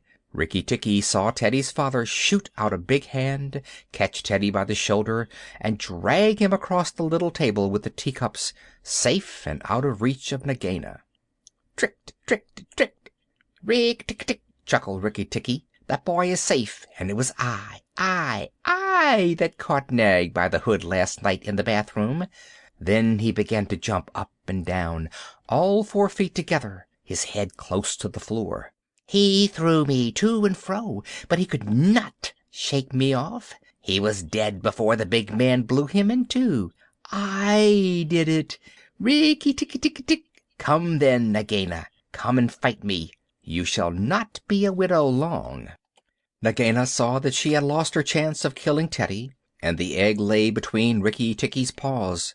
"Give me the egg, Rikki-Tikki, and give me the last of my eggs, and I will go away and never come back," she said, lowering her hood. "Yes, you will go away, and you will never come back, for you will go to the rubbish heap with Nag. Fight, widow! The big man has gone for his gun. Fight!" Rikki-Tikki was bounding all round Nagaina, keeping just out of reach of her stroke, his little eyes like hot coals. Nagaina gathered herself together and flung out at him. Rikki-Tikki jumped up and backward. Again and again and again she struck, and each time her head came with a whack on the matting of the veranda, and she gathered herself together like a watch spring. Then Rikki-Tikki danced in a circle to get behind her, and Nagaina spun round to keep her head to his head, so that the rustle of her tail on the matting sounded like dry leaves blown along by the wind. He had forgotten the egg. It still lay on the veranda, and Nagaina came nearer and nearer to it, till at last, while Rikki-Tikki was drawing breath, she caught it in her mouth, turned to the veranda steps, and flew like an arrow down the path, with Rikki-Tikki behind her. When the cobra runs for her life, she goes like a whiplash flicked across a horse's neck. Rikki-Tikki knew that he must catch her, or all the trouble would begin again. She headed straight for the long grass by the thorn bush, and as he was running, Rikki-Tikki heard Darzee still singing his foolish little song of triumph. But Darzee's wife was wiser. She flew off her nest as Nagaina came along, and flapped her wings about Nagaina's head. If Darzee had helped, they might have turned her, but Nagaina only lowered her hood and went on. Still, the instant's delay brought Rikki-Tikki up to her, and as she plunged into the rat hole where she and Nag used to live, his little white teeth were clenched on her tail, and he went down with her. And very few mongooses, however wise and old they may be, care to follow a cobra into its hole. It was dark in the hole, and Rikki-Tikki never knew when it might open out and give Nagaina room to turn and strike at him. He held on savagely, and stuck out his feet to act as brakes on the dark slope of the hot, moist earth. Then the grass by the mouth of the hole stopped waving, and Darzee said, "It is all over with Rikki-Tikki. We must sing his death song. Valiant Rikki-Tikki is dead, for Nagaina will surely kill him underground."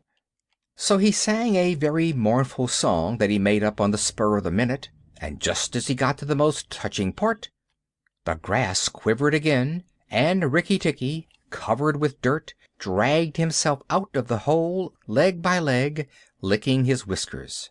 Darzee stopped with a little shout. Rikki-Tikki shook some of the dust out of his fur and sneezed. "It is all over," he said. "The widow will never come out again." And the red ants that lived between the grass stems heard him, and began to troop down one after another to see if he had spoken the truth. Rikki-Tikki curled himself up in the grass and slept where he was. Slept and slept till it was late in the afternoon, for he had done a hard day's work. "Now," he said when he awoke, "I will go back to the house.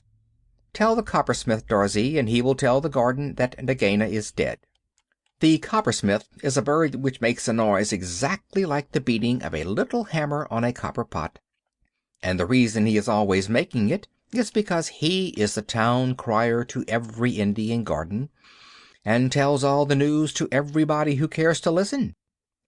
As Rikki-Tikki went up the path, he heard his "attention" notes like a tiny dinner gong, and then the steady ding dong tuck. Nag is dead, dong. Nagaina is dead, ding dong tuck. That set all the birds in the garden singing, and the frogs croaking, for Nag and Nagaina used to eat frogs as well as little birds. When Rikki got to the house, Teddy and Teddy's mother, she looked very white still, for she had been fainting, and Teddy's father came out and almost cried over him, and that night he ate all that was given him till he could eat no more, and went to bed on Teddy's shoulder, where Teddy's mother saw him when she came to look late at night. "He saved our lives and Teddy's life," she said to her husband. "Just think, he saved all our lives." Rikki-Tikki woke up with a jump, for the mongooses are light sleepers. "Oh, it's you," said he. "What are you bothering for? All the cobras are dead, and if they weren't, I'm here." Rikki-Tikki had a right to be proud of himself, but he did not grow too proud, and he kept that garden as a mongoose should keep it, with tooth and jump and spring and bite, till never a cobra dared show its head inside the walls. Darzee's Chant, sung in honor of Rikki-Tikki-Tavi. Singer and tailor am I, doubled the joys that I know, proud of my lilt to the sky, proud of the house that I sew. Over and under, so weave I my music, so weave I the house that I sew. Sing to your fledglings again, mother, oh lift up your head, evil that plagued us is slain, death in the garden lies dead. Terror that hid in the roses is impotent, flung on the dunghill and dead. Who has delivered us? Who? Tell me his nest and his name. Rikki the valiant, the true, Tikki with eyeballs of flame. Rikki-Tikki-Tikki, the ivory-fanged, the hunter with eyeballs of flame. Give him the thanks of the birds, bowing with tail feathers spread. Praise him with nightingale words. Nay, I will praise him instead. Here I will sing you the praise of the bottle-tailed Rikki with eyeballs of red. Here Rikki-Tikki interrupted, and the rest of the song is lost. End of Rikki-Tikki-Tavi and Darzee's Chant. Toomai of the Elephants. I will remember what I was. I am sick of rope and chain. I will remember my old strength and all my forest affairs. I will not sell my back to man for a bundle of sugar cane. I will go out to my own kind and the wood folk in their lairs. I will go out until the day, until the morning break, out to the wind's untainted kiss, the water's clean caress. I will forget my ankle ring and snap my picket stake. I will revisit my lost loves and playmates masterless. Kala Nag, which means black snake, had served the Indian government in every way that an elephant could serve it for 47 years, and he was fully 20 years old when he was caught. That makes him nearly 70, a ripe age for an elephant. He remembered pushing, with a big leather pad on his forehead, at a gun stuck in deep mud, and that was before the Afghan War of 1842, and he had not then come to his full strength. His mother, Radha Pyari, Radha the Darling, who had been caught in the same drive with Kala Nag, told him, before his little milk tusks had dropped out, that elephants who were afraid always got hurt. Kala Nag knew that that advice was good. For the first time that he saw a star shell burst, he backed screaming into a stand of piled rifles, and the bayonets pricked him in all his softest places. So before he was 25 he gave up being afraid, and so he was the best loved and the best looked after elephant in the service of the government of India. He had carried tents, 1,200 pounds weight of tents, on the march in Upper India. He had been hoisted into a ship at the end of a steam crane and taken for days across the water, and made to carry a mortar on his back in a strange and rocky country very far from India, and had seen the Emperor Theodore lying dead in Magdala, and had come back again in the steamer entitled, as the soldier said, to the Abyssinian war medal. He had seen his fellow elephants die of cold and epilepsy and starvation and sunstroke up at a place called Ali Mushtid 10 years later, and afterward he had been sent down thousands of miles south to haul and pile big balks of teak in the timber yards at Moulmein.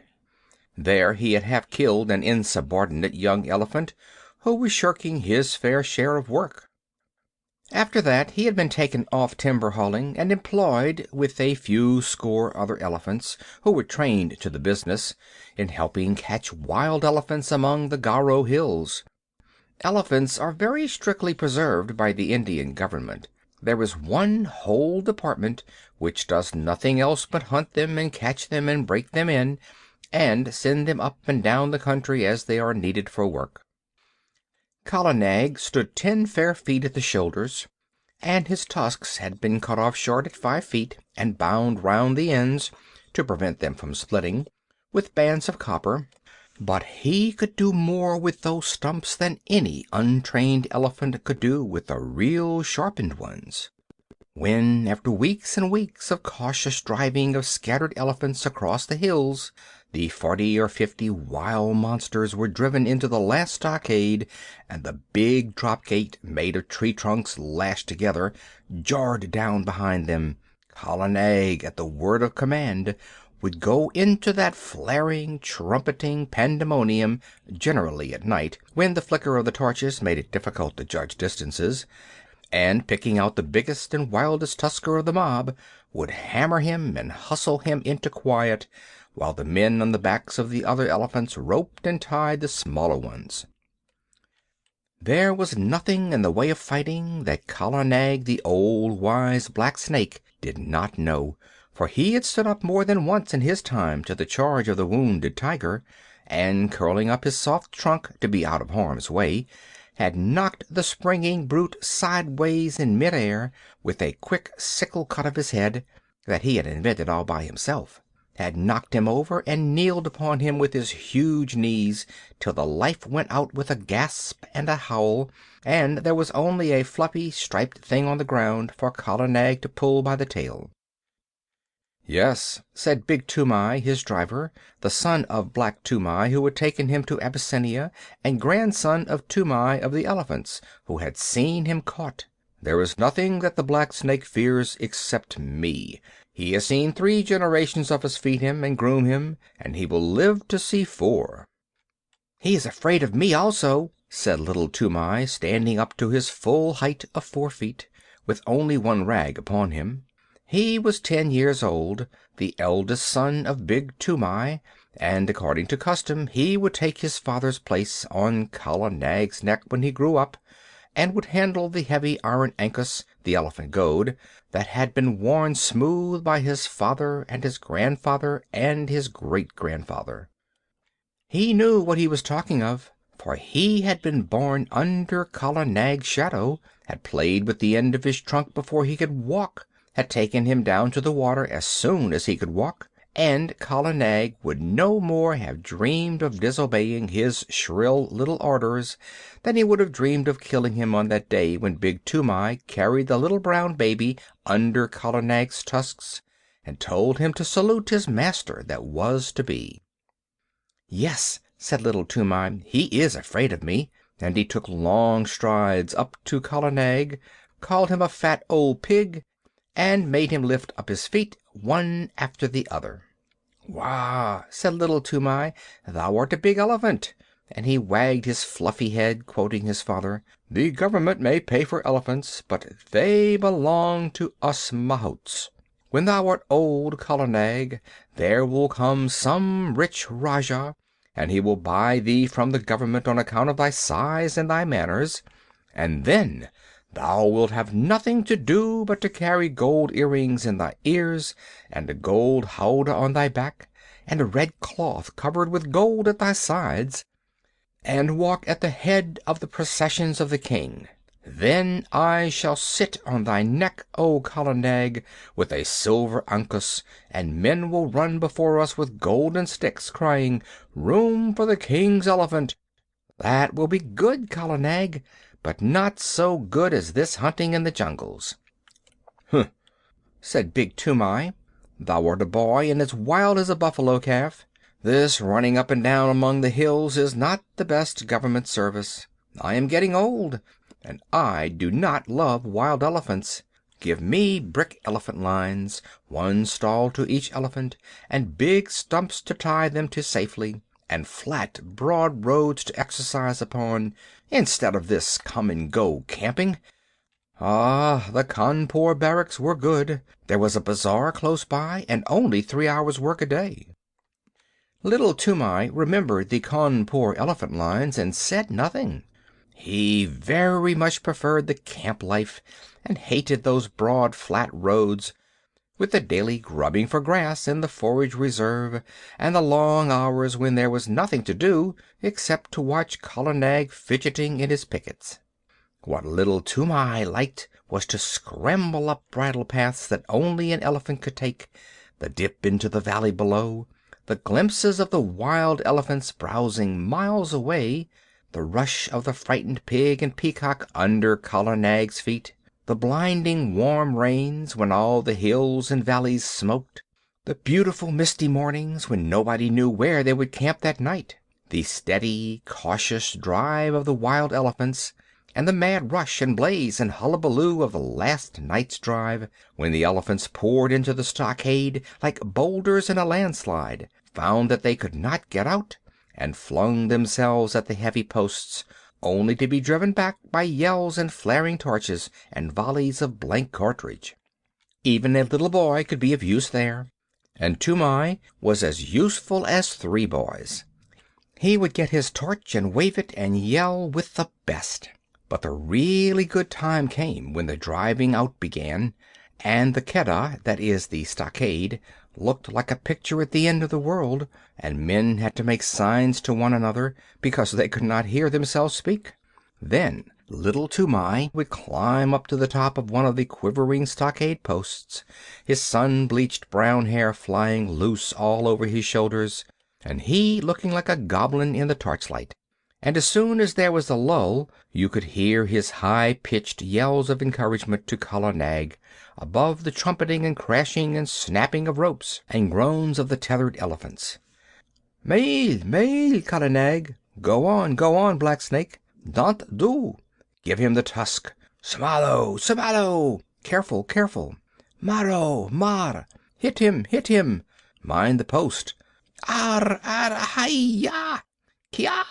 he would shout, and the big fight between Kala Nag and the wild elephant would sway to and fro across the keddah, and the old elephant catchers would wipe the sweat out of their eyes and find time to nod to little Toomai, wriggling with joy on the top of the posts. He did more than wriggle. One night he slid down from the post and slipped in between the elephants and threw up the loose end of a rope which had dropped to a driver who was trying to get a purchase on the leg of a kicking young calf. Calves always give more trouble than full-grown animals. Kala Nag saw him, caught him up in his trunk, and handed him up to Big Toomai, who slapped him then and there and put him back on the post. Next morning he gave him a scolding and said, "Are not good brick elephant lines and a little tent carrying enough, that thou must needs go elephant catching on thy own account, little worthless? Now, those foolish hunters, whose pay is less than my pay, have spoken to Petersen Sahib of the matter." Little Toomai was frightened. He did not know much of the white men, but Petersen Sahib was the greatest white man in the world to him. He was the head of all the keddah operations, the man who caught all the elephants for the government of India, who knew more about the ways of elephants than any living man. "What will happen?" said little Toomai. "Happen? The worst that can happen. Petersen Sahib is a madman. Else why should he go hunting these wild devils? He may even require thee to be an elephant catcher, to sleep anywhere in these fever-filled jungles, and at last to be trampled to death in the keddah. It is well that this nonsense ends safely. Next week the catching is over, and we of the plains are sent back to our stations." Then we will march on smooth roads and forget all this hunting. But, son, I am angry that thou shouldst meddle in the business that belongs to these dirty Assamese jungle folk. Kala Nag will obey none but me, so I must go with him into the Keddah. But he is only a fighting elephant, and he does not help to rope them. So I sit at my ease, as befits a mahout. Not a mere hunter, a mahout, I say, and a man who gets a pension at the end of his service. Is the family of Toomai of the elephants to be trodden underfoot in the dirt of a Keddah? Bad one, wicked one, worthless son! Go and wash Kala Nag and attend to his ears, and see that there are no thorns in his feet, or else Petersen Sahib will surely catch thee and make thee a wild hunter, a follower of elephant's foot tracks, a jungle bear. Bah! Shame! Go!" Little Toomai went off without saying a word, but he told Kala Nag all his grievances while he was examining his feet. "No matter," said Little Toomai, turning up the fringe of Kala Nag's huge right ear. "They have said my name to Petersen Sahib, and perhaps, who knows? Hi! That is a big thorn that I have pulled out." The next few days were spent in getting the elephants together, in walking the newly caught elephants up and down between a couple of tame ones to prevent them giving too much trouble on their downward march to the plains, and in taking stock of the blankets and ropes and things that had been worn out or lost in the forest. Petersen Sahib came in on his clever she-elephant Pudmini. He had been paying off other camps among the hills, for the season was coming to an end, and there was a native clerk sitting at a table under a tree to pay the drivers their wages. As each man was paid, he went back to his elephant and joined the line that stood ready to start. The catchers and hunters and beaters, the men of the regular Keddah, who stayed in the jungle year in and year out, sat on the backs of the elephants that belonged to Petersen Sahib's permanent force, or leaned against trees with their guns across their arms, and made fun of the drivers who were going away, and laughed when the newly caught elephants broke the line and ran about. Big Toomai went up to the clerk with Little Toomai behind him, and Machua Appa, the head tracker, said in an undertone to a friend of his, "There goes one piece of good elephant stuff at least. 'Tis a pity to send that young jungle cock to molt in the plains." Now Petersen Sahib had ears all over him, as a man must have who listens to the most silent of all living things, the wild elephant. He turned where he was lying all along on Pudmini's back and said, "What is that? I did not know of a man among the plains drivers who had wit enough to rope even a dead elephant." "This is not a man, but a boy. He went into the Keddah at the last drive, and threw Barmao there the rope, when we were trying to get that young calf with the blotch on his shoulder away from his mother." Machua Appa pointed at Little Toomai, and Petersen Sahib looked, and Little Toomai bowed to the earth. "He threw a rope? He is smaller than a picket pin. Little one, what is thy name?" said Petersen Sahib. Little Toomai was too frightened to speak, but Kala Nag was behind him, and Toomai made a sign with his hand, and the elephant caught him up in his trunk and held him level with Pudmini's forehead in front of the great Petersen Sahib. Then Little Toomai covered his face with his hands, for he was only a child, and except where elephants were concerned, he was just as bashful as a child could be. "Oh ho!" said Petersen Sahib, smiling underneath his mustache. "And why didst thou teach thy elephant that trick? Was it to help thee steal green corn from the roofs of the houses when the ears are put out to dry?"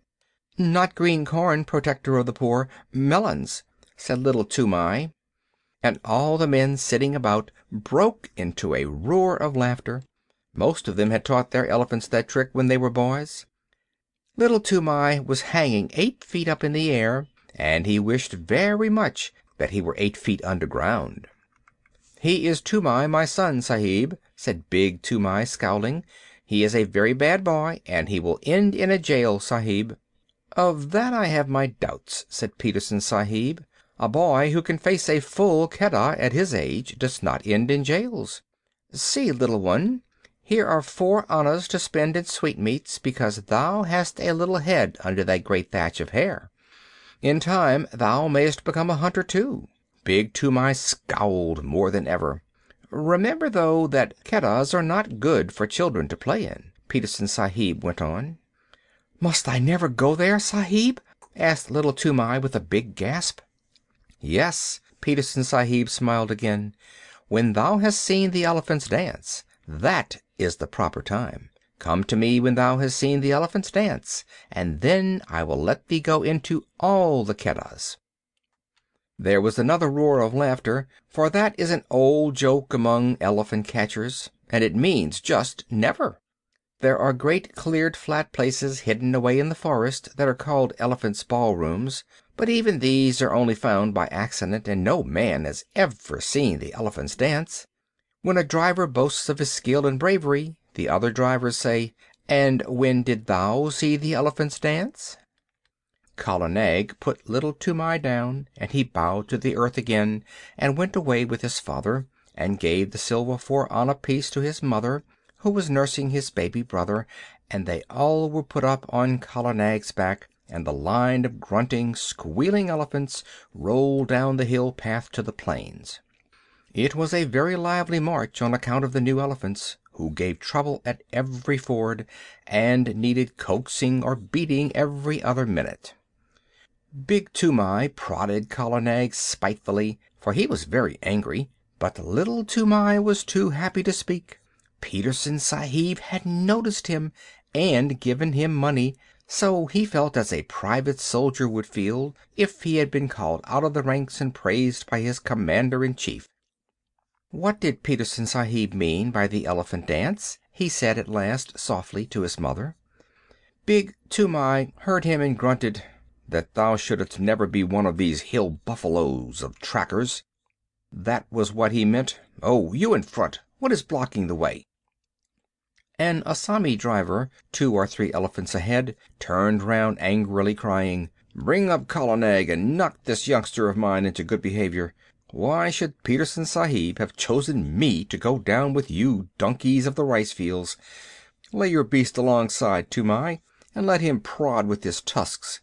By all the gods of the hills, these new elephants are possessed, or else they can smell their companions in the jungle." Kala Nag hit the new elephant in the ribs and knocked the wind out of him, as Big Toomai said, "We have swept the hills of wild elephants at the last catch. It is only your carelessness in driving. Must I keep order along the whole line?" "Hear him," said the other driver. "We have swept the hills. Ho, ho, ho. You are very wise, you plains people. Anyone but a mudhead who never saw the jungle would know that the drives are ended for the season. Therefore all the wild elephants tonight will... But why should I waste my wisdom on a river turtle?" "What will they do?" Little Toomai called out. "Oh, little one, art thou there? Well, I will tell thee, for thou hast a cool head. They will dance, and it behooves thy father, who has swept all the hills of all the elephants, to double chain his pickets tonight." "What talk is this?" said Big Toomai. "For 40 years, father and son, we have tended elephants, and we have never heard such moonshine about dances." "Yes, but a plainsman who lives in a hut knows only the 4 walls of his hut. Well, leave thy elephants unshackled tonight, and see what comes. As for their dancing, I have seen the place where... Baribab! How many windings has the Dahang River! Here is another ford, and we must swim the calves. Stop still, you behind there!" And in this way, talking and wrangling and splashing through the rivers, they made their first march to a sort of receiving camp for the new elephants, but they lost their tempers long before they got there. Then the elephants were chained by their hind legs to their big stumps of pickets, and extra ropes were fitted to the new elephants, and the fodder was piled before them, and the hill drivers went back to Peterson Sahib through the afternoon light, telling the plains drivers to be extra careful that night, and laughing when the plain drivers asked the reason. Little Toomai attended to Kala Nag's supper, and as evening fell, wandered through the camp unspeakably happy, in search of a tom-tom. When an Indian child's heart is full, He does not run about and make noise in an irregular fashion. He sits down to a sort of revel all by himself, and little Toomai had been spoken to by Peterson Sahib. If he had not found what he wanted, I believe he would have been ill. But the sweetmeat seller in the camp lent him a little tom-tom, a drum beaten with the flat of the hand, and he sat down cross-legged before Kala Nag as the stars began to come out, the tom-tom in his lap, and he thumped and he thumped and he thumped, and the more he thought of the great honor that had been done to him, the more he thumped, all alone among the elephant fodder. There was no tune and no words, but the thumping made him happy. The new elephants strained at their ropes and squealed and trumpeted from time to time, and he could hear his mother in the camp hut putting his small brother to sleep with an old, old song about the great god Shiv, who once told all the animals what they should eat. It is a very soothing lullaby, and the first verse says: Shiv, who poured the harvest and made the winds to blow, sitting at the doorways of a day of long ago, gave to each his portion, food and toil and fate, from the king upon the guddee to the beggar at the gate. All things made he, Shiva the preserver. Mahedo, Mahedo, he made all. Thorn for the camel, fodder for the kine, and mother's heart for a sleepy head, O little son of mine. Little Toomai came in with a joyous thunk-a-thunk at the end of each verse, till he felt sleepy and stretched himself on the fodder at Kala Nag's side. At last the elephants began to lie down one after another, as is their custom, till only Kala Nag at the right of the line was left standing up, and he rocked slowly from side to side, his ears put forward to listen to the night wind as it blew very slowly across the hills. The air was full of all the night noises that, taken together, make one big silence. The click of one bamboo stem against the other, the rustle of something alive in the undergrowth, the scratch and squawk of a half-waked bird (birds are awake in the night much more often than we imagine), and the fall of water ever so far away. Little Toomai slept for some time, and when he waked it was brilliant moonlight, and Kala Nag was still standing up with his ears cocked. Little Toomai turned, rustling in the fodder, and watched the curve of his big back against half the stars in heaven, and while he watched he heard, so far away that it sounded no more than a pinhole of noise pricked through the stillness, the hoot-toot of a wild elephant. All the elephants in the lines jumped up as if they had been shot, and their grunts at last waked the sleeping mahouts, and they came out and drove in the picket pegs with big mallets, and tightened this rope and knotted that, till all was quiet. One new elephant had nearly grubbed up his picket, and Big Toomai took off Kala Nag's leg chain and shackled that elephant 4 foot to hind foot, but slipped a loop of grass string round Kala Nag's leg, and told him to remember that he was tied fast. He knew that he and his father and his grandfather had done the very same thing hundreds of times before. Kala Nag did not answer to the order by gurgling as he usually did. He stood still, looking out across the moonlight, his head a little raised, and his ears spread like fans up to the great folds of the Garo hills. "Tend to him if he grows restless in the night," said Big Toomai to Little Toomai, and he went into the hut and slept. Little Toomai was just going to sleep too, when he heard the courier string snap with a little tang, and Kala Nag rolled out of his pickets as slowly and as silently as a cloud rolls out of the mouth of a valley. Little Toomai pattered after him barefooted down the road in the moonlight, calling under his breath, "Kala Nag, Kala Nag, take me with you, O Kala Nag." The elephant turned without a sound, took 3 strides back to the boy in the moonlight, put down his trunk, swung him up to his neck, and almost before Little Toomai had settled his knees, slipped into the forest. There was one blast of furious trumpeting from the lines, and then the silence shut down on everything, and Kala Nag began to move. Sometimes a tuft of high grass washed along his sides as a wave crashes along the sides of a ship, and sometimes a cluster of wild pepper vines would scrape along his back, or a bamboo would creak where his shoulder touched it. But between those times he moved absolutely without any sound, drifting through the thick Garo forest as though it had been smoke. He was going uphill, but though little Toomai watched the stars in the rifts of the trees, he could not tell in what direction. Then Kala Nag reached the crest of the ascent and stopped for a minute, and little Toomai could see the tops of the trees lying all speckled and furry under the moonlight for miles and miles, and the blue-white mist over the river in the hollow. Toomai leaned forward and looked, and he felt that the forest was awake below him, awake and alive and crowded. A big brown fruit-eating bat brushed past his ear, a porcupine's quills rattled in the thicket, and in the darkness between the tree stems he heard a hog-bear digging hard in the moist, warm earth and snuffling as it digged. Then the branches closed over his head again, and Kala Nag began to move down into the valley, not quietly this time, but as a runaway gun goes down a steep bank in one rush. The huge limbs moved as steadily as pistons, 8 feet to each stride, and the wrinkled skin of the elbow points rustled. The undergrowth on either side of him ripped with a noise like torn canvas, and the saplings that he heaved away right and left with his shoulders sprang back again and banged him on the flank, and great trails of creepers, all matted together, hung from his tusks as he threw his head from side to side and plowed out his pathway. Then little Toomai laid himself down close to the great neck, lest a swinging bough should sweep him to the ground, and he wished that he were back in the lines again.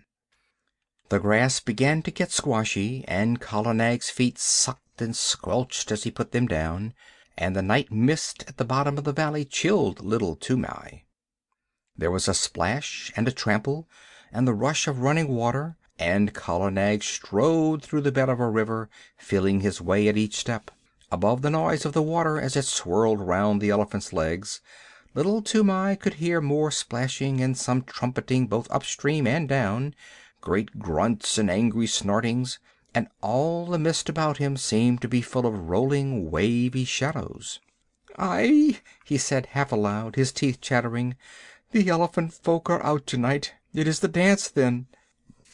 Kala Nag swashed out of the water, blew his trunk clear, and began another climb.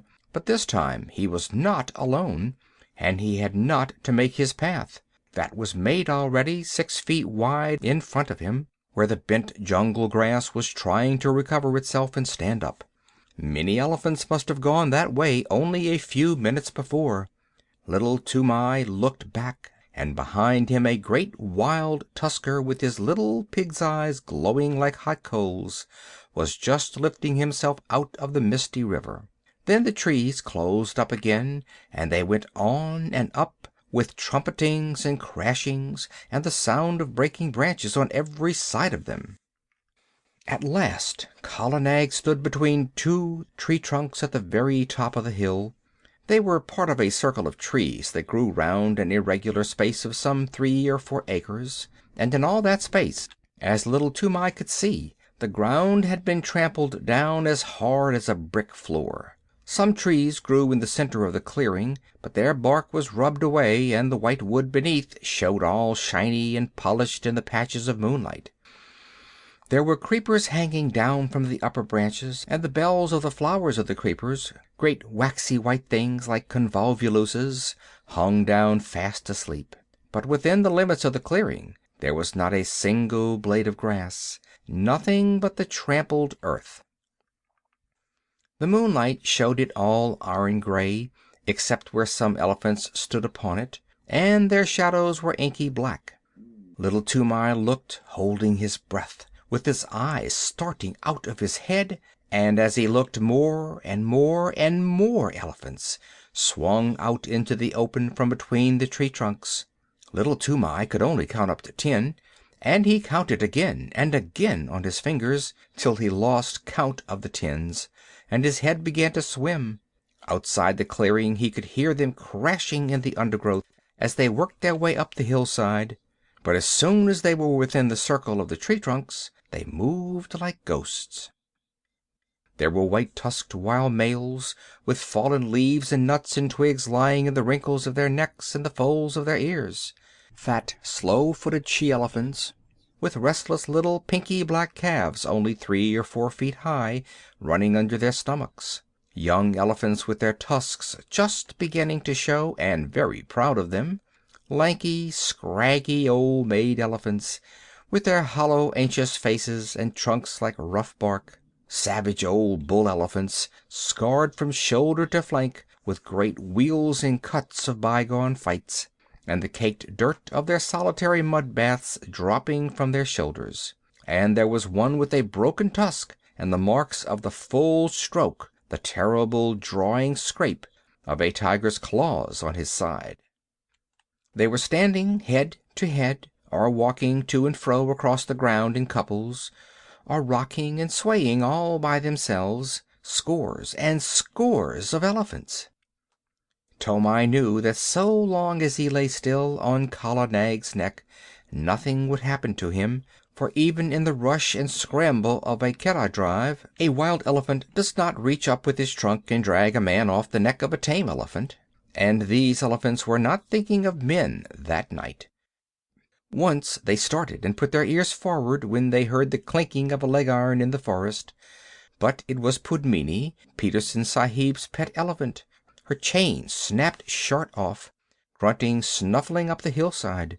She must have broken her pickets and come straight from Peterson Sahib's camp, and little Toomai saw another elephant, one that he did not know, with deep rope galls on his back and breast. He, too, must have run away from some camp in the hills about.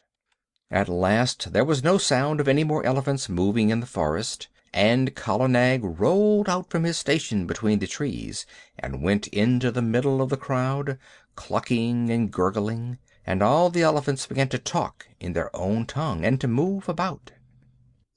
Still lying down, little Toomai looked down upon scores and scores of broad backs and wagging ears and tossing trunks and little rolling eyes. He heard the click of tusks as they crossed other tusks by accident, and the dry rustle of trunks twined together, and the chafing of enormous sides and shoulders in the crowd, and the incessant flick and hiss of the great tails. Then a cloud came over the moon, and he sat in black darkness.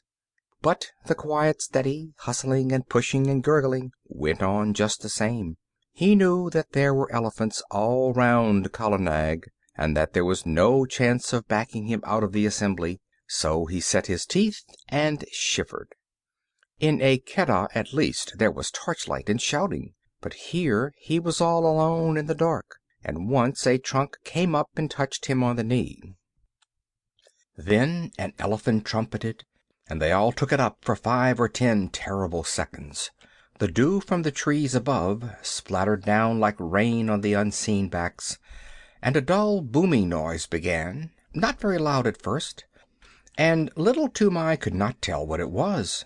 But it grew and grew, and Kala Nag lifted up one forefoot and then the other, and brought them down on the ground, 1, 2, 1, 2, as steadily as trip hammers. The elephants were stamping all together now, and it sounded like a war drum beaten at the mouth of a cave. The dew fell from the trees till there was no more left to fall, and the booming went on, and the ground rocked and shivered, and little Toomai put his hands up to his ears to shut out the sound, but it was all one gigantic jar that ran through him, this stamp of hundreds of heavy feet on the raw earth. Once or twice he could feel Kala Nag and all the others surge forward a few strides, and the thumping would change to the crushing sound of juicy green things being bruised, but in a minute or two the boom of feet on hard earth began again. A tree was creaking and groaning somewhere near him. He put out his arm and felt the bark, But Kala Nag moved forward, still tramping, and he could not tell where he was in the clearing. There was no sound from the elephants except once, when 2 or 3 little calves squeaked together. Then he heard a thump and a shuffle, and the booming went on. It must have lasted fully 2 hours, and little Toomai ached in every nerve, but he knew by the smell of the night air that the dawn was coming. The morning broke in one sheet of pale yellow behind the green hills, and the booming stopped with the first ray, as though the light had been in order. Before little Toomai had got the ringing out of his head, before even he had shifted his position, there was not an elephant in sight except Kala Nag, Pudmini, and the elephant with the rope galls. And there was neither sign nor rustle nor whisper down the hillsides to show where the others had gone. Little Toomai stared again and again. The clearing, as he remembered it, had grown in the night. More trees stood in the middle of it, but the undergrowth and the jungle grass at the sides had been rolled back. Little Toomai stared once more. Now he understood the tramping. The elephants had stamped out more room, had stamped the thick grass and juicy cane to trash, the trash into slivers, the slivers into tiny fibers, and the fibers into hard earth. "Wah!" said little Toomai, and his eyes were very heavy. "Kala Nag, my lord, let us keep by Pudmini and go to Petersen Sahib's camp, or I shall drop from thy neck." The third elephant watched the two go away, snorted, wheeled round, and took his own path. He may have belonged to some little native king's establishment 50 or 60 or 100 miles away. 2 hours later, as Petersen Sahib was eating early breakfast, his elephants, who had been double chained that night, began to trumpet, and Pudmini, mired to the shoulders, with Kala Nag very footsore, shambled into the camp. Little Toomai's face was gray and pinched, and his hair was full of leaves and drenched with dew, but he tried to salute Petersen Sahib and cried faintly, "The dance! The elephant dance! I have seen it, and I die!" As Kala Nag sat down, he slid off his neck in a dead faint. But since native children have no nerves worth speaking of, in 2 hours he was lying very contentedly in Petersen Sahib's hammock, with Petersen Sahib's shooting coat under his head, and a glass of warm milk, a little brandy with a dash of quinine inside of him, and while the old hairy scarred hunters of the jungles sat 3 deep before him, looking at him as though he were a spirit, he told his tale in short words, as a child will, and wound up with, "Now, if I lie in one word, send men to see, and they will see that the elephant folk have tramped down more room in their dance room, and they will find 10 and 10, and many times 10, tracks leading to that dance room. They made more room with their feet. I have seen it. Kala Nag took me, and I saw. Also, Kala Nag is very leg weary." Little Toomai lay back and slept all through the long afternoon and into the twilight. And while he slept, Petersen Sahib and Makua Appa followed the track of the 2 elephants for 15 miles across the hills. Petersen Sahib had spent 18 years in catching elephants, and he had only once before found such a dance place. Makua Appa had no need to look twice at the clearing to see what had been done there, or to scratch with his toe in the packed rammed earth. "The child speaks truth," said he. "All this was done last night, and I have counted 70 tracks crossing the river. See, Sahib, where Pudmini's leg irons cut the bark of that tree? Yes, she was there too." They looked at one another and up and down, and they wondered, for the ways of elephants are beyond the wit of any man, black or white, to fathom. 40 years and 5, said Makua Appa, have I followed my lord the elephant, but never have I heard that any child of man has seen what this child has seen. By all the gods of the hills, it is... what can we say? And he shook his head. When they got back to camp, it was time for the evening meal.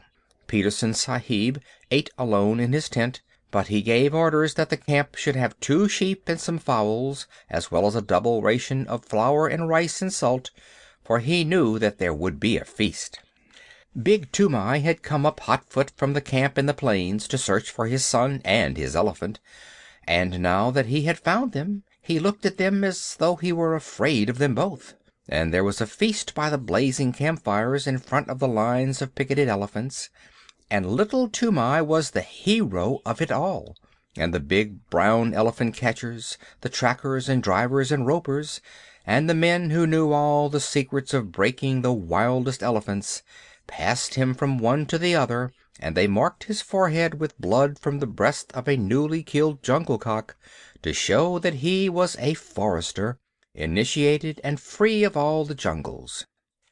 At last, when the flames died down and the red light of the logs made the elephants look as though they had been dipped in blood too, Makua Appa, the head of all the drivers of all the Keddahs, Makua Appa, Peterson Sahib's other self, who had never seen a made road in 40 years, Makua Appa, who was so great that he had no other name than Makua Appa, leaped to his feet, with little Toomai held high in the air above his head, and shouted, "Listen, my brothers! Listen too, you my lords in the lines there, for I, Makua Appa, am speaking. This little one shall no more be called Little Toomai, but Toomai of the Elephants, as his great-grandfather was called before him. What never man has seen, he has seen through the long night, and the favor of the elephant folk and of the gods of the jungles is with him. He shall become a great tracker. He shall become greater than I, even I, Makua Appa. He shall follow the new trail, and the stale trail, and the mixed trail, with a clear eye.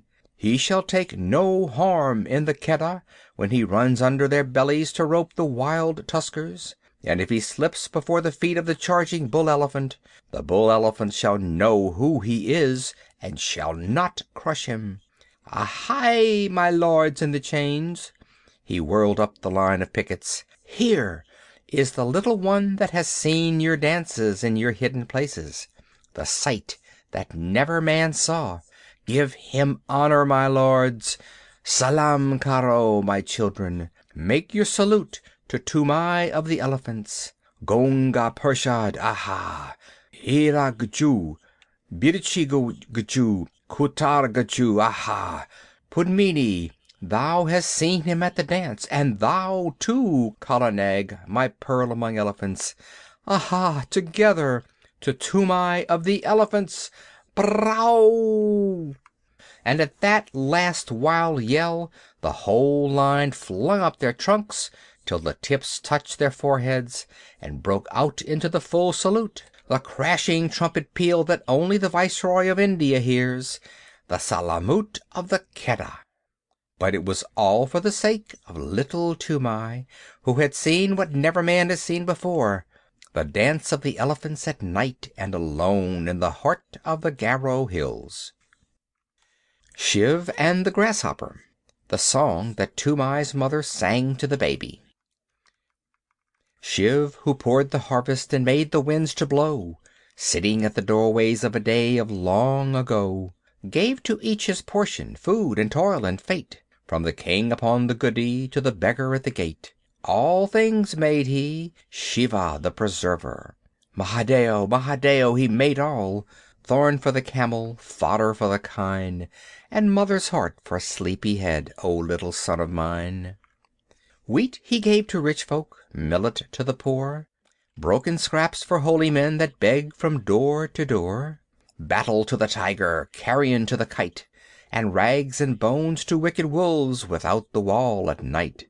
Naught he found too lofty, none he saw too low. Parbati beside him watched them come and go. Thought to cheat her husband, turning Shiv to jest, stole the little grasshopper and hid it in her breast. So she tricked him, Shiva the preserver. Mahadeo, Mahadeo, turn and see. Tall are the camels, heavy are the kine, but this was least of little things, O little son of mine. When the dole was ended, laughingly she said, "Master of 1,000,000 mouths, is not one unfed?" Laughing, Shiv made answer, "All have had their part, even he, the little one, hidden 'neath thy heart." From her breast she plucked it. Parvati, the thief, saw the least of little things gnawed a new-grown leaf. Saw and feared and wondered, making prayer to Shiv, who hath surely given meat to all that live. All things made he, Shiva the preserver. Mahadeo, Mahadeo, he made all.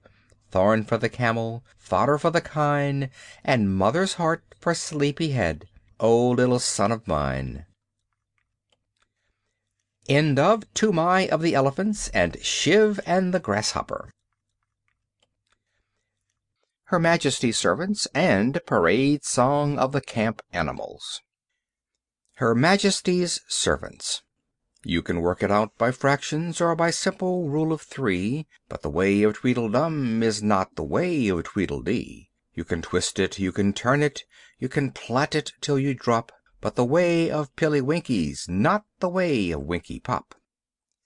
It had been raining heavily for 1 whole month, raining on a camp of 30,000 men and thousands of camels, elephants, horses, bullocks, and mules, all gathered together at a place called Rawalpindi to be reviewed by the Viceroy of India. He was receiving a visit from the Amir of Afghanistan, a wild king of a very wild country. The Amir had brought with him for a bodyguard 800 men and horses who had never seen a camp or a locomotive before in their lives. Savage men and savage horses from somewhere at the back of Central Asia.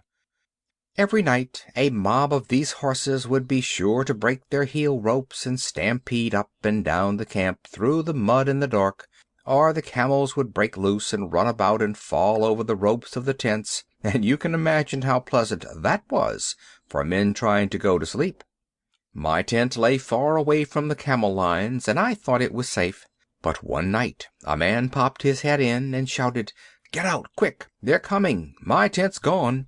I knew who they were, so I put on my boots and waterproof and scuttled out into the slush. Little Vixen, my fox terrier, went out through the other side, and then there was a roaring and a grunting and bubbling, and I saw the tent cave in as the pole snapped and began to dance about like a mad ghost. A camel had blundered into it, and wet and angry as I was, I could not help laughing. Then I ran on, because I did not know how many camels might have got loose, and before long I was out of sight of the camp, plowing my way through the mud.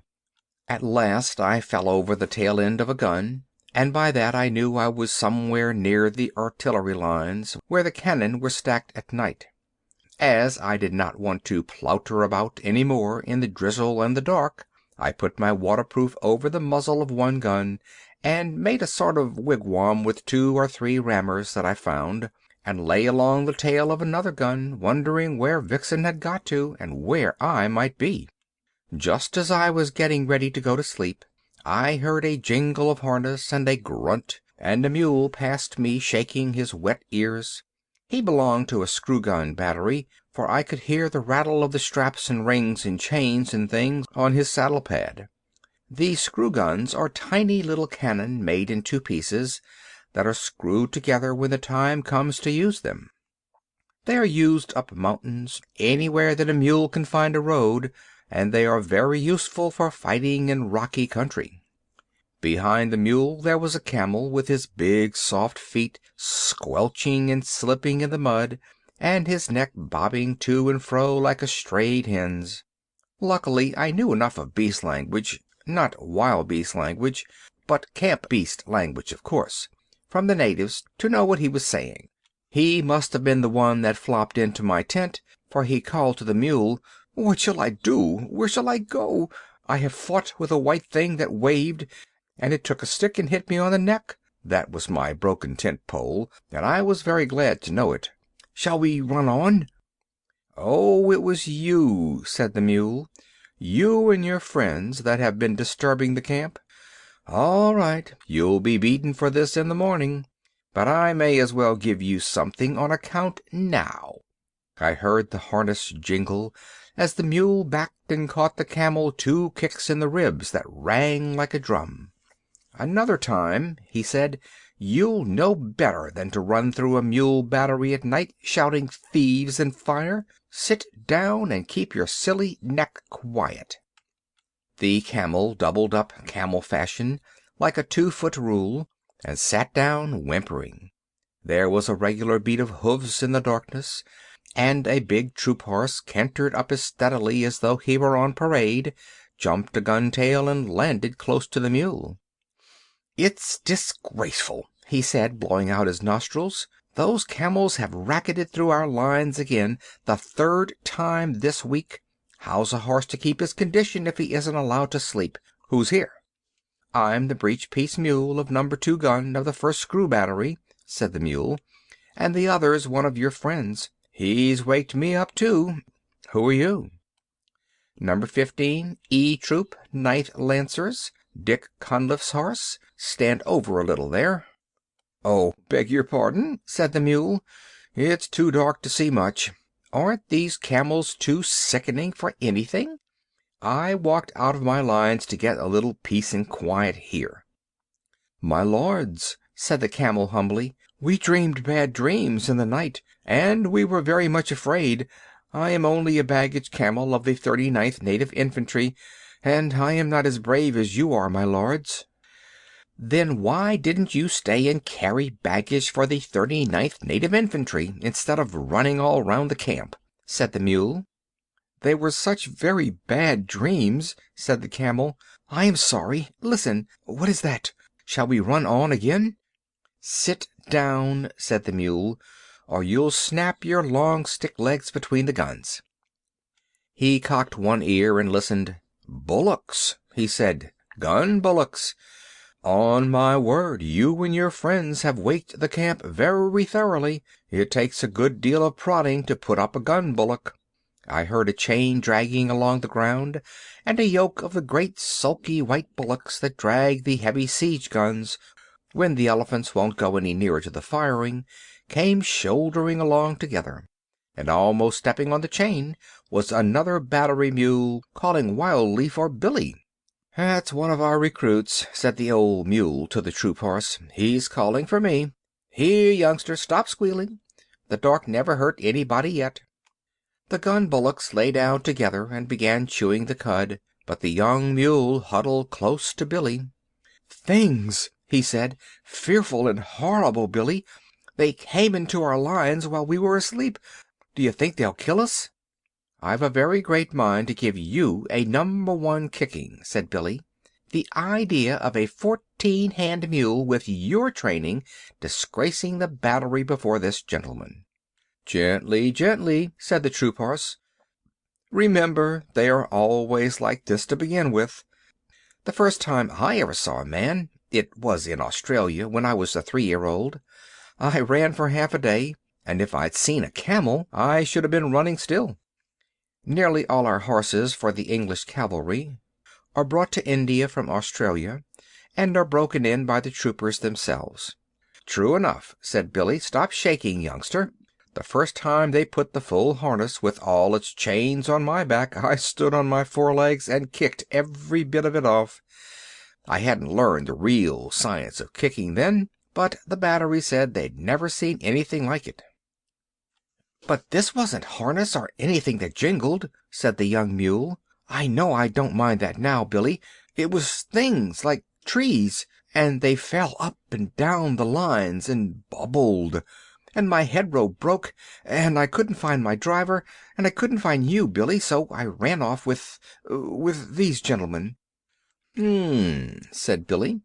"As soon as I heard the camels were loose, I came away on my own account. When a battery, a screw-gun mule, calls gun bullocks gentlemen, he must be very badly shaken up. Who are you fellows on the ground there?" The gun bullocks rolled their cuds and answered both together. "The 7th yoke of the 1st gun of the big gun battery. We were asleep when the camels came, but when we were trampled on we got up and walked away. It is better to lie quiet in the mud than to be disturbed on good bedding." We told your friend here that there was nothing to be afraid of, but he knew so much that he thought otherwise. Wah!" They went on chewing. "That comes of being afraid," said Billy. "You get laughed at by gun bullocks. I hope you like it, young'un." The young mule's teeth snapped, and I heard him say something about not being afraid of any beefy old bullock in the world, but the bullocks only clicked their horns together and went on chewing. "Now don't be angry after you've been afraid. That's the worst kind of cowardice," said the troop horse. "Anybody can be forgiven for being scared in the night, I think, if they see things they don't understand. We've broken out of our pickets again and again, 450 of us, just because a new recruit got to telling tales of whip snakes at home in Australia, till we were scared to death of the loose ends of our head ropes." "That is all very well in camp," said Billy. "I'm not above stampeding myself, for the fun of the thing, when I haven't been out for a day or two. But what do you do on active service?" "Oh, that's quite another set of new shoes," said the troop horse. "Dick Cunliffe's on my back then, and he drives his knees into me, and all I have to do is watch where I am putting my feet, and to keep my hind legs well under me and be bridle-wise." "What's bridle-wise?" said the young mule. "By the blue gums of the black blocks," snorted the troop horse. "Do you mean to say that you aren't taught to be bridle-wise in your business? How can you do anything unless you can spin round at once when the rein is pressed on your neck? It means life or death to your man, and of course that's life and death to you. Get round with your hind legs under you the instant you feel the rein on your neck. If you haven't room to swing round, rear up a little and come round on your hind legs. That's being bridle-wise." "We aren't taught that way," said Billy the mule stiffly. "We're taught to obey the man at our head, step off when he says so, and step in when he says so. I suppose it comes to the same thing. Now, with all this fine fancy business and rearing, which must be very bad for your hocks, what do you do?" "That depends," said the troop horse. "Generally I have to go in among a lot of yelling, hairy men with knives, long, shiny knives, worse than farriers' knives, and I have to take care that Dick's boot is just touching the next man's boot without crushing it. I can see Dick's lance to the right of my right eye, and I know I'm safe. I shouldn't care to be the man or horse that stood up to Dick and me when we're in a hurry." "Don't the knives hurt?" said the young mule. "Well, I got one cut across the chest once, but that wasn't Dick's fault." "A lot I should have cared whose fault it was if it hurt," said the young mule. "You must," said the troop horse. "If you don't trust your man, you may as well run away at once. That's what some of our horses do, and I don't blame them. As I was saying, it wasn't Dick's fault. The man was lying on the ground, and I stretched myself not to tread on him, and he slashed up at me.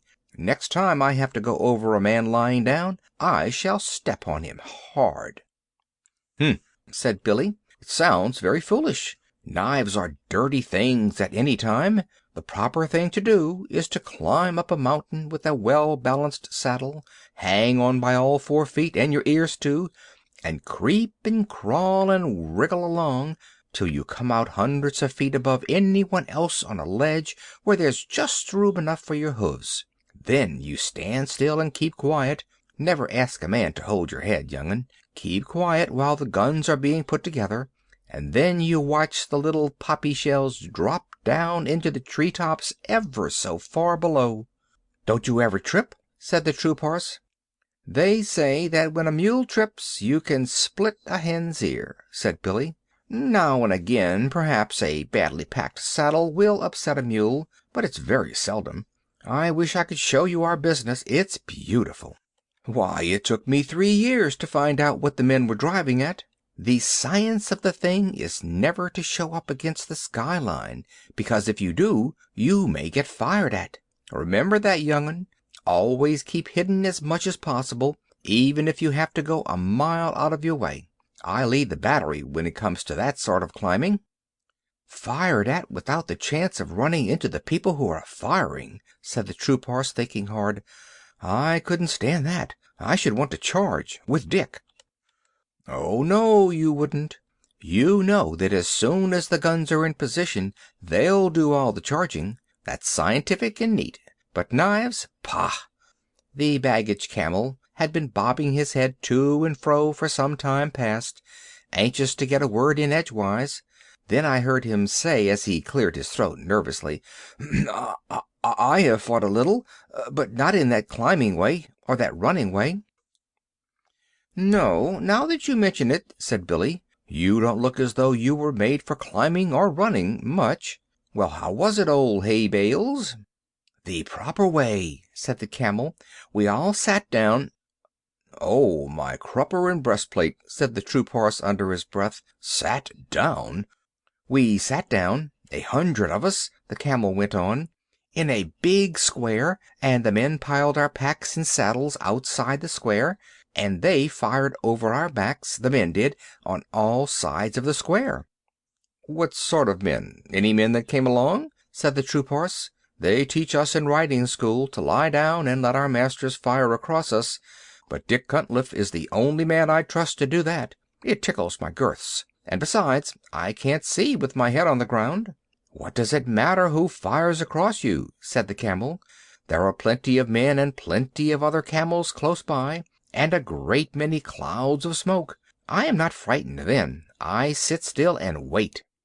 And yet, said Billy, you dream bad dreams and upset the camp at night. Well, well, before I'd lie down, not to speak of sitting down, and let a man fire across me, my heels and his head would have something to say to each other. Did you ever hear anything so awful as that? There was a long silence, and then one of the gun bullocks lifted up his big head and said, This is very foolish indeed. There is only one way of fighting. Oh, go on, said Billy. Please don't mind me. I suppose you fellows fight standing on your tails? Only one way, said the two together. They must have been twins. This is that way, to put all 20 yoke of us to the big gun as soon as Two Tails trumpets. Two Tails is the camp slang for the elephant. What does Two Tails trumpet for? Said the young mule. To show that he is not going any nearer to the smoke on the other side. Two Tails is a great coward. Then we tug the big guns all together. Heya, halloa, heya, halloa. We do not climb like cats, nor run like calves.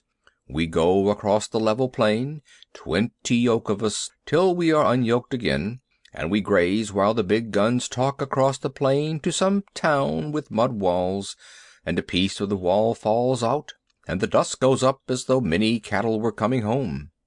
Oh, and you choose that time for grazing? Said the young mule. That time, or any other. Eating is always good.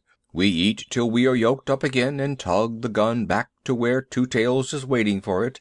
Sometimes there are big guns in the city that speak back, and some of us are killed, and then there is all the more grazing for those that are left. This is fate. None the less, Two Tails is a great coward. That is the proper way to fight. We are brothers from Happor. Our father was a sacred bull of Shiva. We have spoken. Well, I've certainly learned something tonight, said the troop horse. Do you gentlemen of the screw gun battery feel inclined to eat when you are being fired at with the big guns, and Two Tails is behind you? About as much as we feel inclined to sit down and let men sprawl all over us, or run into people with knives. I never heard such stuff.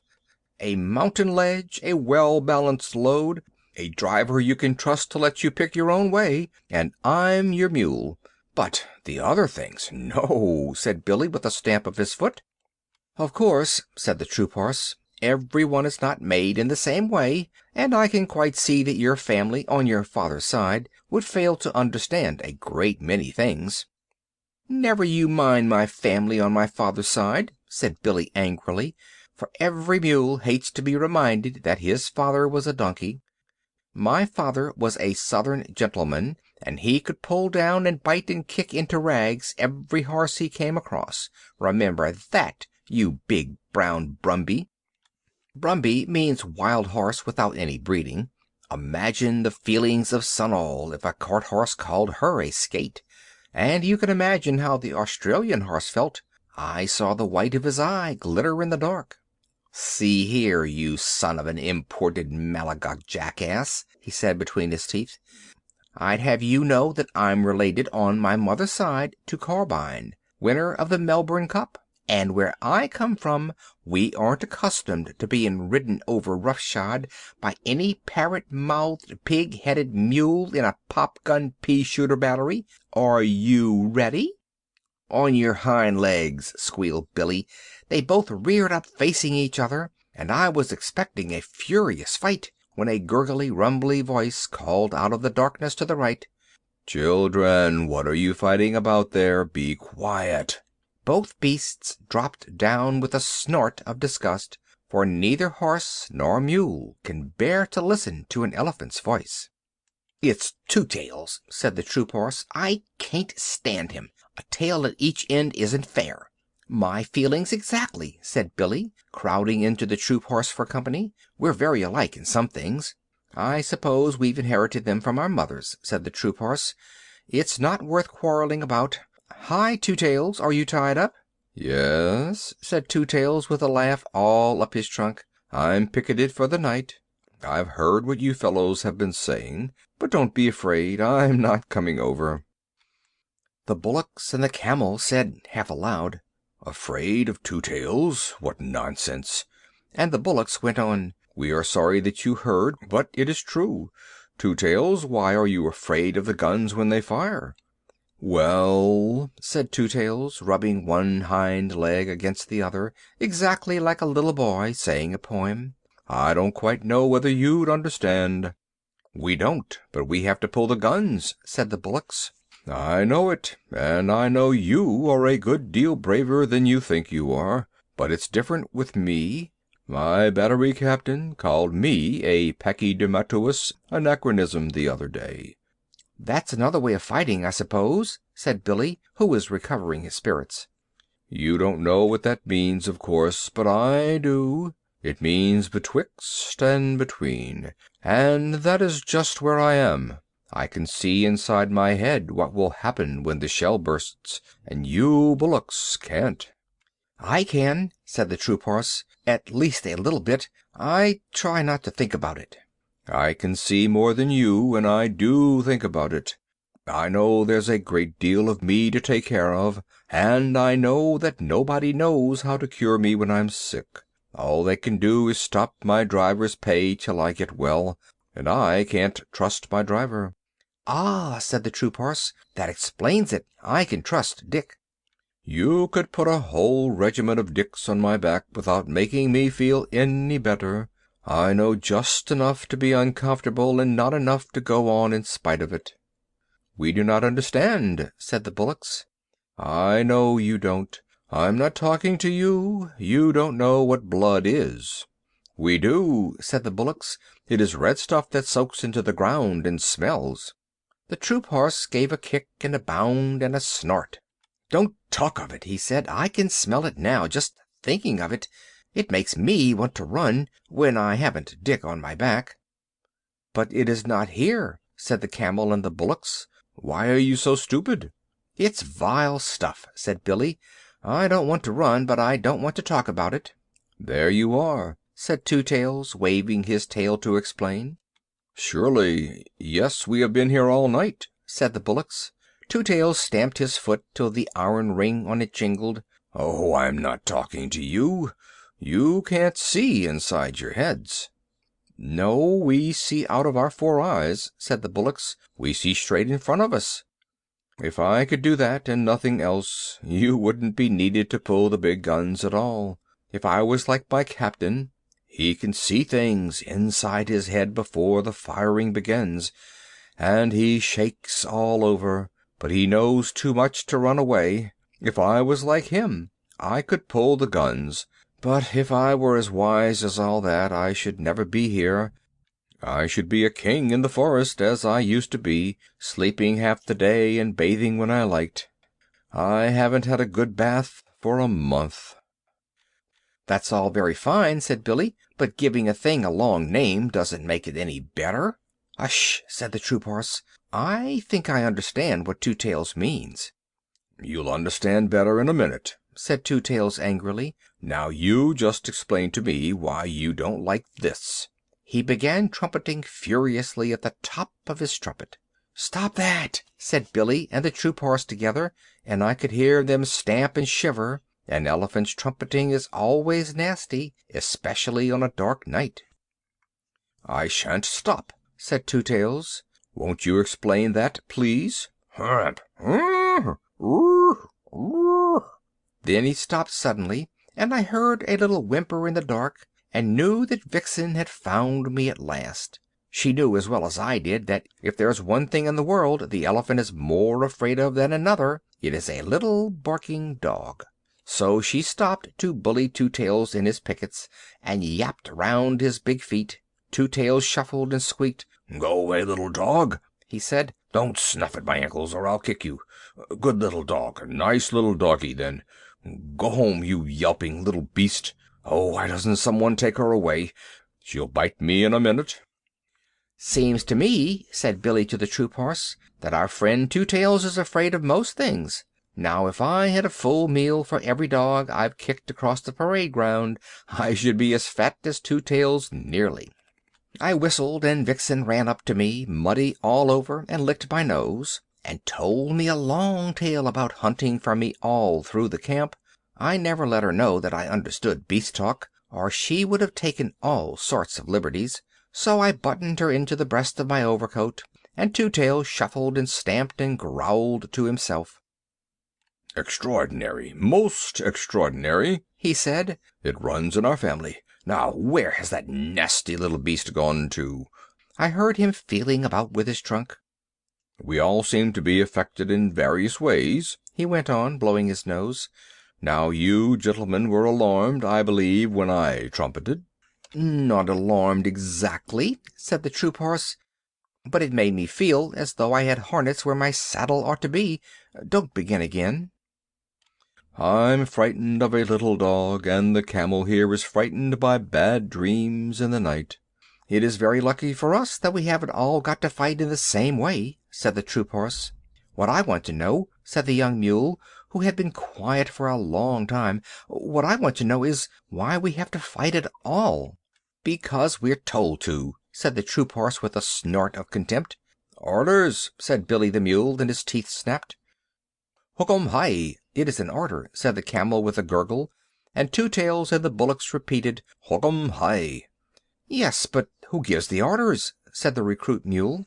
"The man who walks at your head, or sits on your back, or holds your nose rope, or twists your tail," said Billy and the troop horse and the camel and the bullocks, one after the other. "But who gives them the orders?" "Now you want to know too much, young'un," said Billy, "and that is one way of getting kicked. All you have to do is to obey the man at your head and ask no questions." "He's quite right," said Two Tails. "I can't always obey because I'm betwixt and between. But Billy's right. Obey the man next to you who gives the order, or you'll stop all the battery, besides getting a thrashing." The gun bullocks got up to go.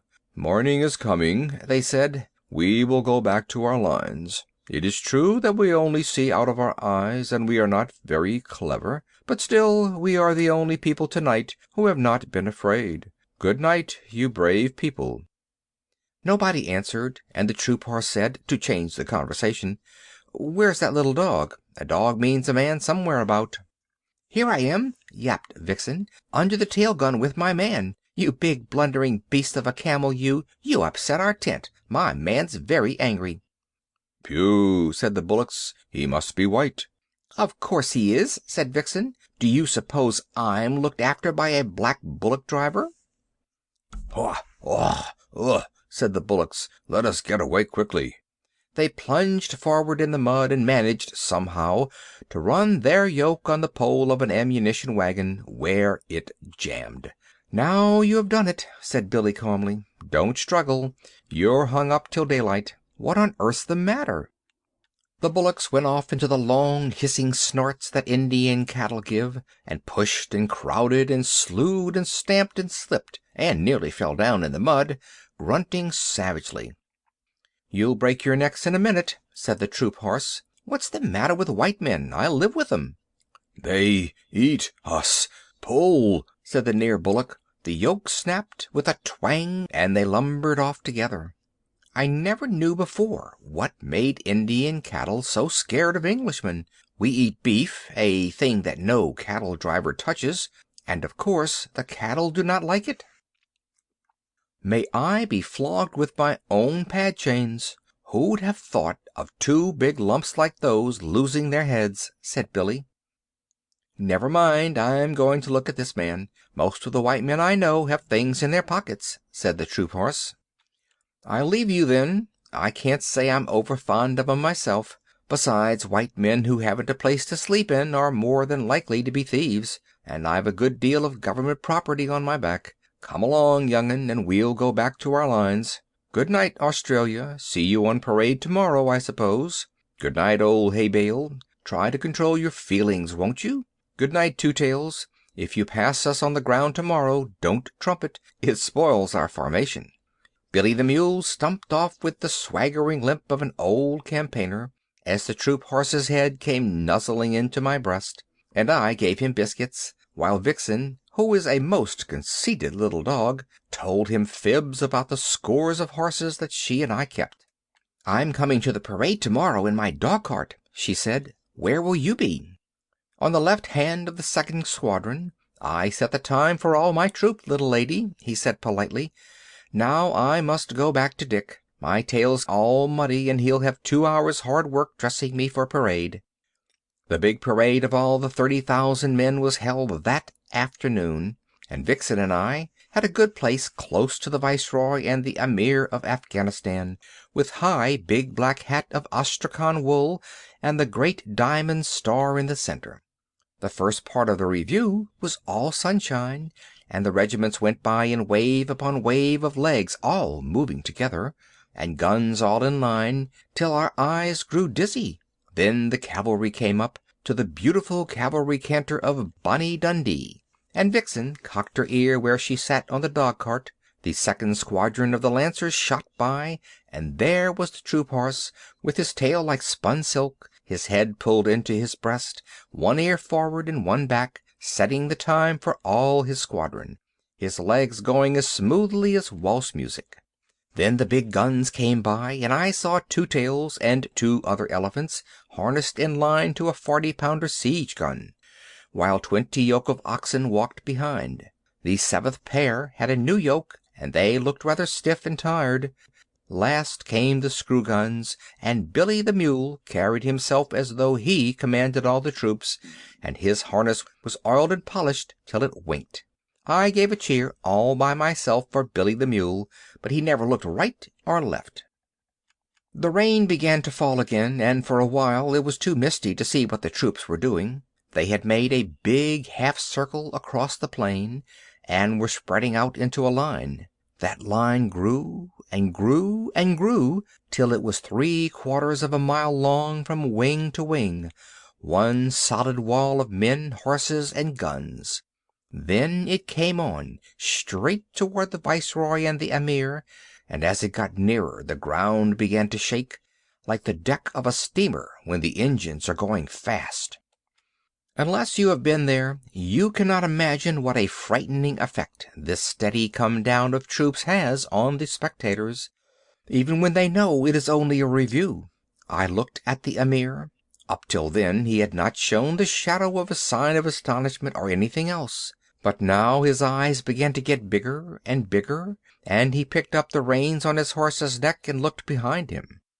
For a minute it seemed as though he were going to draw his sword and slash his way out through the English men and women in the carriages at the back.